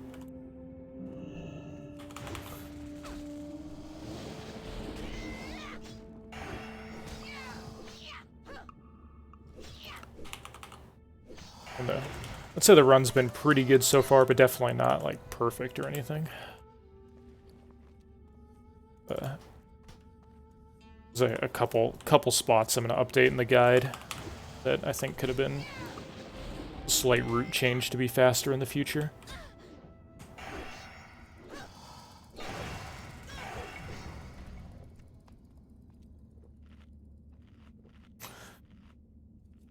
Yeah, I'll curious to see how much ganking I'm gonna have to endure on the pre-patch leveling on a PvP server. Hopefully it's just ganking via other characters that are leveling. That I don't mind. If it's somebody like sitting around in full Nax gear just one-shotting all the people trying to level new races, then not really much you can do about that if they decide to ruin your day.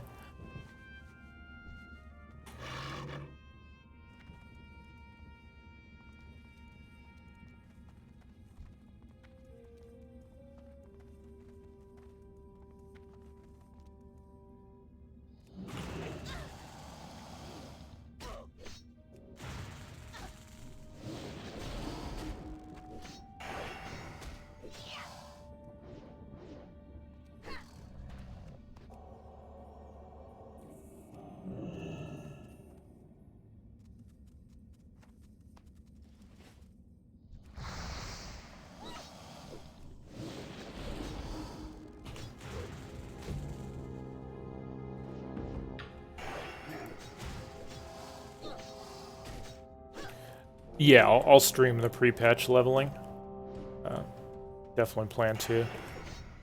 Might kind of be asking for it a little bit in terms of getting ganked, doing it on a PvP server, but we'll see. Hopefully Blizzard announces at some point what their plans are for server transfers, since they're disabled right now. Not really sure when or if they'll come back up. Because if they bring those back up before TBC, then at least I can level it on like a lower pop PvP server, and then transfer to Whitemane. Leveling on Whitemane from scratch is probably going to be quite the challenge to not get ganked repeatedly.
Why can I not get this last brain?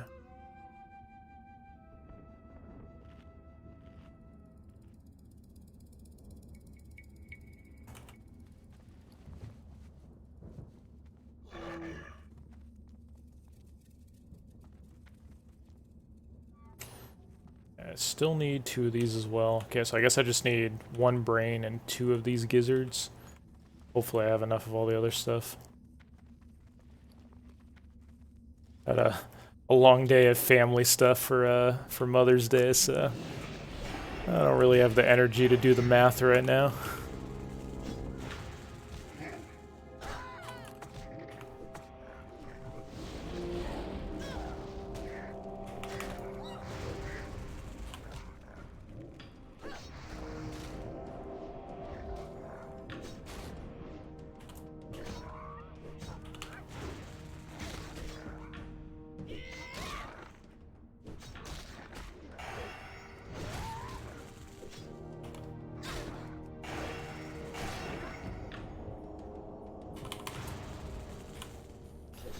I think one Earth Shock saved me there.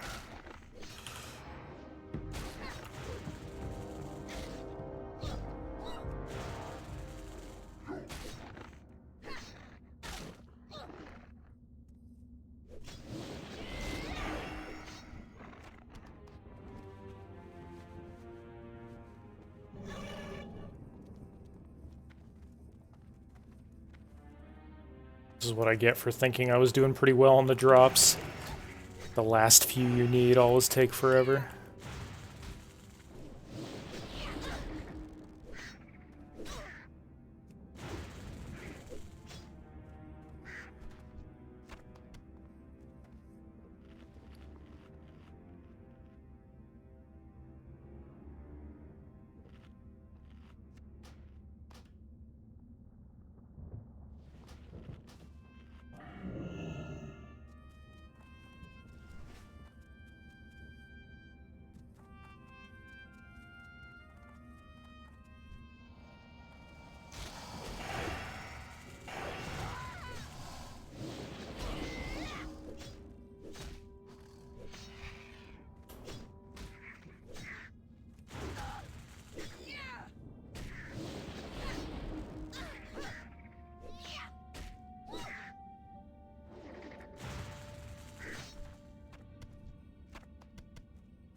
Come on, brain.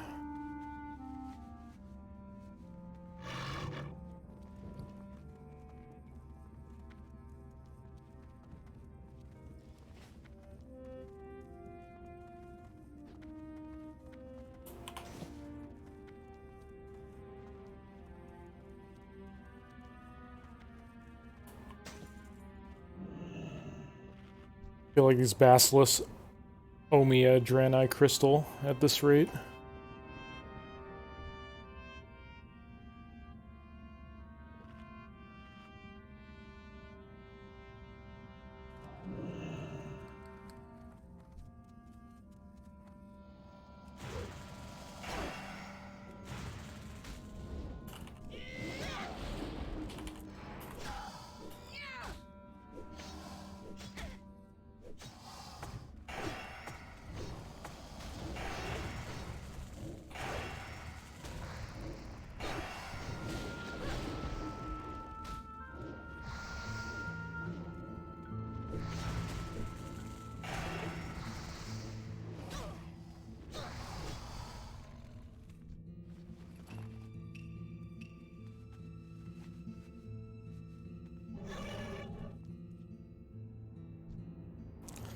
I think I'm getting pretty close to the point where I've killed about the same number of these basilisks trying to get the last brain as I did to get the first 9.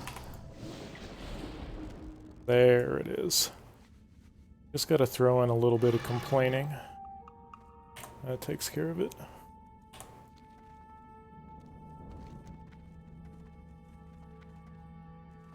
Okay, I was talking about this quest earlier for the Griffin Rider's hammer, but since I'm not going to be able to solo this, may as well get rid of it.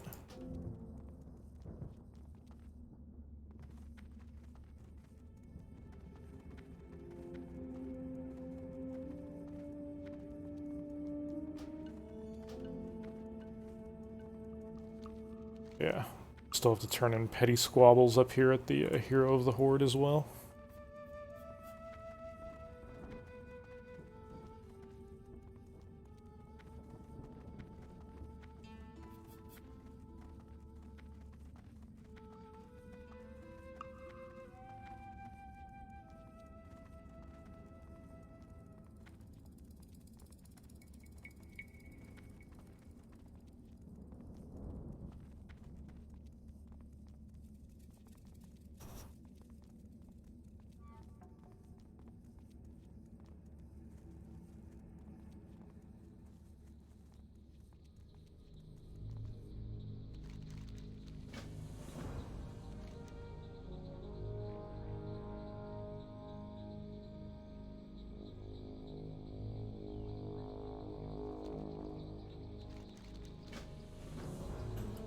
Definitely too low level to actually do this quest for now. Maybe at a hunter you could do it at 51, but you have to kill some level 57 mobs for this on a melee. That's a pass.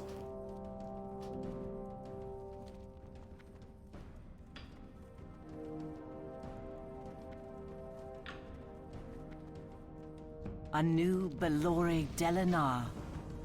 Anaria Shola. Glory to the Sindorai. We will have justice. Farewell. Oh. Fucking inventory. The eternal sun guides us.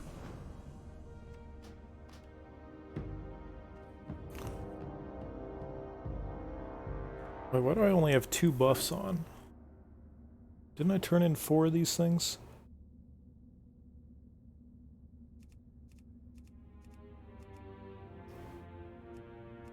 Sick. I only turned in 3, huh?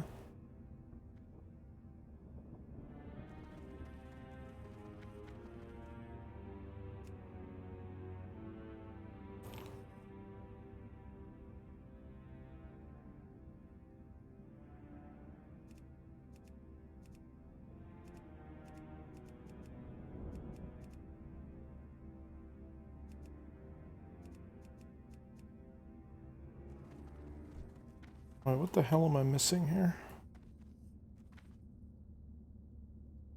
Oh god, I needed 1 more brain for a boar's vitality. Okay, that's what it was. No, I'm in the same spot where I need 1 more brain to finish. Or I could kill this guy.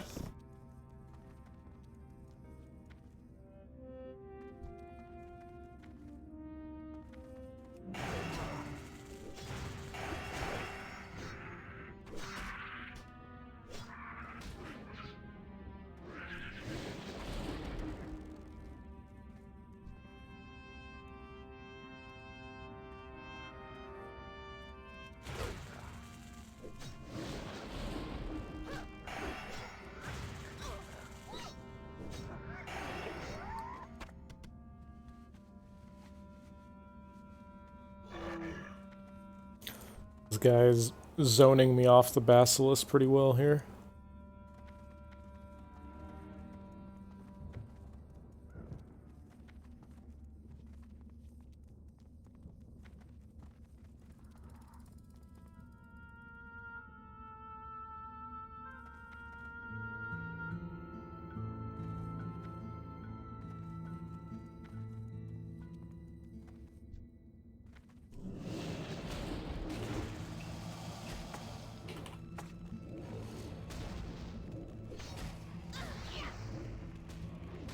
Need 1 of these brains myself after this grind.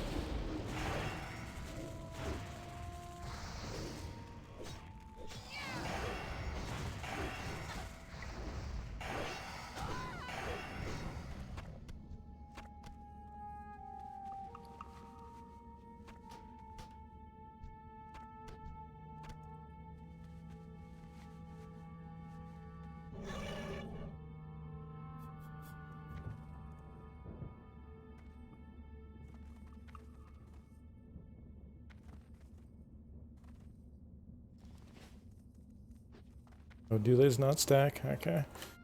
I don't know. I've been away from Classic for so freaking long. It's small details like which of these buffs stack is long gone from my mind.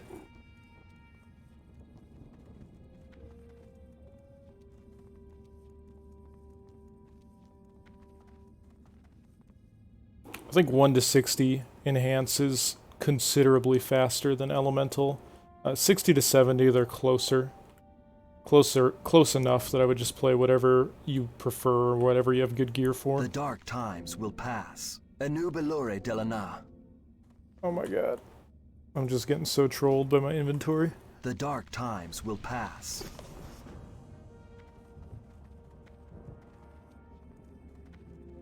Okay, get me out of here.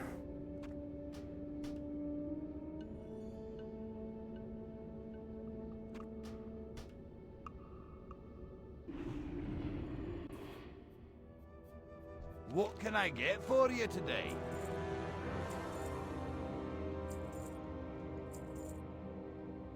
What's on your mind?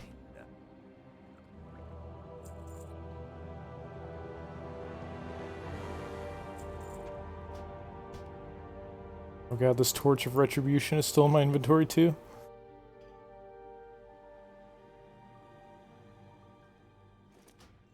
Safe travels.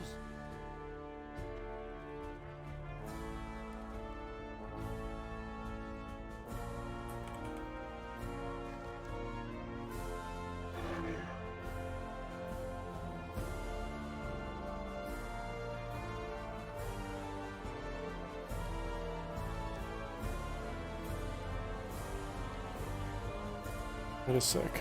Okay. I did have a master plan here. I'll do these cloth turn-ins. That should get me... God, I'm so tall. Should get me 52 so I can train here and then move You got on. my attention. Off with you.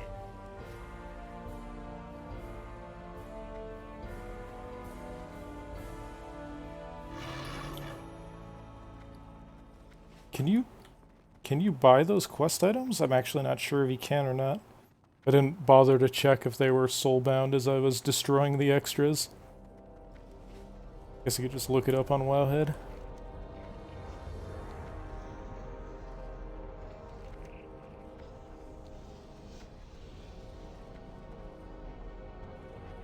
Hello.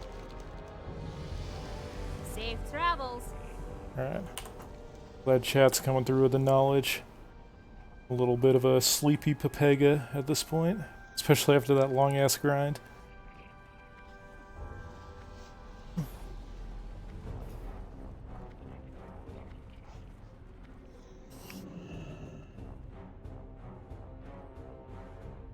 Blessings upon you. Kitty, move. The Naru have not forgotten us.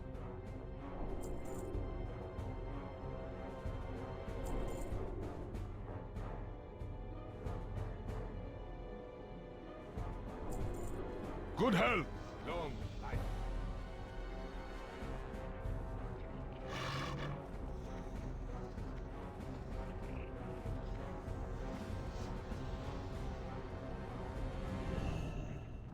Well met.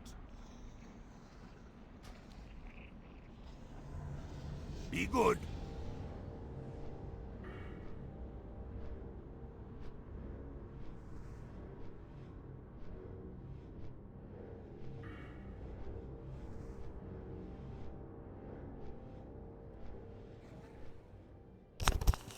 Okay, so now my route here is deviating a little bit from what I have in the guide right now.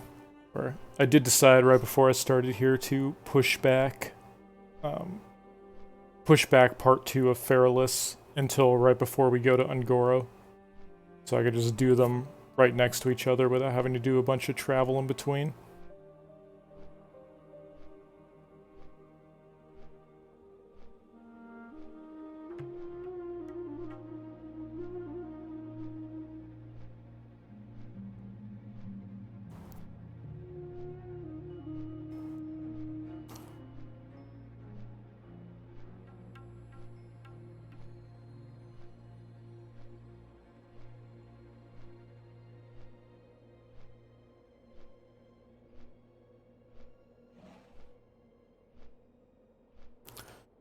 Nature's Wrath items?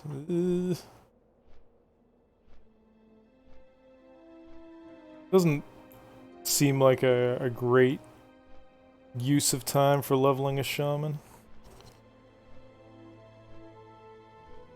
I don't think, even if you have like full Nature's Wrath or good elemental gear, I don't think you're gonna level up as fast as an Enhancement Shaman.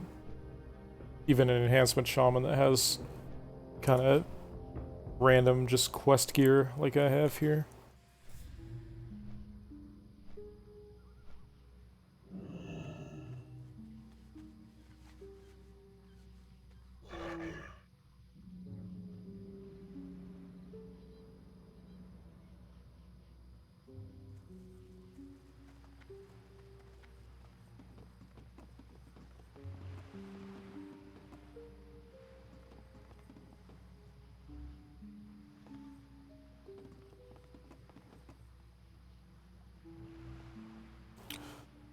So that's actually, Varus, that's one thing that I'm checking on this run, is because I definitely want to get to I definitely want to get to friendly rep with Argent Dawn so I can get those enriched mana biscuits.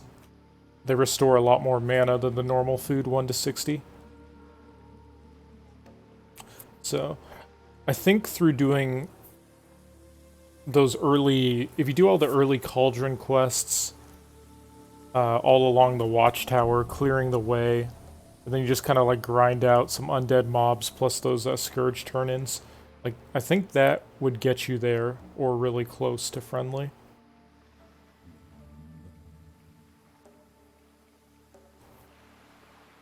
On this run, we're gonna go to the Plaguelands area once we're done with Ungoro, which is probably going to be right around level 55 or something.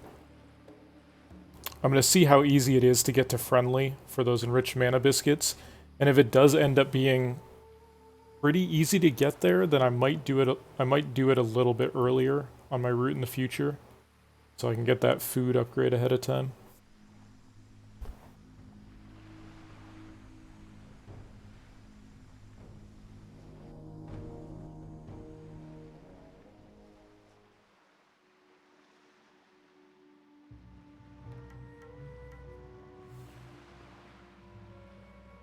Yeah, so breakdown. Yeah, so Earth Shock is a really big part of our damage now, because we did get a new rank of Earth Shock, plus we have the damage boost from Storm Strike. But yeah, Lightning Shield's still holding strong at second highest damage overall. Pretty much second highest throughout most of the leveling process.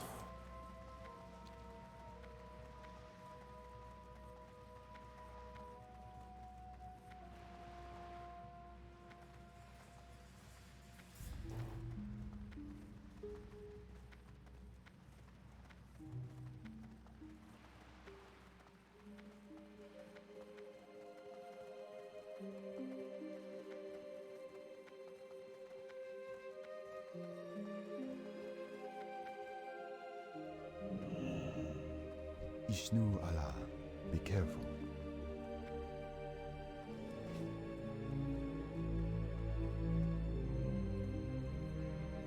I am honored. Oh, wait. Delnadis. Okay, technically I should set my hearth here before I fly up to Aberdeen to turn these quests in.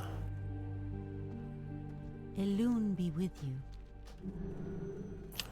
So we're gonna turn in a few things in Darnassus here while we're close to it, and then progress some of the chains there. What brings you here? Goddess watcher. Then we're gonna do just a tiny bit of Ashara, just a few quests in there, and then a decent amount of Felwood. Not the whole amount of Felwood, but enough to maybe like get us close to 53 or so. And then we'll head down to the Ungoro area. We've still got Fairless Part 2 to do. Maybe a half dozen quests or so there. We've got a few things to turn in Tannerus. And then I guess we'd start running into Ungoro probably early level 53.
I am listening.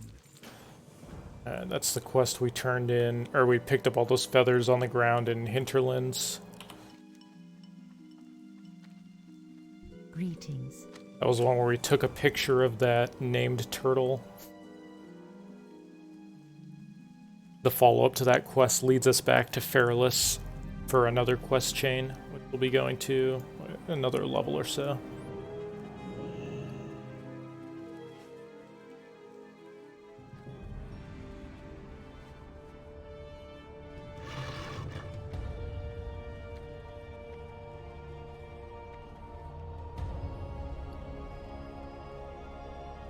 I set my hearth in Aberdeen so that I could go turn these things in and not have to walk all the way back over here and fly back down to Aberdeen. I can just hearth there, save a few minutes of travel.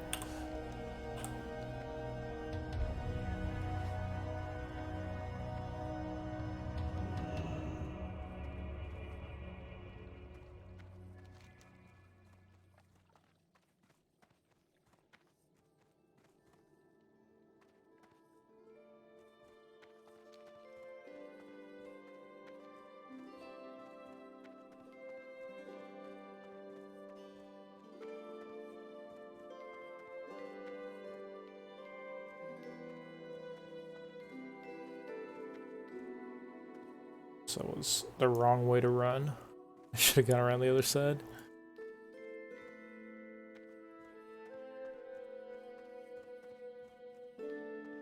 Goddess bless you.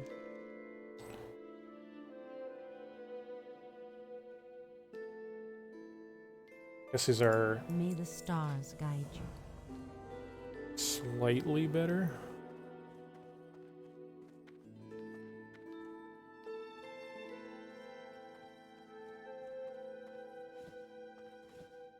I guess I'll keep the crit. Ishnu Allah. Really need stamina anyways.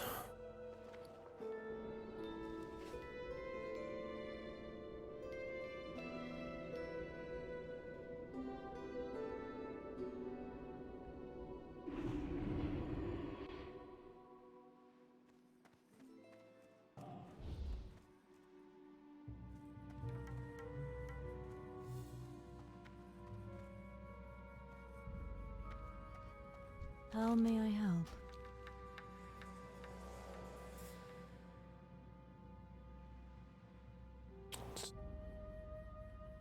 Farewell. Actually, I think we'll hit up, we'll just hit up the first couple quests in Ashara on our way back from Fairless. I was pretty much just gonna run in here and just do these couple quests right here. They're pretty quick and easy to do. And it's right by the Alliance flight path over here anyways.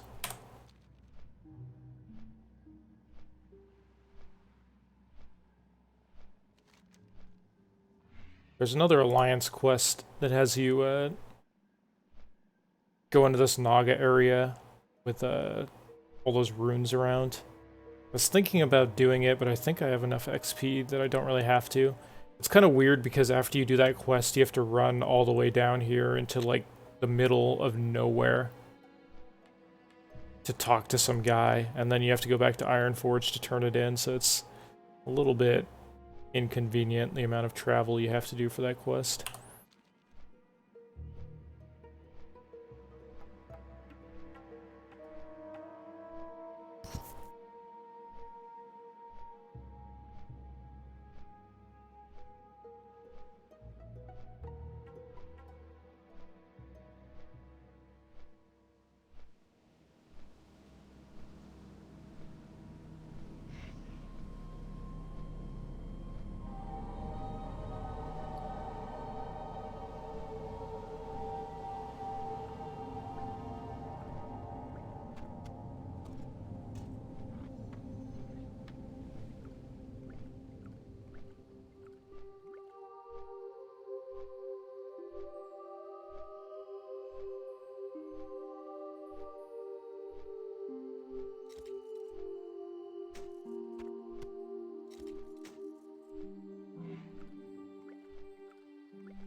some of these Fellwood quests here I haven't done on from the Alliance side either.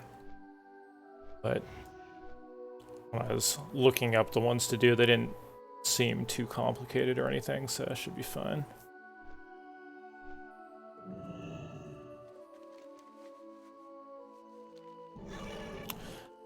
One of the changes I might be making earlier in my route here is that I'm trying to find a good time to come back, maybe do a few of the quests over here in Eastern Ashenvale and then grab the flight path here to Fellwood at the same time. Maybe early 30s or something. Because there is a quest up here that I could do and then grab the flight path. And then I wouldn't have to do this run over to Fellwood right now, which is kind of takes a long-ass time.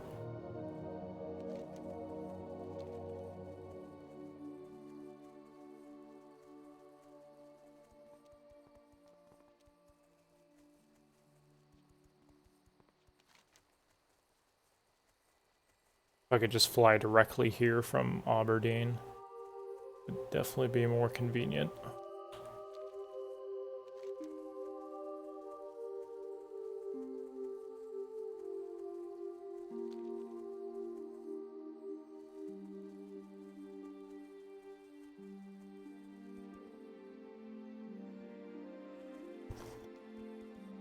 I was questy working for Outland.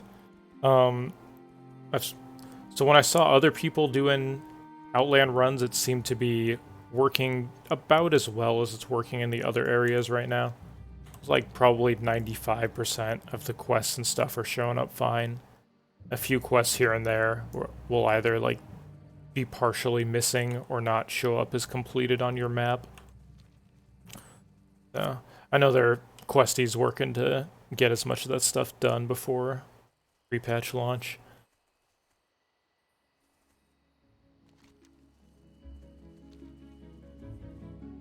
Maybe when you're on the water totem quest.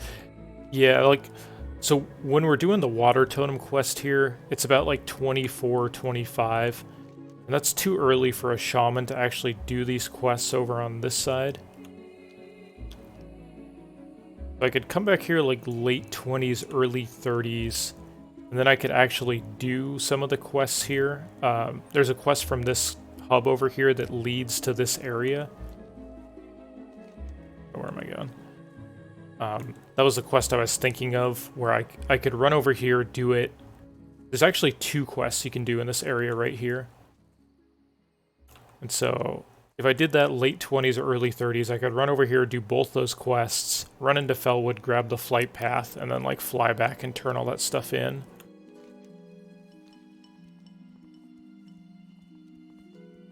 I need to find a good spot to put it into the route that doesn't require just too much travel, where I either have a Hearthstone up so I can get around quickly, or I guess if I waited till 30 I would have Astral Recall, which might help.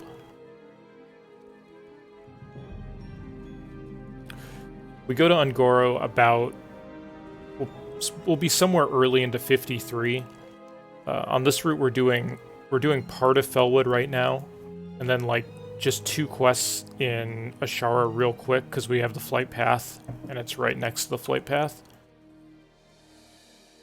Then we're gonna do the last kind of half-dozen quests in Feralus, which is pretty close to Ungoro, so we'll go directly from there into Ungoro. Should be kind of early 53 at that point. I wanted to get to 55 by the time I'm done with Ungoro, because once you're done with Ungoro, you can take a little bit of a detour to go. So when you're turning in some of the quests in Gadgetzan that you finish in Ungoro, it's a good time to go run into the Caverns of Time, because that is one of the only places where you can buy Outlands level food in the pre-patch. So you can actually get food that restores twice as much health as normal food, and you can start using it at level 55 if you run down into the to the Caverns of Time and talk to one of the vendors in there. So that's kind of why I was aiming to be about 55 as I finished Ungoro, because I'd be next to that vendor anyways. Not that it's bad to be 55 when you finish Ungoro normally anyways, but...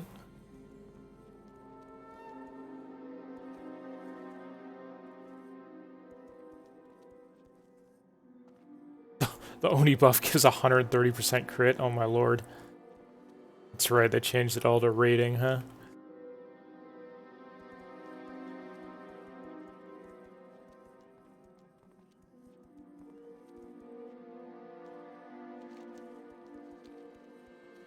Yeah, it's usually totally fine to be doing green quests.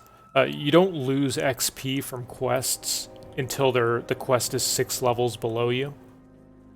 And since we're playing solo self-found, my gear is pretty bad overall. Like, we're playing a melee class with pretty bad gear. You wish to speak? So it's definitely fine to be doing quests, you know, that are a few levels below you.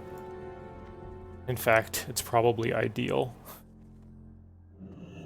The winds guide you. I mean, you can't really always do that because What brings you here? sometimes it's just more efficient to do whatever zone is next to where you just were. Rather than, like, you know, search for the perfect quest range. But...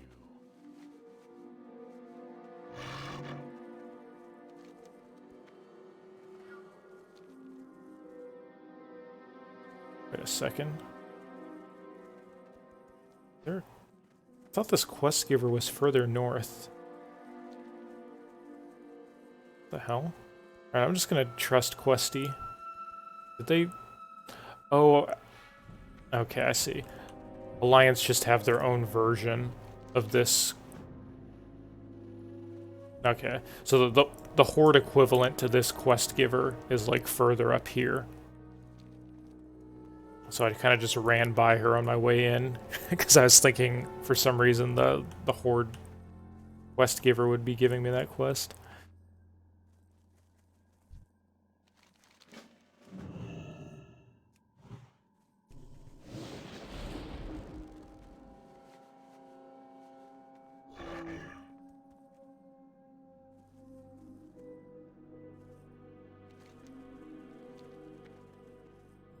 Yeah. The thing about Ungoro is at some point you actually you have to kill like level 54 mobs and stuff.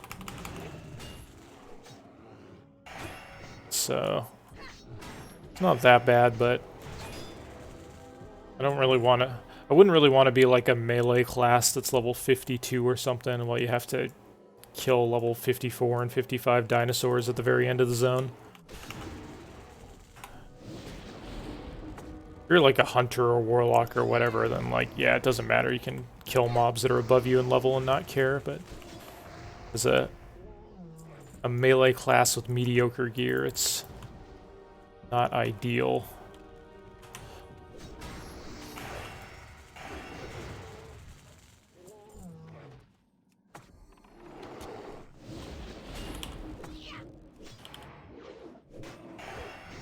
Yeah, I am gonna do Ashara. Just a couple quests. I decided to do it on the way back from here, because it's a little more efficient to run into Felwood from Astronar than from the eastern side. But I think next time around, I'm gonna try to find a way to get this flight path in Felwood earlier on when I'm in Ashenvale, so I don't have to run there. It took me like 5 minutes to run into Felwood, so definitely would have been better if I had already had the flight path here. Picked it up earlier while I was doing some of those Ashenvale quests that are in the same area.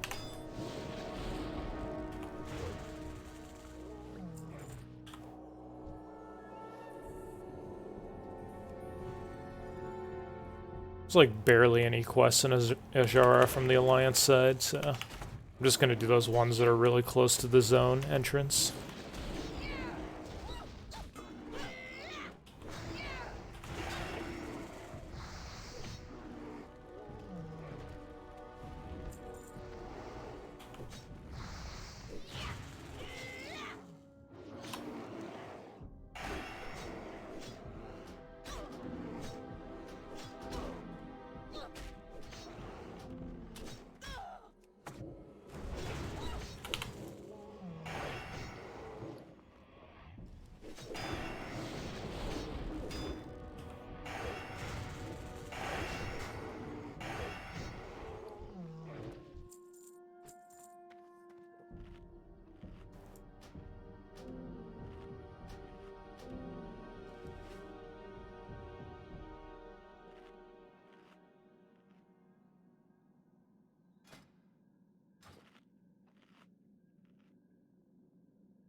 Yeah, I think this time around I'm skipping that Dalmajara quest that has you like run to the very corner of the zone to that island. It's worth a lot of XP, but I don't know, it just takes you so far out of the way.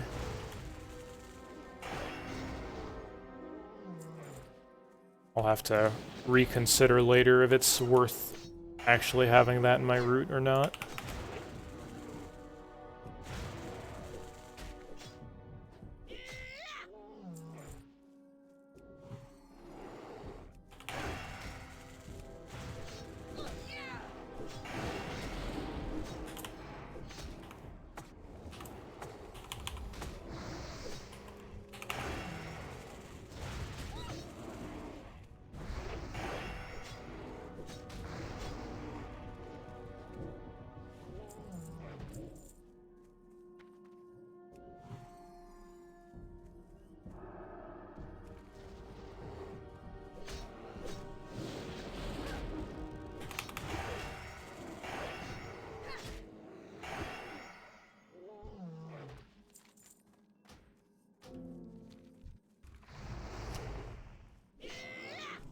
I didn't even actually know what the Alliance level 50 quest was on the ally side. I couldn't even like find it on Wowhead or anything. But apparently it's to pick up one of all these various different elemental airs and fire and stuff. Now that I know that, maybe for the future I might try to hold on to some of those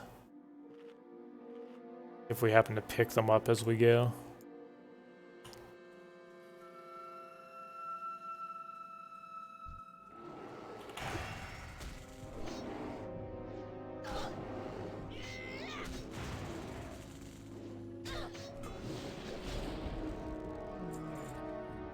Yeah, root is from a tree, yeah. It's the NA way.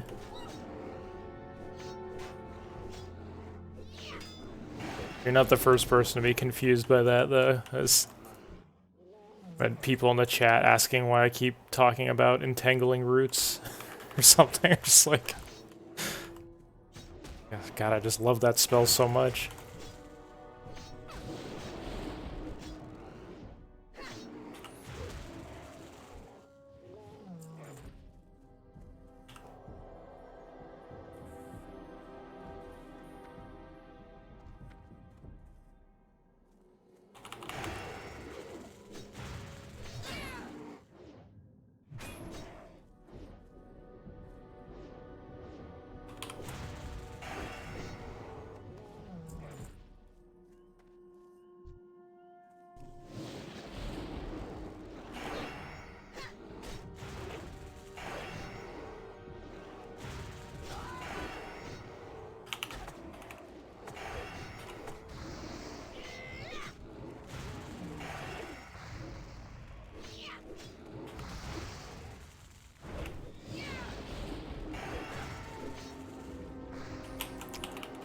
I think you have to kill a little bit extra of these anyway to get the right amount of rep.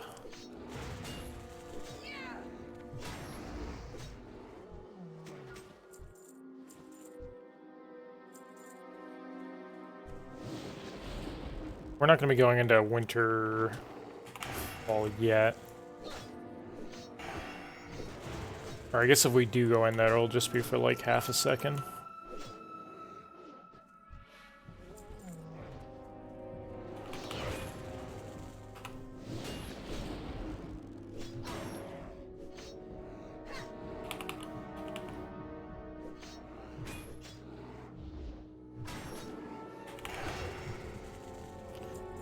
One sec, got a hungry cat yelling at me. Be right back.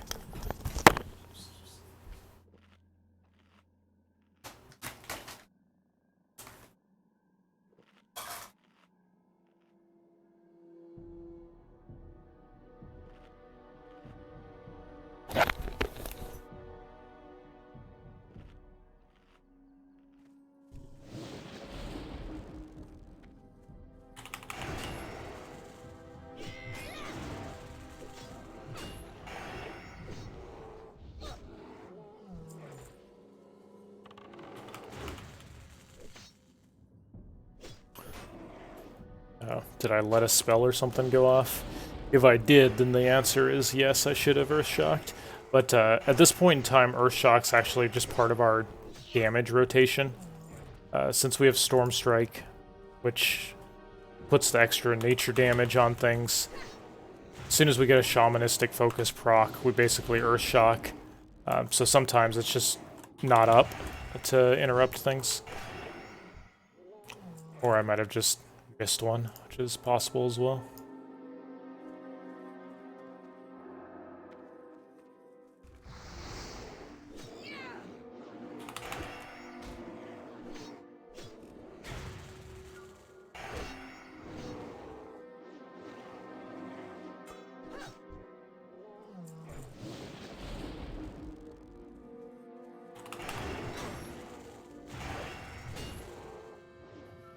Like when that happens, when you do your full damage combo at the start and then Earthshock, the mob's at like 10% HP.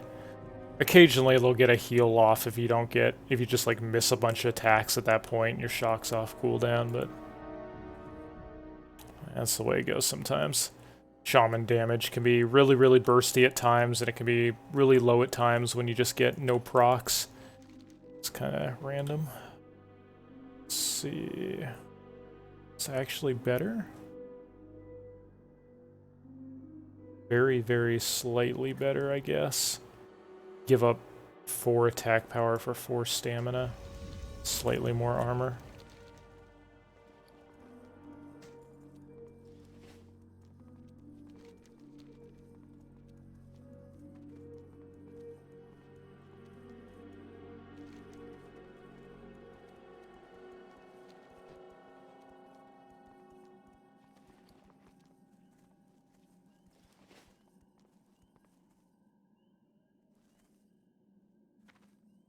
I almost wonder if it's worth running up here and doing this.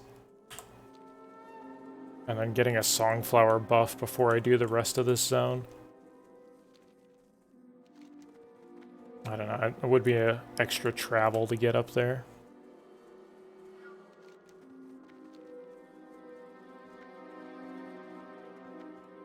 Kind of curious, because I was planning on doing all these quests as I go up towards here for Cleansing Fellwood.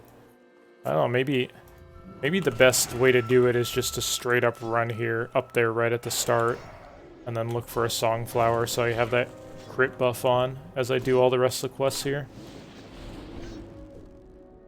Would it save me enough time to be worth the travel time? Maybe.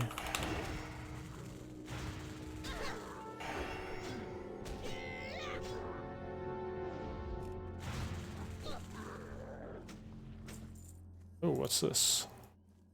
Ah, damn, two-hand. I saw 2.7 speed and a bunch of DPS, and I got momentarily excited that it was a one-hander.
As we get closer towards 60, the mobs will actually start doing more and more damage to us, because we're not really going to be upgrading our gear that much as we go. So, getting the upgraded food at level 55 from Caverns of Time will actually make a decent difference. Up till now, we haven't had to worry too much about health, because our health is always lower than our mana, but with the mob scaling and the fact that we have Shamanistic Rage now for a little more mana efficiency, that's actually going to start probably reversing a little bit to where we might be lower on health and mana at most times as we get closer to 60. We have here.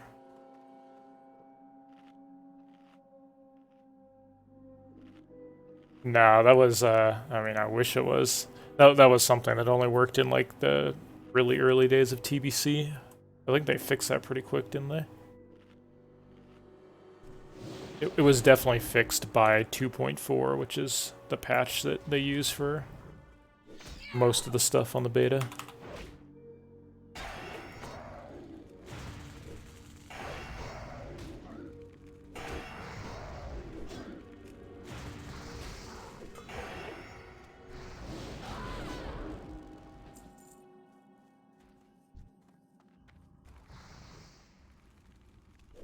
Wow, that got really aggroed from way back there.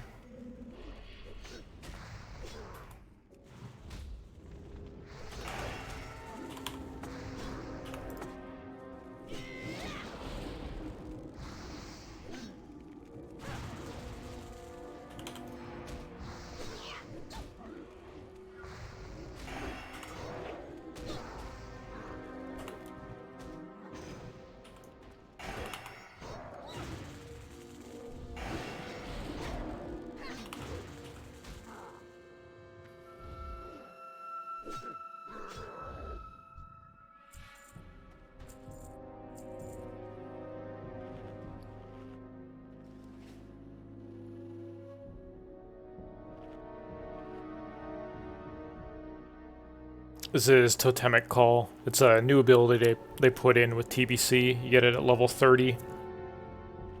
So it's just removes all your totems at once and gives you a little bit of a rebate. So it's a little easier to move your totem castle. Or to despawn totems behind you so stuff doesn't aggro you from across the zone. You can also click totems under your character sheet here and make them go away that way.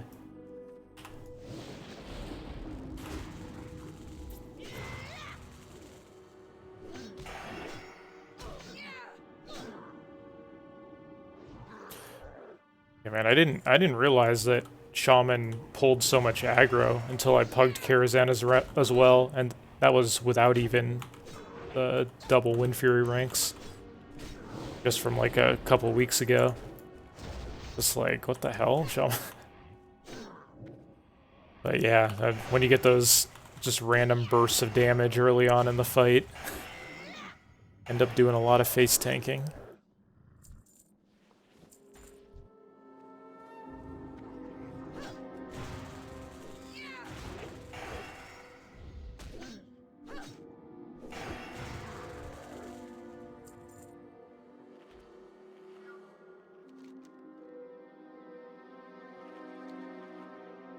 These things are pretty squishy. Like, honestly, getting the Songflower buff and grinding all this stuff would probably be pretty quick XP an hour, too. Not that you really need to grind, but you wanted a break from questing. Once you had the extra 5 crit, which is pretty important to Enhancement Shaman, you probably just, like, cleave through these casters and stuff non-stop.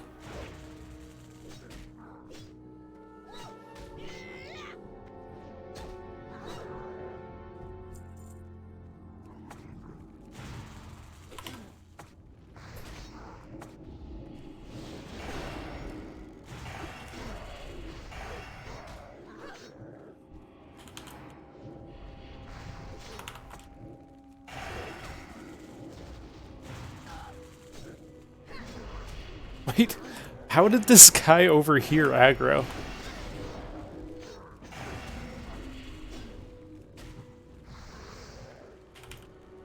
That is quite the long range, that one.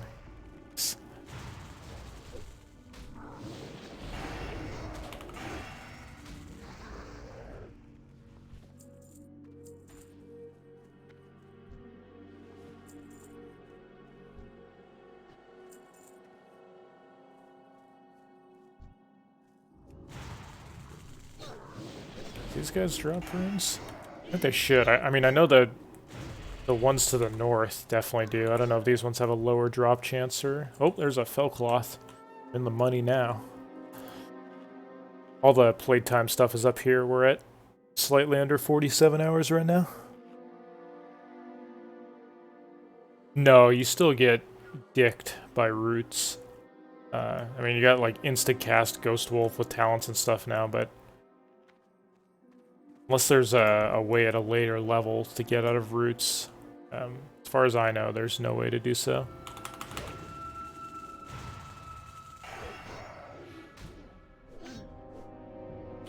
I mean, if it's a single target root cast, you can grounding totem it, but I mean, most of the ones that hit you are the AoE kind.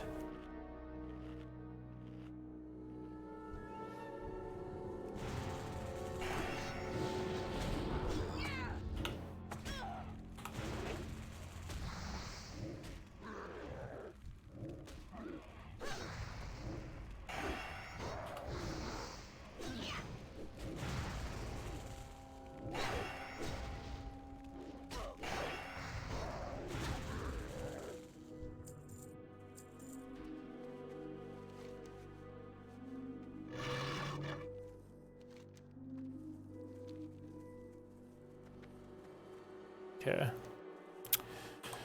Tell you what we're gonna do. It's very possible that this is not the most efficient way to do things, but I think for science, I kind of want to see how it feels to know if I want to do this next time on the actual pre-patch.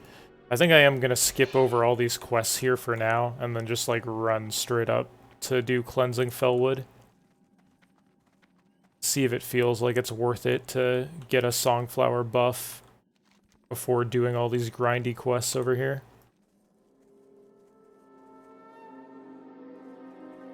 That extra crit, pretty good for Enhancement Shaman. Just basically getting full uptime on Flurry and Shamanistic Focus and stuff.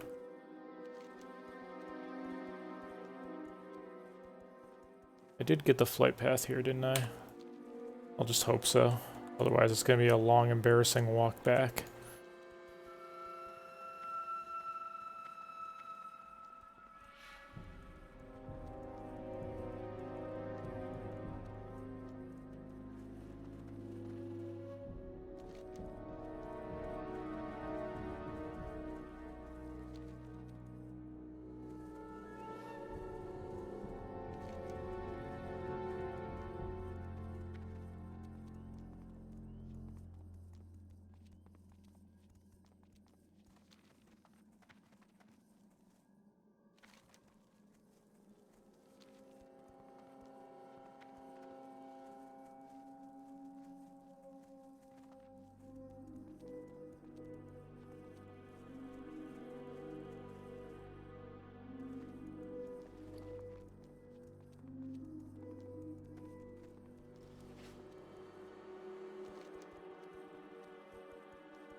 I didn't check to see if you could set Hearth here, but I'm pretty sure you can't.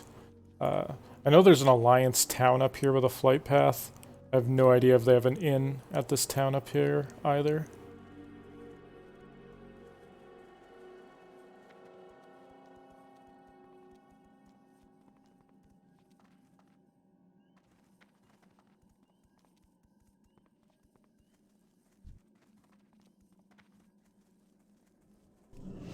Kill a few of these things on the way up while we're sitting here at full mana.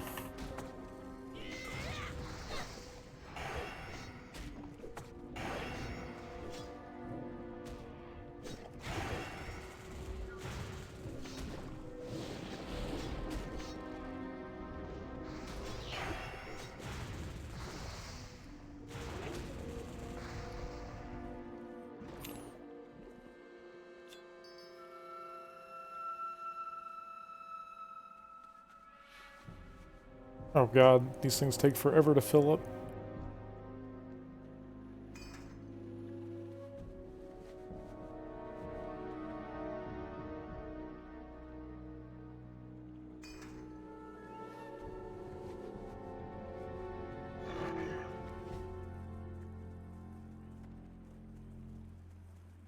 No, they're a normal GCD, sadly.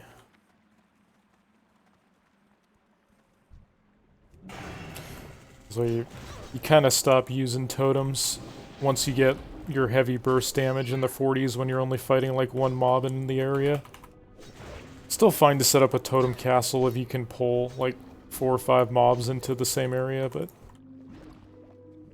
you're just running around and killing things one at a time. It's, yeah, considering the mana and the GCD or whatever, it's barely even worth using totems. Right here where there's 2 mobs, you can throw some down.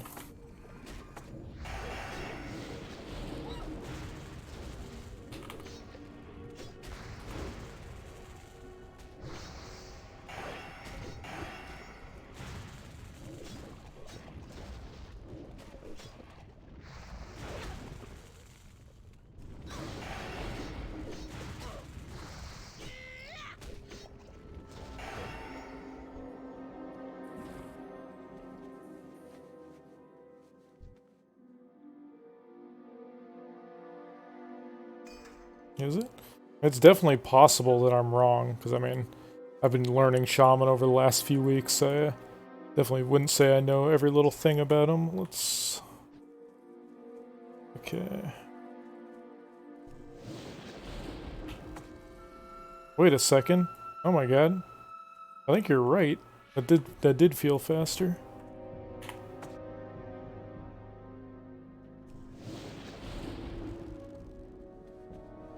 Wow.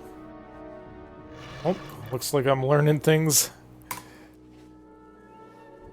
Still on our way to 60 here. Okay, well. I guess I never really bothered to check before.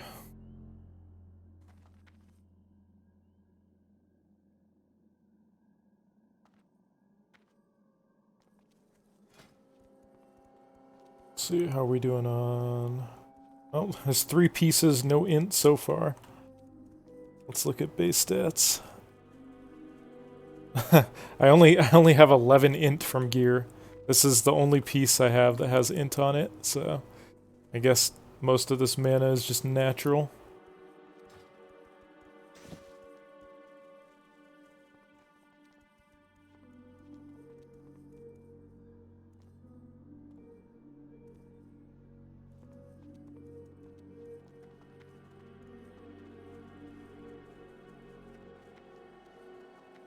Interesting. Okay. Cool. Good to know. I've definitely been trying to catch up on the, like, the more in-depth shaman mechanics, looks like I still got some things to learn.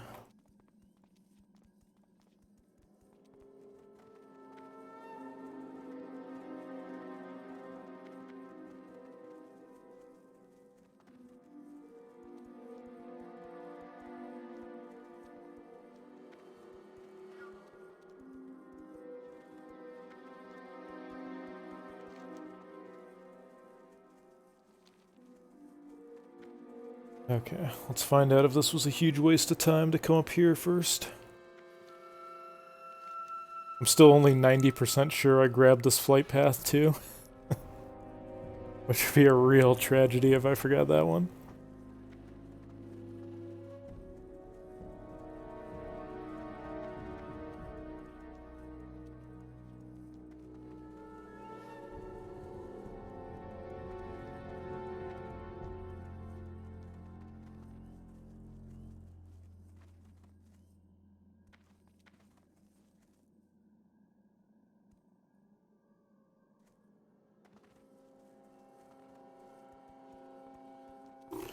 Yeah, I actually did a Karazhan run as enhancement to work on the totem twisting and stuff.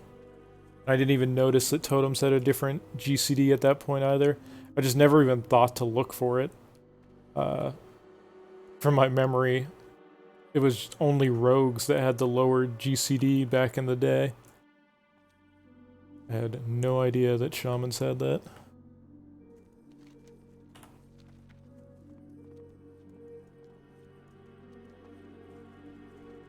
And that was no other spells, it's just totems for shamans.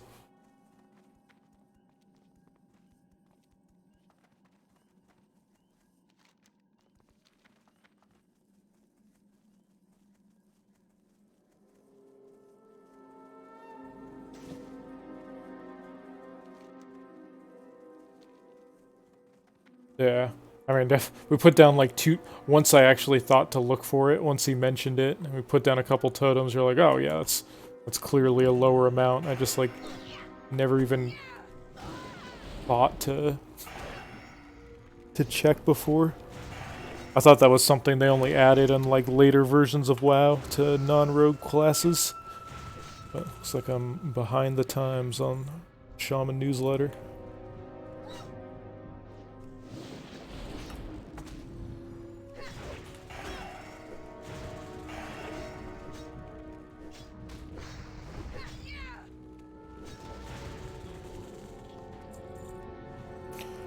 All I can say is, thank God this quest is 100% drop rate.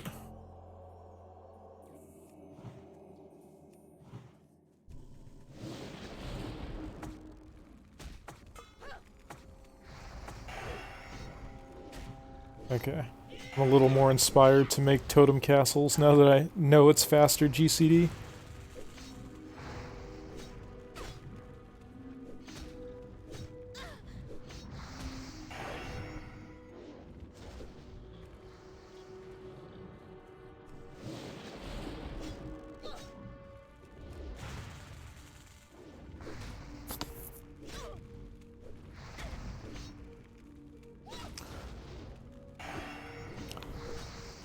Any specific guide? No, I've just been streaming over the last few weeks, learning how to play Shaman, and then just creating my own guide route from the Alliance perspective. Normally I'm a Horde player, and normally don't play Shaman, so you can type !guide, and you can see the guide I'm currently using. It's still a little bit of a work in progress. It's pretty much set up till, like, the early 50s. I'm still working on the 50 to 60 part of it.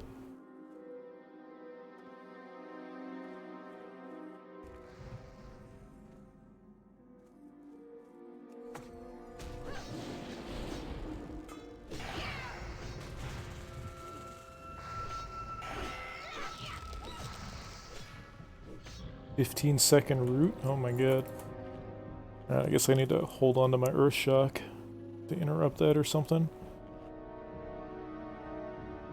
Or, actually, I could have grounding totemed.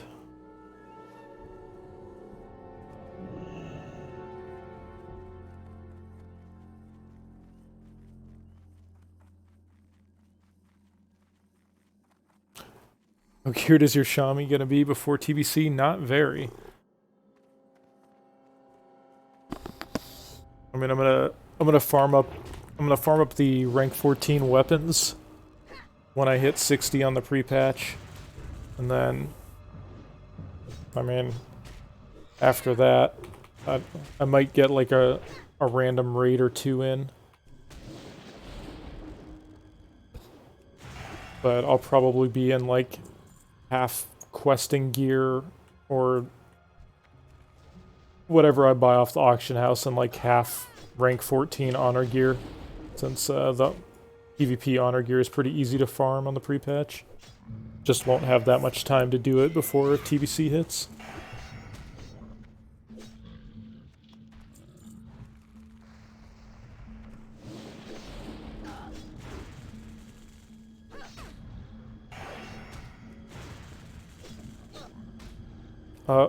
On the Horde side, I only have the 1 to 20, which is for like the Blood Elf area. I stopped working on the Horde stuff once I decided I was going to be playing a Alliance Enhancement Shaman for TBC. But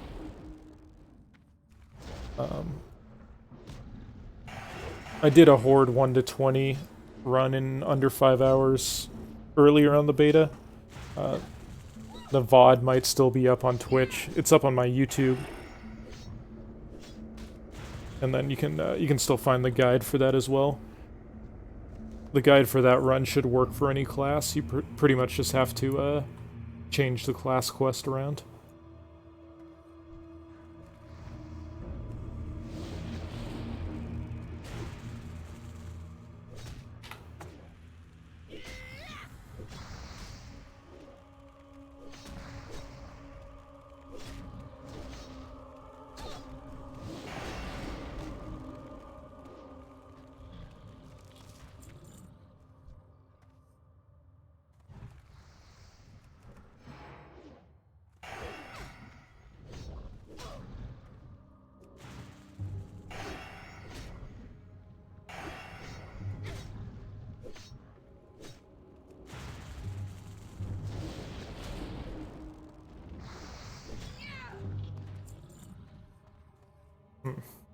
Didn't think I'd have to go this deep into the cave to find 15 of these things.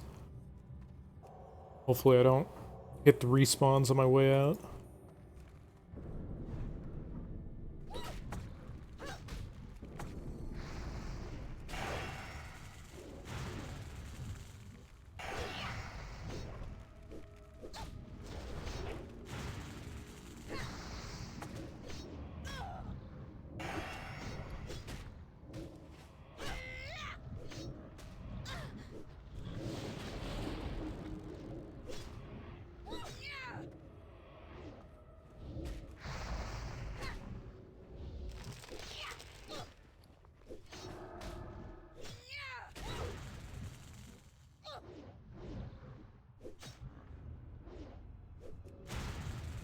Oops, might be Ankh time here. Oh, not quite.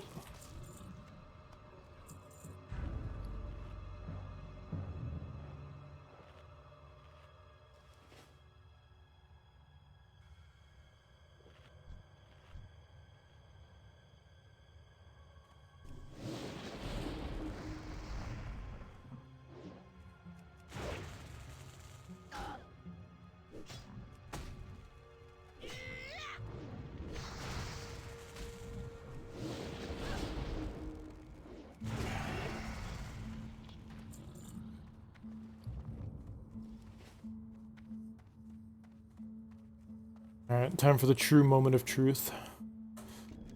Did I actually grab this flight path down here? Wait a second.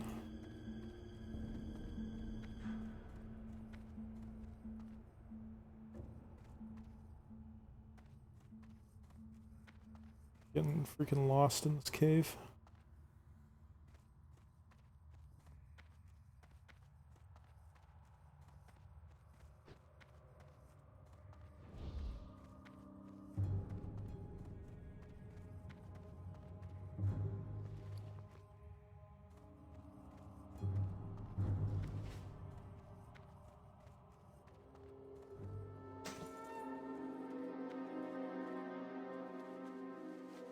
Oh, that explains it. Okay. That's why those things were kicking my ass so much, is those last mobs I was fighting, I forgot to switch back out of my spirit set. I was wearing like half cloth.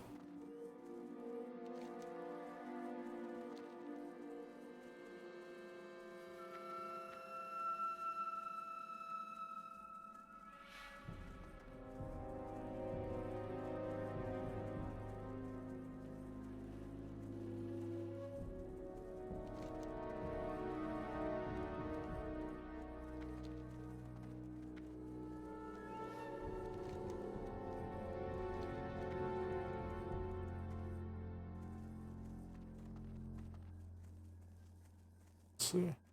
What is this Alliance hub up here even for? They don't have any quests here, do they?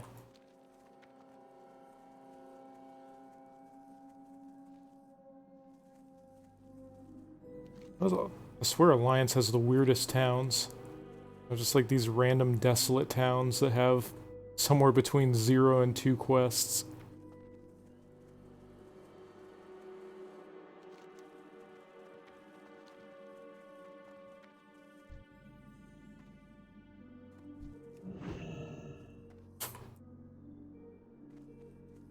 Nice. Elun Adore. Be careful. Alright, save myself the embarrassment. Apparently I did pick up that flight path.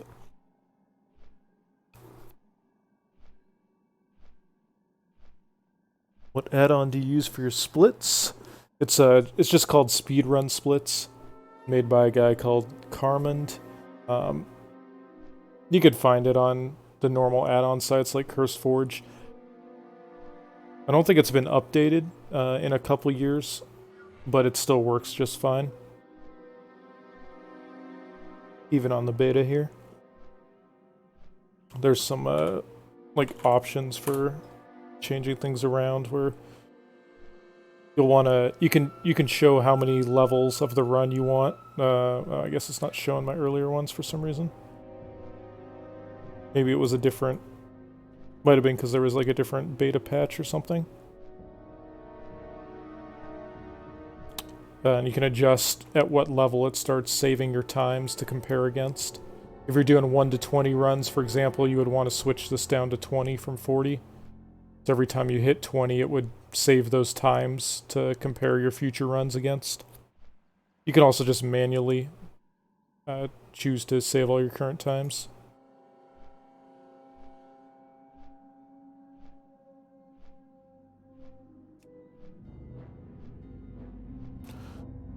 Same, man.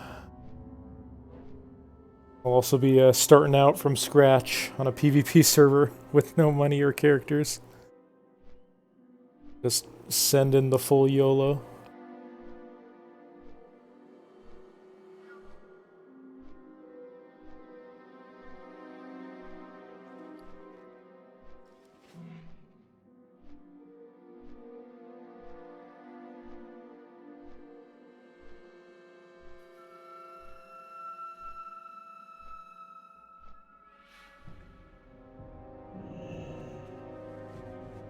Okay. Let me just check. Okay, so there's nowhere to set your hearth here. Good to know.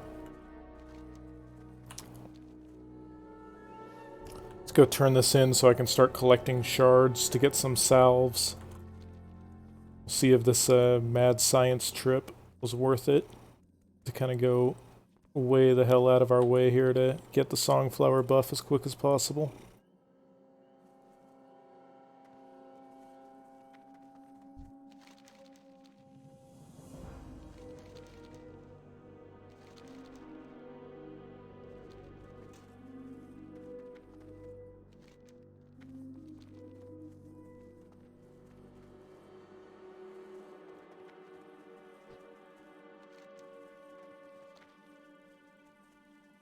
I don't know, I guess once we actually get the buff, you guys can help me decide if you think it's worth it to take that detour up there. Since I'll have to decide whether or not to put in the route to just do all this stuff as you go north, or to skip over it to run up here, do that quest, and get the Songflower buff as quick as possible.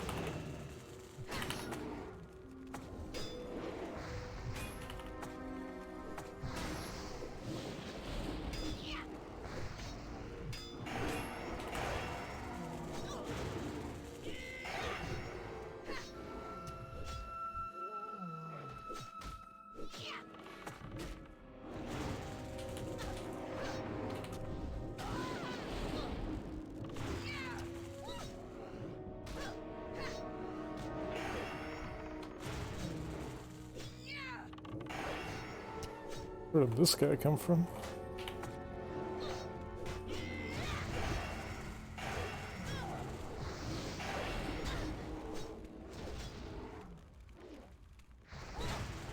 Blade's at about 47 hours here, right?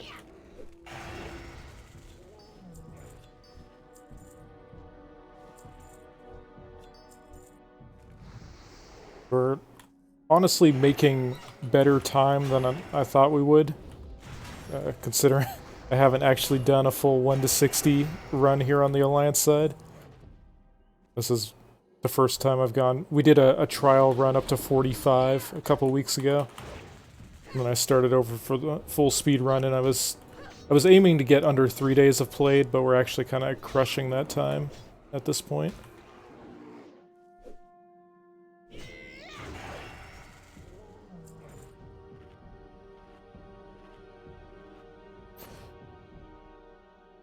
I think by the time I actually finish the full guide, once the beta goes down and I have some time to go over everything and just look for all the efficiencies, I can probably lower the time another 2 or 3 hours.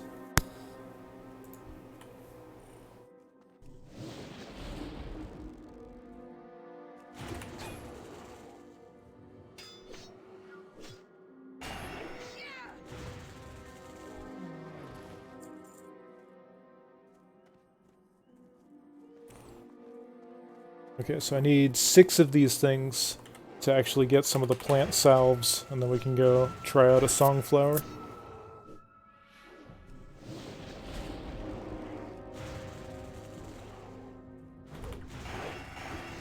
It's been really nice since getting level 41. I know all my streams I've talked about how enhancement was going to get really good at 41, but it ended up actually being even more of a power spike than I thought it was going to be.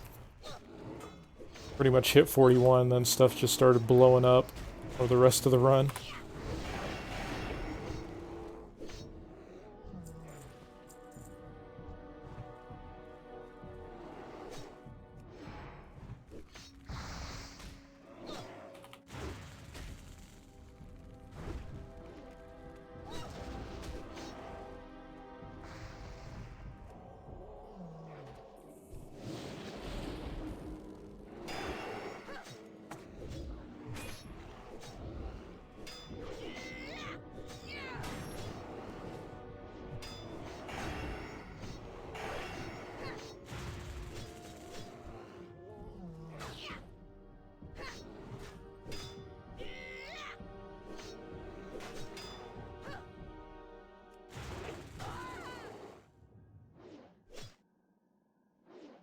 One-hand shield versus two-hand leveling. From 1 to 40, both are fine. Like, your best bet is just using whatever you have the highest quality of.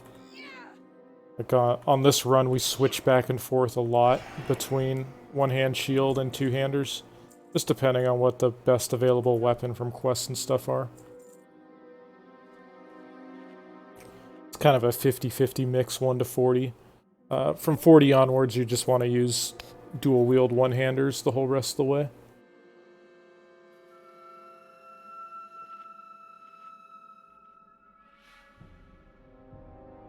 Like, if you want to buy yourself a good blue two-hander off the auction house ahead of time, that's totally fine to use that pre-40. The good thing about the Alliance side, though, is you get a really, really good one-hand blue axe and a really good shield. As early as like level 29 out of quests in Duskwood. So you can get really high quality sword and board stuff that can last you from like 29 up to 40 without having to spend a dime. If you're feeling thrifty.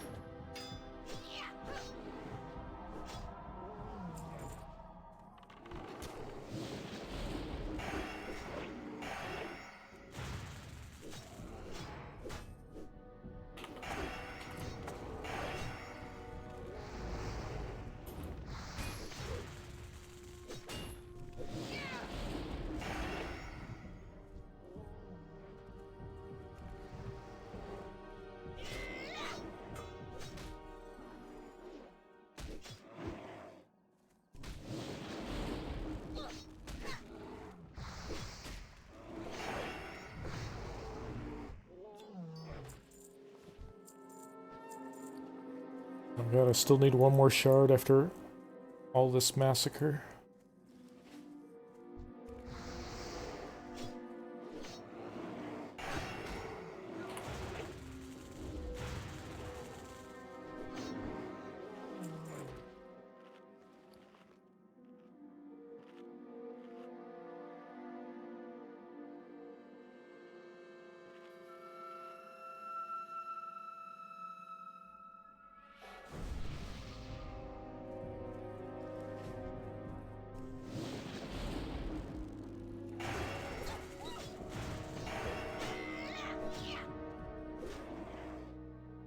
Are you concerned about mass ganking during pre-patch? Definitely.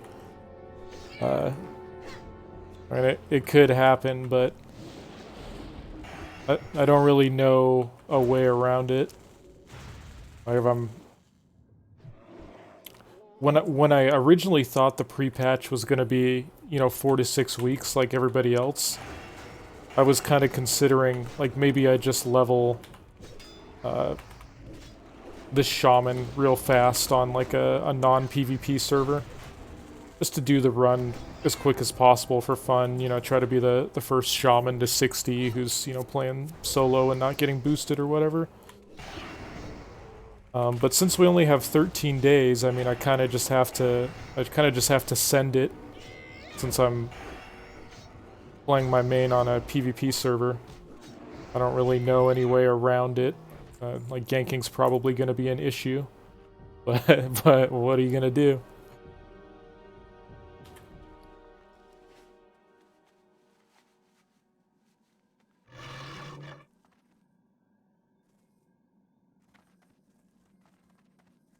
Dude, the miner's hat is so good. Honestly, I've considered going to Badlands just to try to get the miner's hat. It's a pretty commonly camped mob, and it's a low drop rate, so I don't really look for it on my route, but yeah, the miner's hat is so amazing for Enhancement Shaman leveling. Definitely get that ahead of time if you can.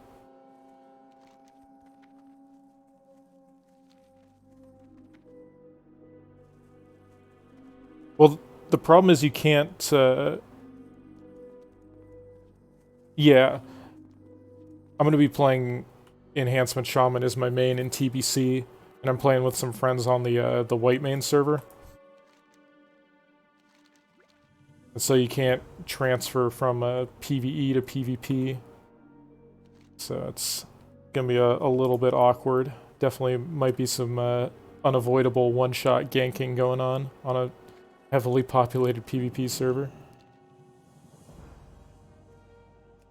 I mean, if anyone knows a workaround, feel free to let me know, but I can't really think of, with only 13 days, I can't really think of any good way around just doing the best I can to level. Accepting that there's probably going to be some amount of ganking.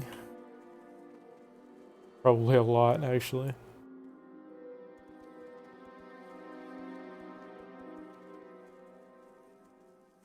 Man.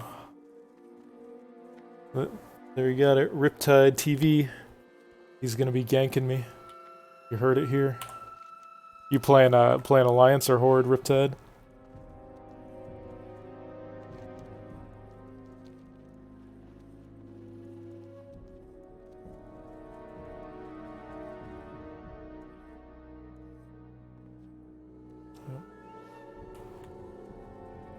Yeah. If Blizzard says ahead of time that they're gonna open up the server transfers again, then I could roll on a lower pop PvP server and then transfer to white main. But that's about the best I could hope for. Because right now the server transfers and stuff are all closed, and it doesn't seem to have a definitive date when it comes back up again.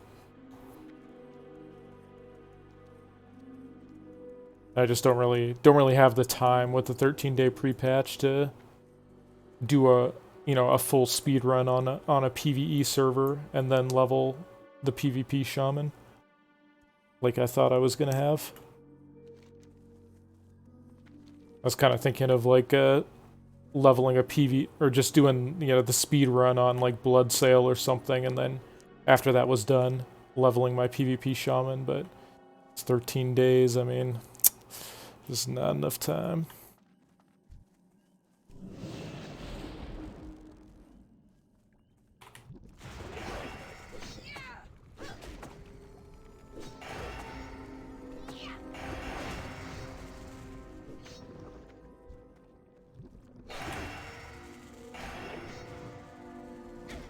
Well, definitely critting noticeably more with this Songflower.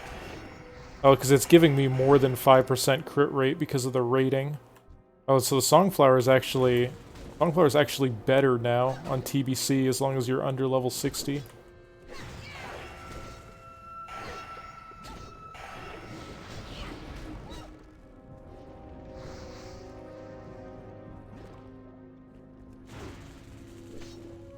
Nice. All right. I've got my first and only member of the Shaman bodyguard.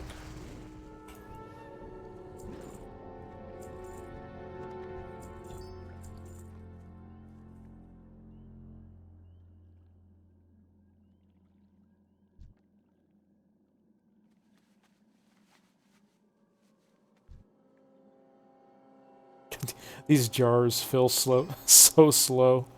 Oh my god. I don't know, we only killed like 4 mobs, but I'm kind of leaning towards worth it for now, in terms of rushing the Songflower buff for this zone. Yeah, what is my... Dude, this buff is giving me like 9% crit or something right now. Like 8 or 9% instead of the 5 it gives on Classic. Plus the 15 to stats.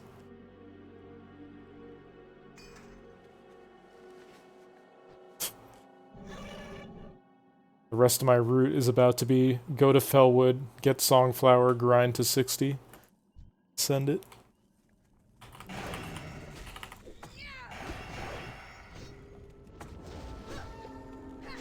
One day I'll remember that these slimes are all nature resistant and not use Earthshock on them.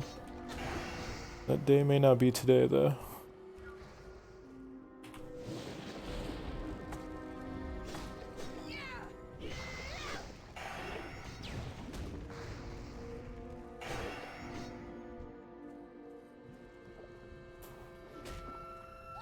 Okay, I want to get into a more densely populated mob area to kind of test out the Songflower a little more. Just kind of killing these guys for the quest as I go by here.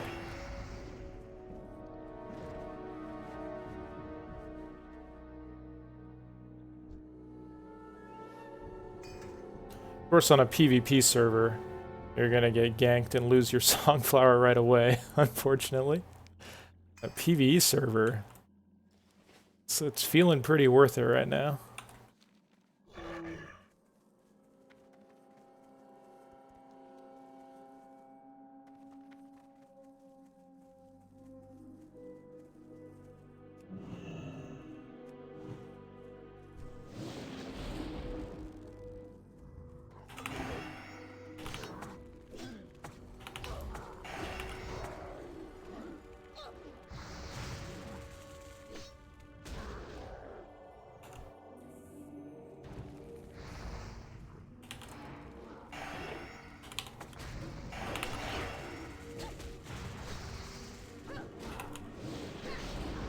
Man. Crit Machine reporting for duty.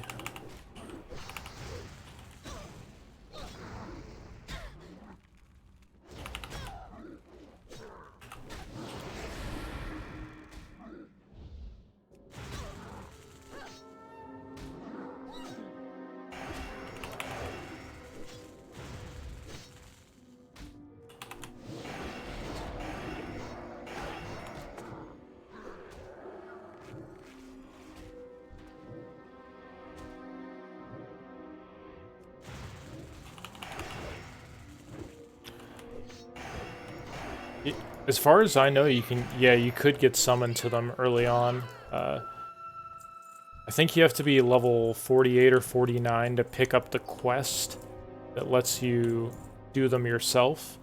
And then you also have to kill, like, level 53 mobs for it. But yeah, I mean, that might be the play. If you can get someone to, like, defend you while you get a Songflower on your level 20 character or whatever.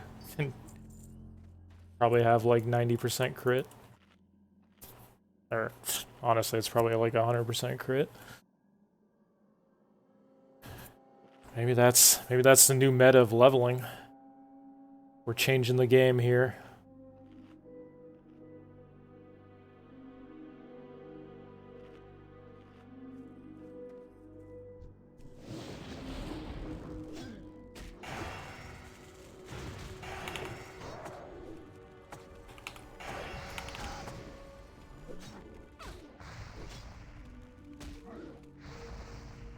Oh, interesting. You couldn't get it? Huh.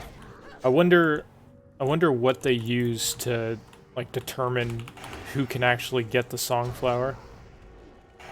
Like, do they force people to do the quest first, or is it, if you could figure out what the, like, minimum level you could actually get the Songflower is, might be useful.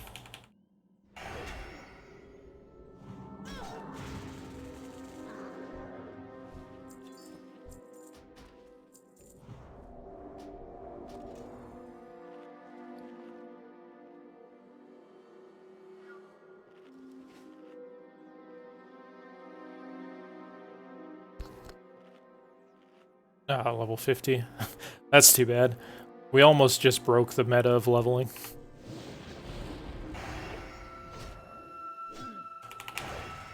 Oh, I guess still if you can get your character Oni buff or something early on, it would still be the same thing.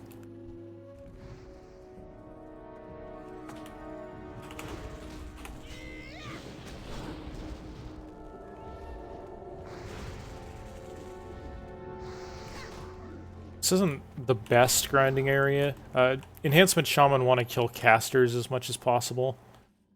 So I could find an area with more casters and kind of like test the XP an hour off of some kills. See what it's at.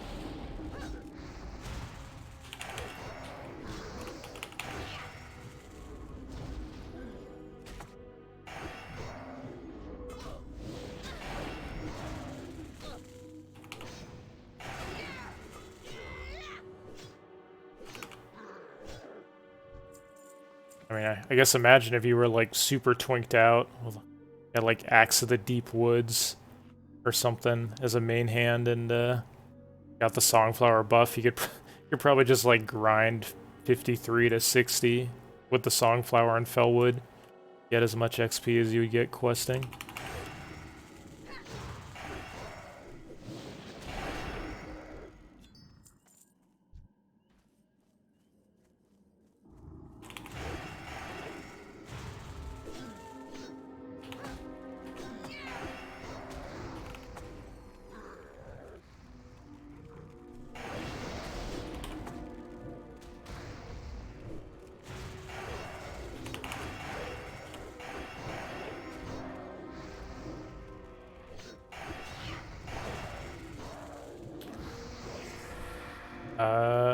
I don't know, I hadn't heard anything about Deep Woods changing its hand requirement in TBC, so I don't know.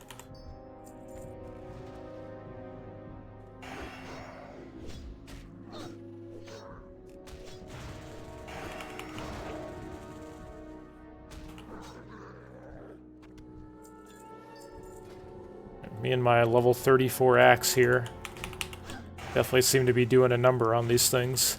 I mean, just imagine if you had a good weapon. I guess on the pre-patch I would have the Cold Forged Hammer here, so that would definitely help.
Oh, I cannot get this last hit in. There we go.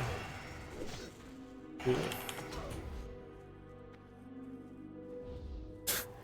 Took me like 10 seconds get that last 1% on that mob.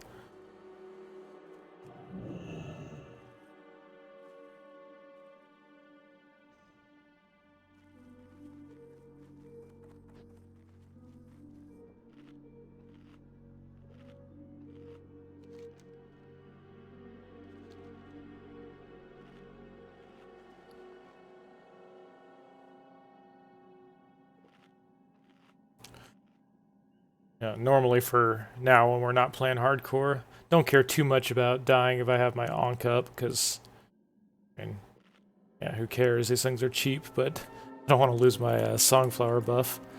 Run for my life.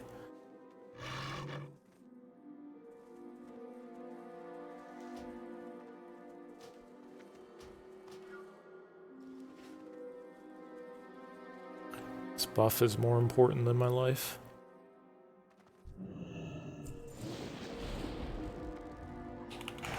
How long does it take to level Shaman to 60? Well, we're finding out right now. Looks like, surprisingly, 2.5 days or so.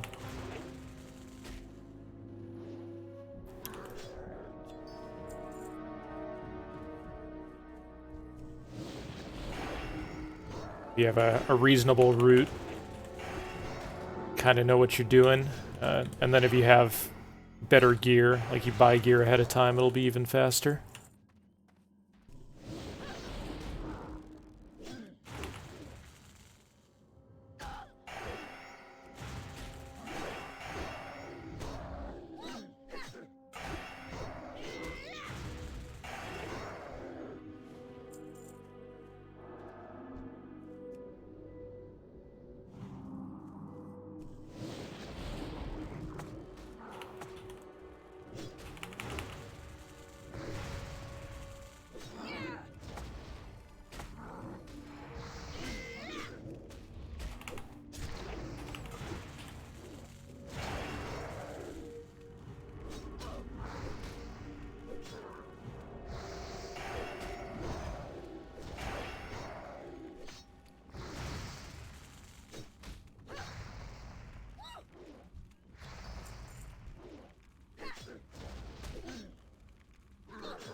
Let's see, did we actually finish this quest? Oh, wow, we did. Okay.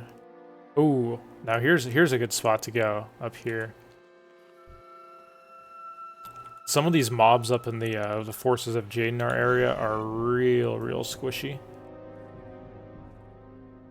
The casters that shoot fireballs. Probably just gonna kill them in like 2 seconds.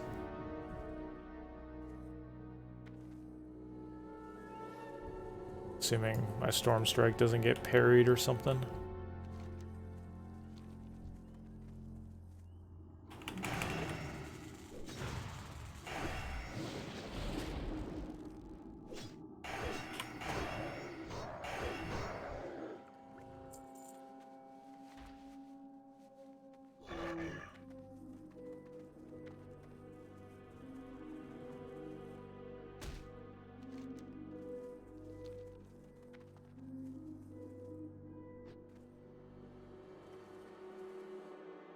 Man, by the time I get to by the time I get to Ungoro at this rate, I'm gonna be like freaking 54. Just getting lost in the Songflower grind here.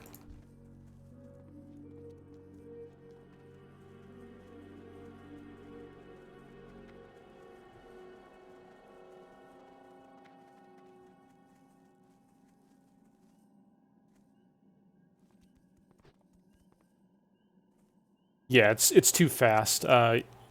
You'll get much better results out of buying a couple Heaven's Lights, like the 2.7 speed level 40 mace. Those should be cheaper, and you'll do way more damage with them.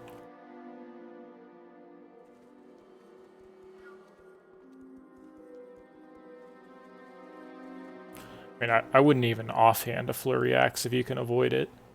Like, if you could get another slow offhand, it's gonna work out better.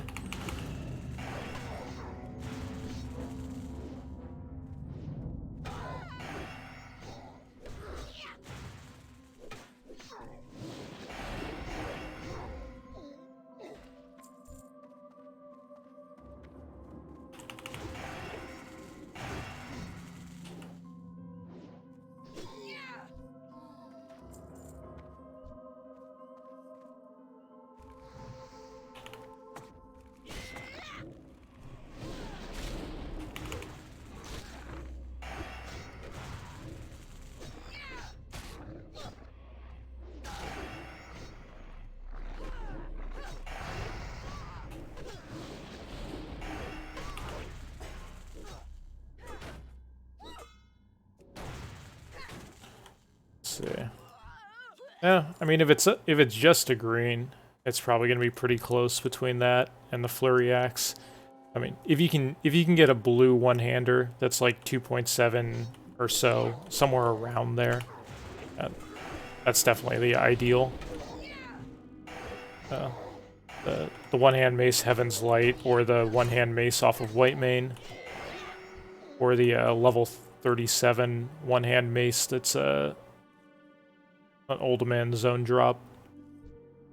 Those type of things are what you're looking for.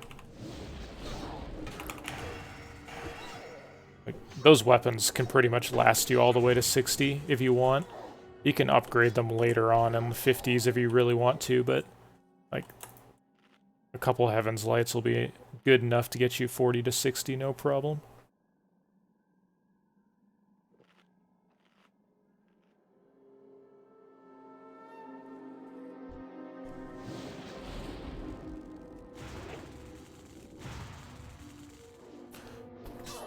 They're generally not that expensive. I mean, they might start getting expensive if everyone here starts trying to buy them, but generally pretty good value. Ooh, this curse is actually pretty bad for dual wielding. Wait, why did I just take 800 damage? What the hell? Just that fireball do that much damage to me while I was looking at this curse?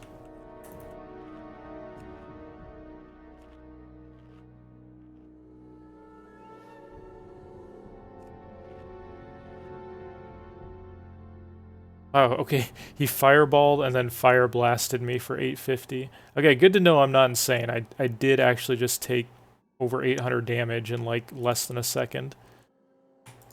Alright, well, guess I should not stop paying attention to those and actually interrupt their casts.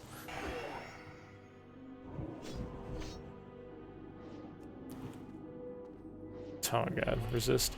Yeah, we're playing solo self-found here. So, we're just questing, and then all our gear is just from quests or what we grind ourselves. That's been pretty good run so far.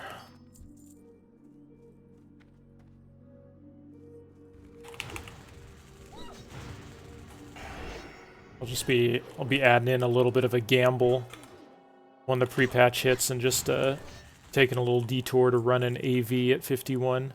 Just because it'll give me a weapon that's like almost double the DPS of the one I'm using.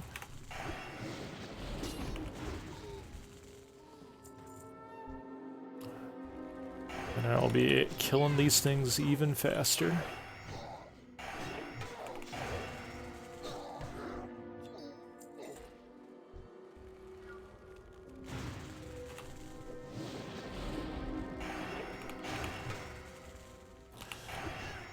Definitely enhancement.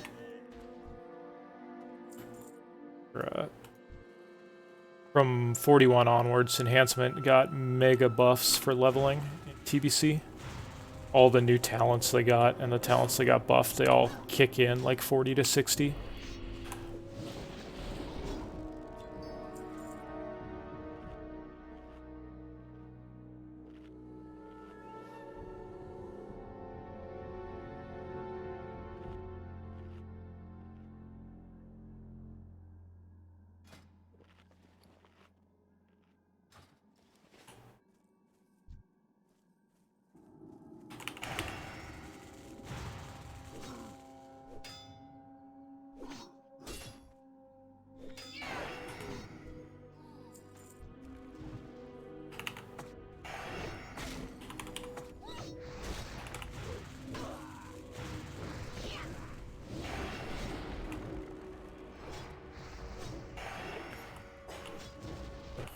still kind of messing up the uptime on my Shamanistic Rage a little bit. I haven't quite gotten used to having this spell yet. Still not using it on cooldown enough.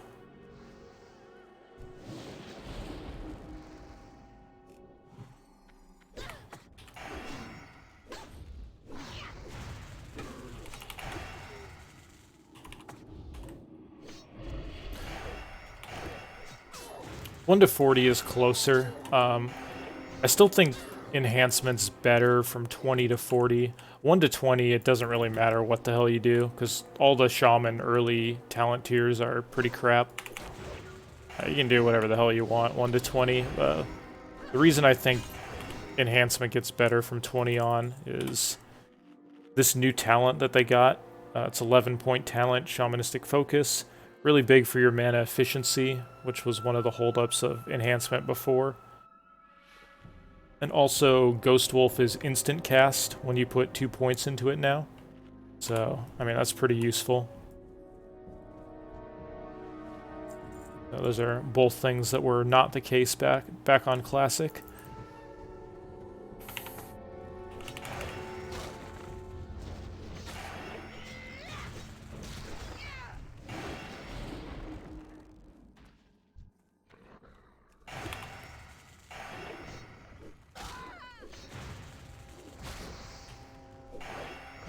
I wish I could take off curses.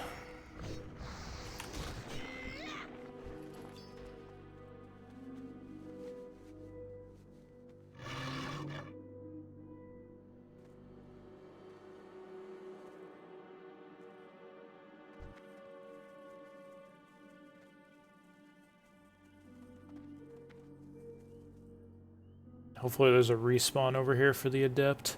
I don't want to have to go down into these freaking tunnels.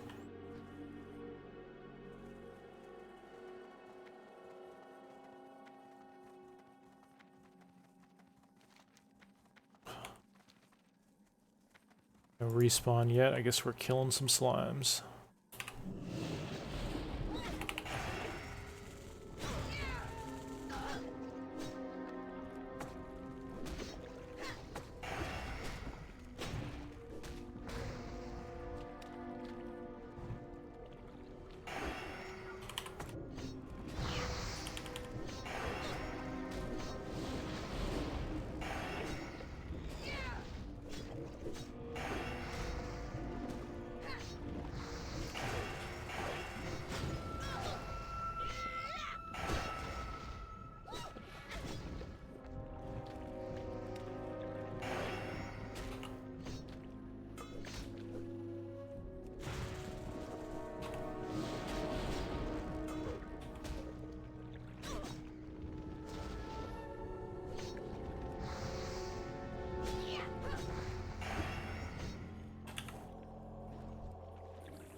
Oh man. I'm deep in thought. I don't even really want to leave this area now. This freaking Songflower is so good. Could just go between Fellwood and Winterspring doing quests and grinding mobs. Till 60, honestly, but...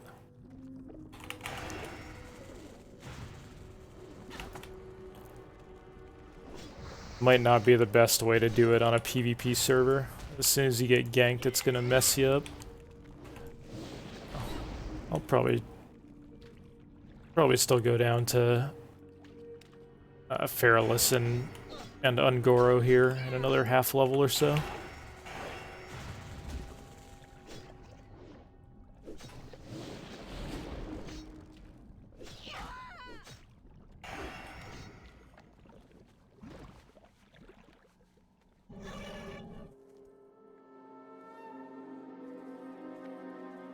Kashima, glad you're enjoying the shaman life here.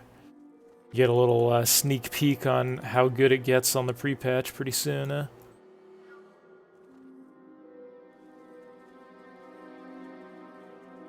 Oh, these mobs are really slow to respawn, huh?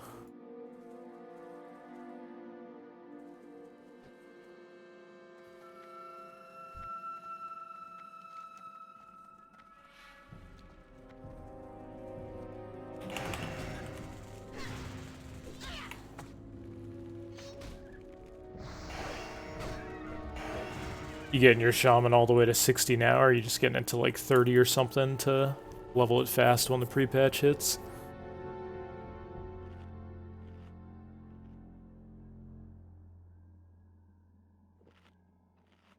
Oh yeah, good call. That's right, I keep forgetting to mention that. I probably should be saying it more, that yeah, pretty much anyone can practice the pre-patch on the PTR now, even if you don't have the beta.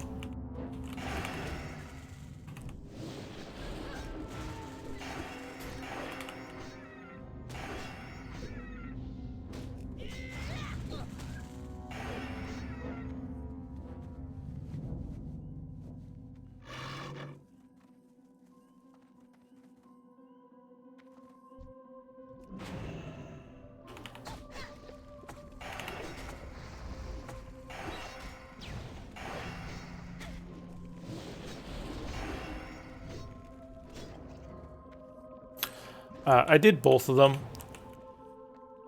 I have a soft spot in my heart for Fairless. It's probably a better, or I mean, it's definitely a better Horde zone than it is an Alliance zone, so I would definitely understand if some Alliance people wanted to skip Fairless, but I think for Shaman it's still pretty good, because you can get around pretty decently with water walking and not have to wait for that slow-ass boat all the time. Plus you have your Infinity Hearthstone on a 15-second or 15-minute cooldown, so it's like kind of pretty easy to get around the zone as a Shaman, but for other Alliance classes, maybe not as much.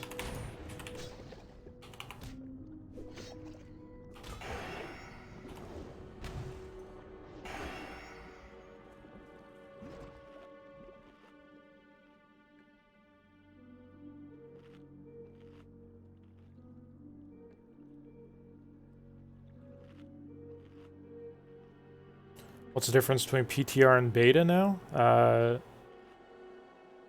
mean, in terms of leveling like 1 to 60, there shouldn't be any difference, I don't think.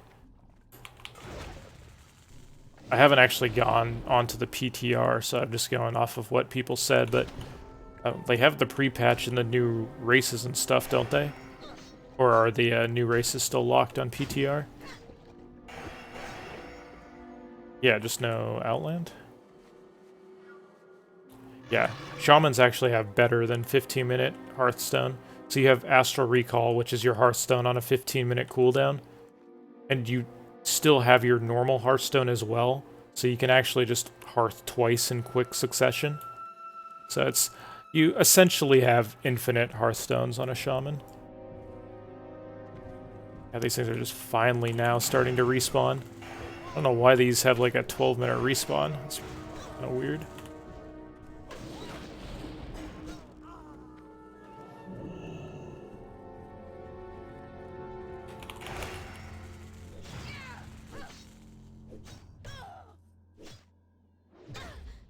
$51 plus. I don't know, man. I'd be pretty surprised if Elemental is killing mobs as quick as we are here with my kind of garbage gear. And having this little downtime. I don't really feel like Elemental can compete with Enhancement through the 50s, but maybe I'm missing something.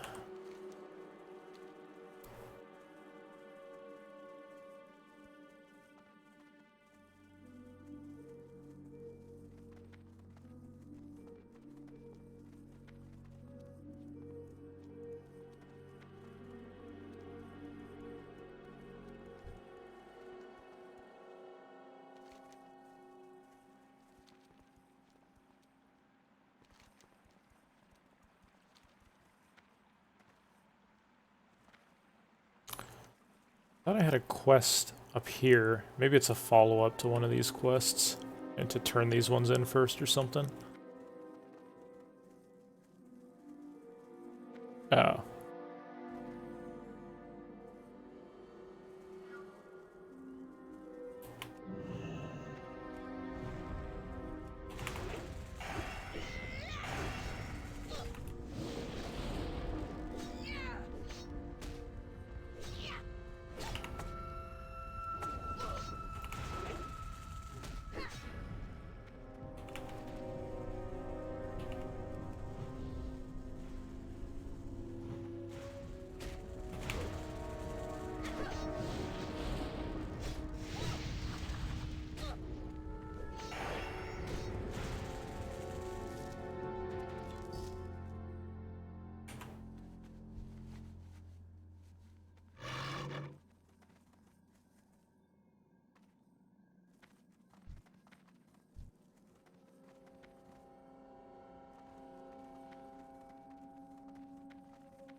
Yeah. We still have like a half dozen or so quests to do in Fairless, but I'm just, my mind's getting a little bit warped just because I'm not even sure that the quests we have left in Fairless would be better XP an hour than just getting Songflowers here and just killing random satyrs. But why are there's literally only entropic beasts spawned. Oh, here's one horror. So I have to kill all these others and wait for a respawn? Ugh, gross.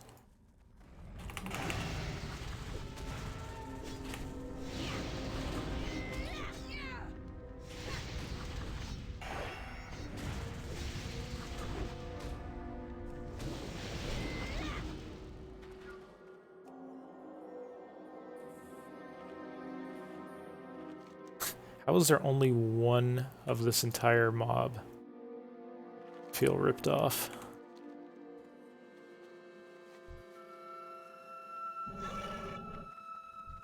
These mobs are pretty tanky and do high damage too, so don't really want to be farming them, but I guess I have to kill some of these to force respawns.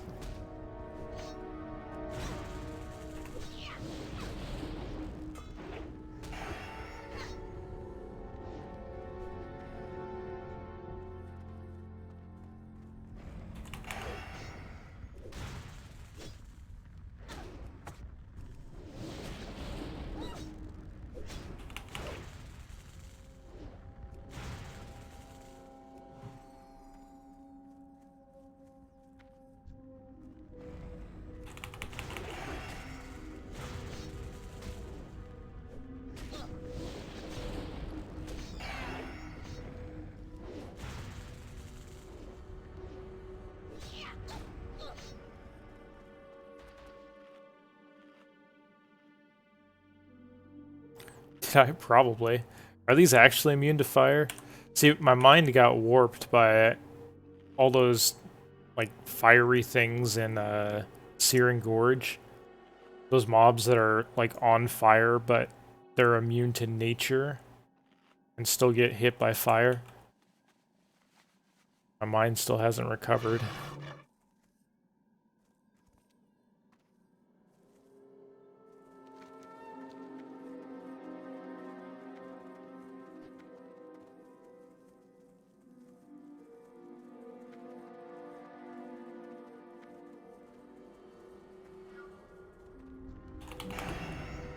Let's find out. Alright, Searing Totem, do your thing.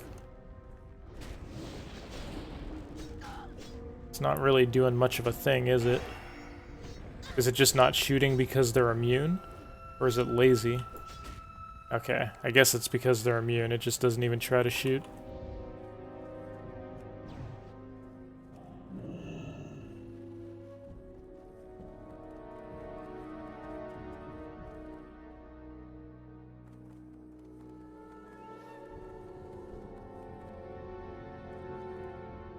Have I mentioned how dumb it is? I can only find one of these stupid entropic horrors. Oh, one of these ones over here respawned. Okay.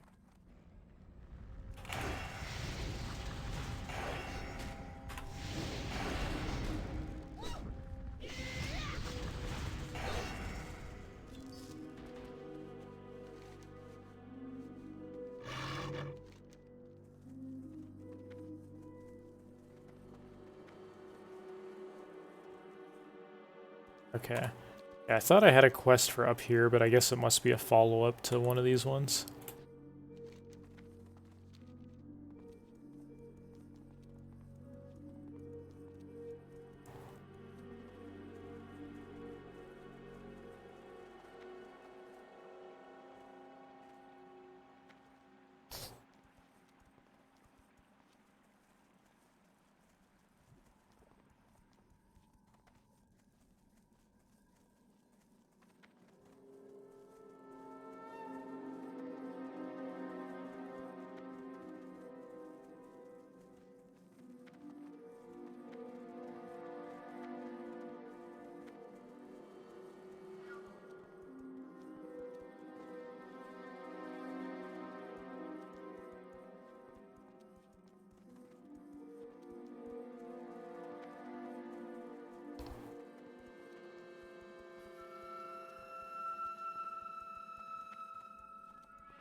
Okay. So even though it's definitely possible, especially with better gear, that grinding might be just as fast as questing here in Felwood. I think I'm gonna turn these things in, and then probably on the next stream, we'll start off with finishing Fairless. I'm definitely gonna stream tomorrow. Try to finish this run up here before beta starts going down. Yeah, so we'll go... I don't even know if I want to bother doing a Shara. I guess I could do those first 2 quests on the way down. But yeah, Fairless for like those last half dozen quests.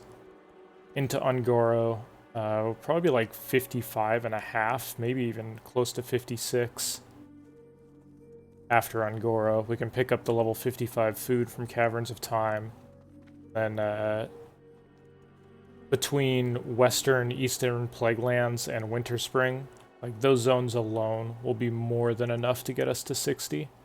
Like we won't even have to touch Silithus or some of those other zones if we don't want to. I guess I'll just have to, after the run is done, just kind of like look back over it and try to think of what the most efficient way to actually get 50 to 60 is, because there's just so many options now that the quests give you so much XP.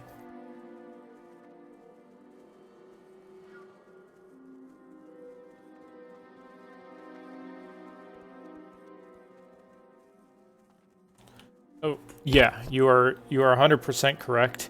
If you can finish the saving Sharpbeak line, definitely do so. That weapon is incredible. I was really trying to figure out a way to solo it to get it, but you just can't solo that stupid troll event. Otherwise, I would definitely go way out of my way to get that weapon. What brings you here? Hello.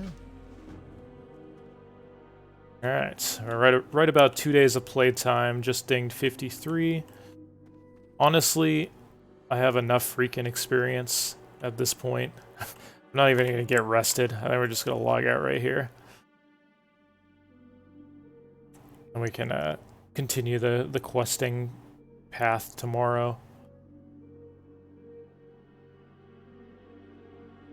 Before I get too freaking over-leveled for some of those zones. By all this this chain mob killing we're doing here.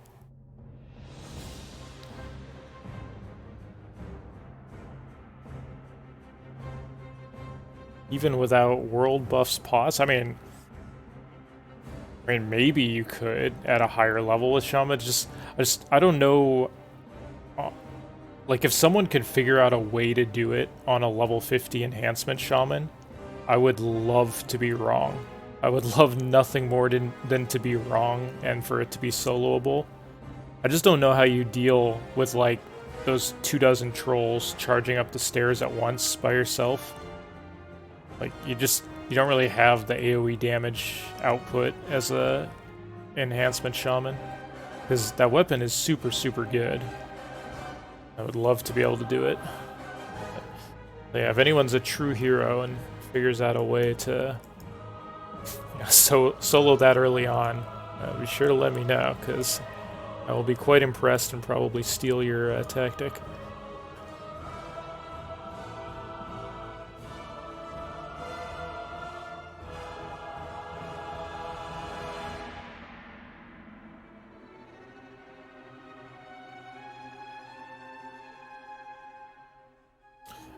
I mean, does that work? Does the quest progress if you just like, if you're like a rogue and you just kind of sit in the corner?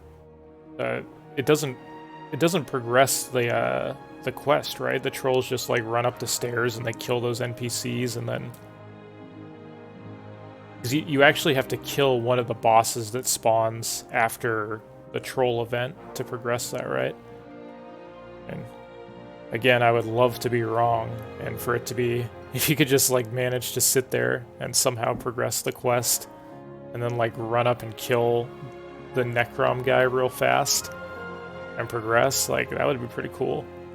As far as I know, you can't do it Not that I would have invis pots anyway, but I don't know, if anyone could figure out a reliable way to somehow solo that in the early 50s, like I would definitely add it into my route.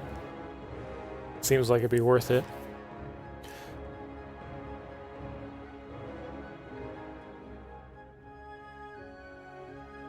Damn, under 3 days. Yeah, we're pretty much at like exactly 2 days played to 53 right now.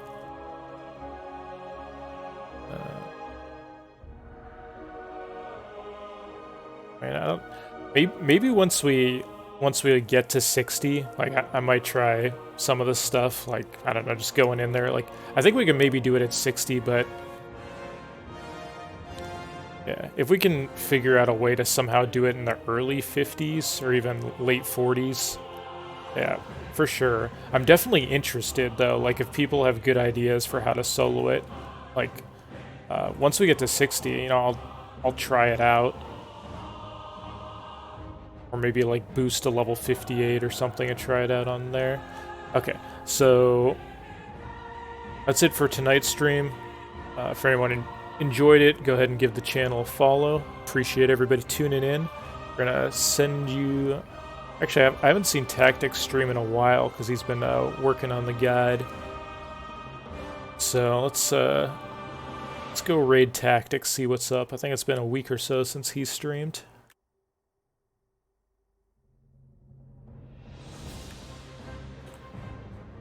He's another rogue speedrunner. Quite good. Alright, thanks again for tuning in. We'll catch you guys tomorrow.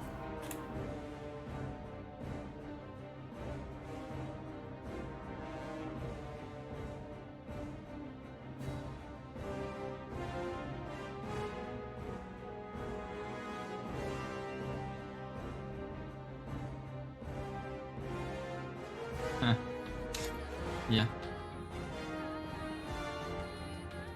It goes up and down as well, you know. It depends on like streaming. Like I think, yo, Cowthon with the massive raid 156. Holy, welcome. Hope you had a good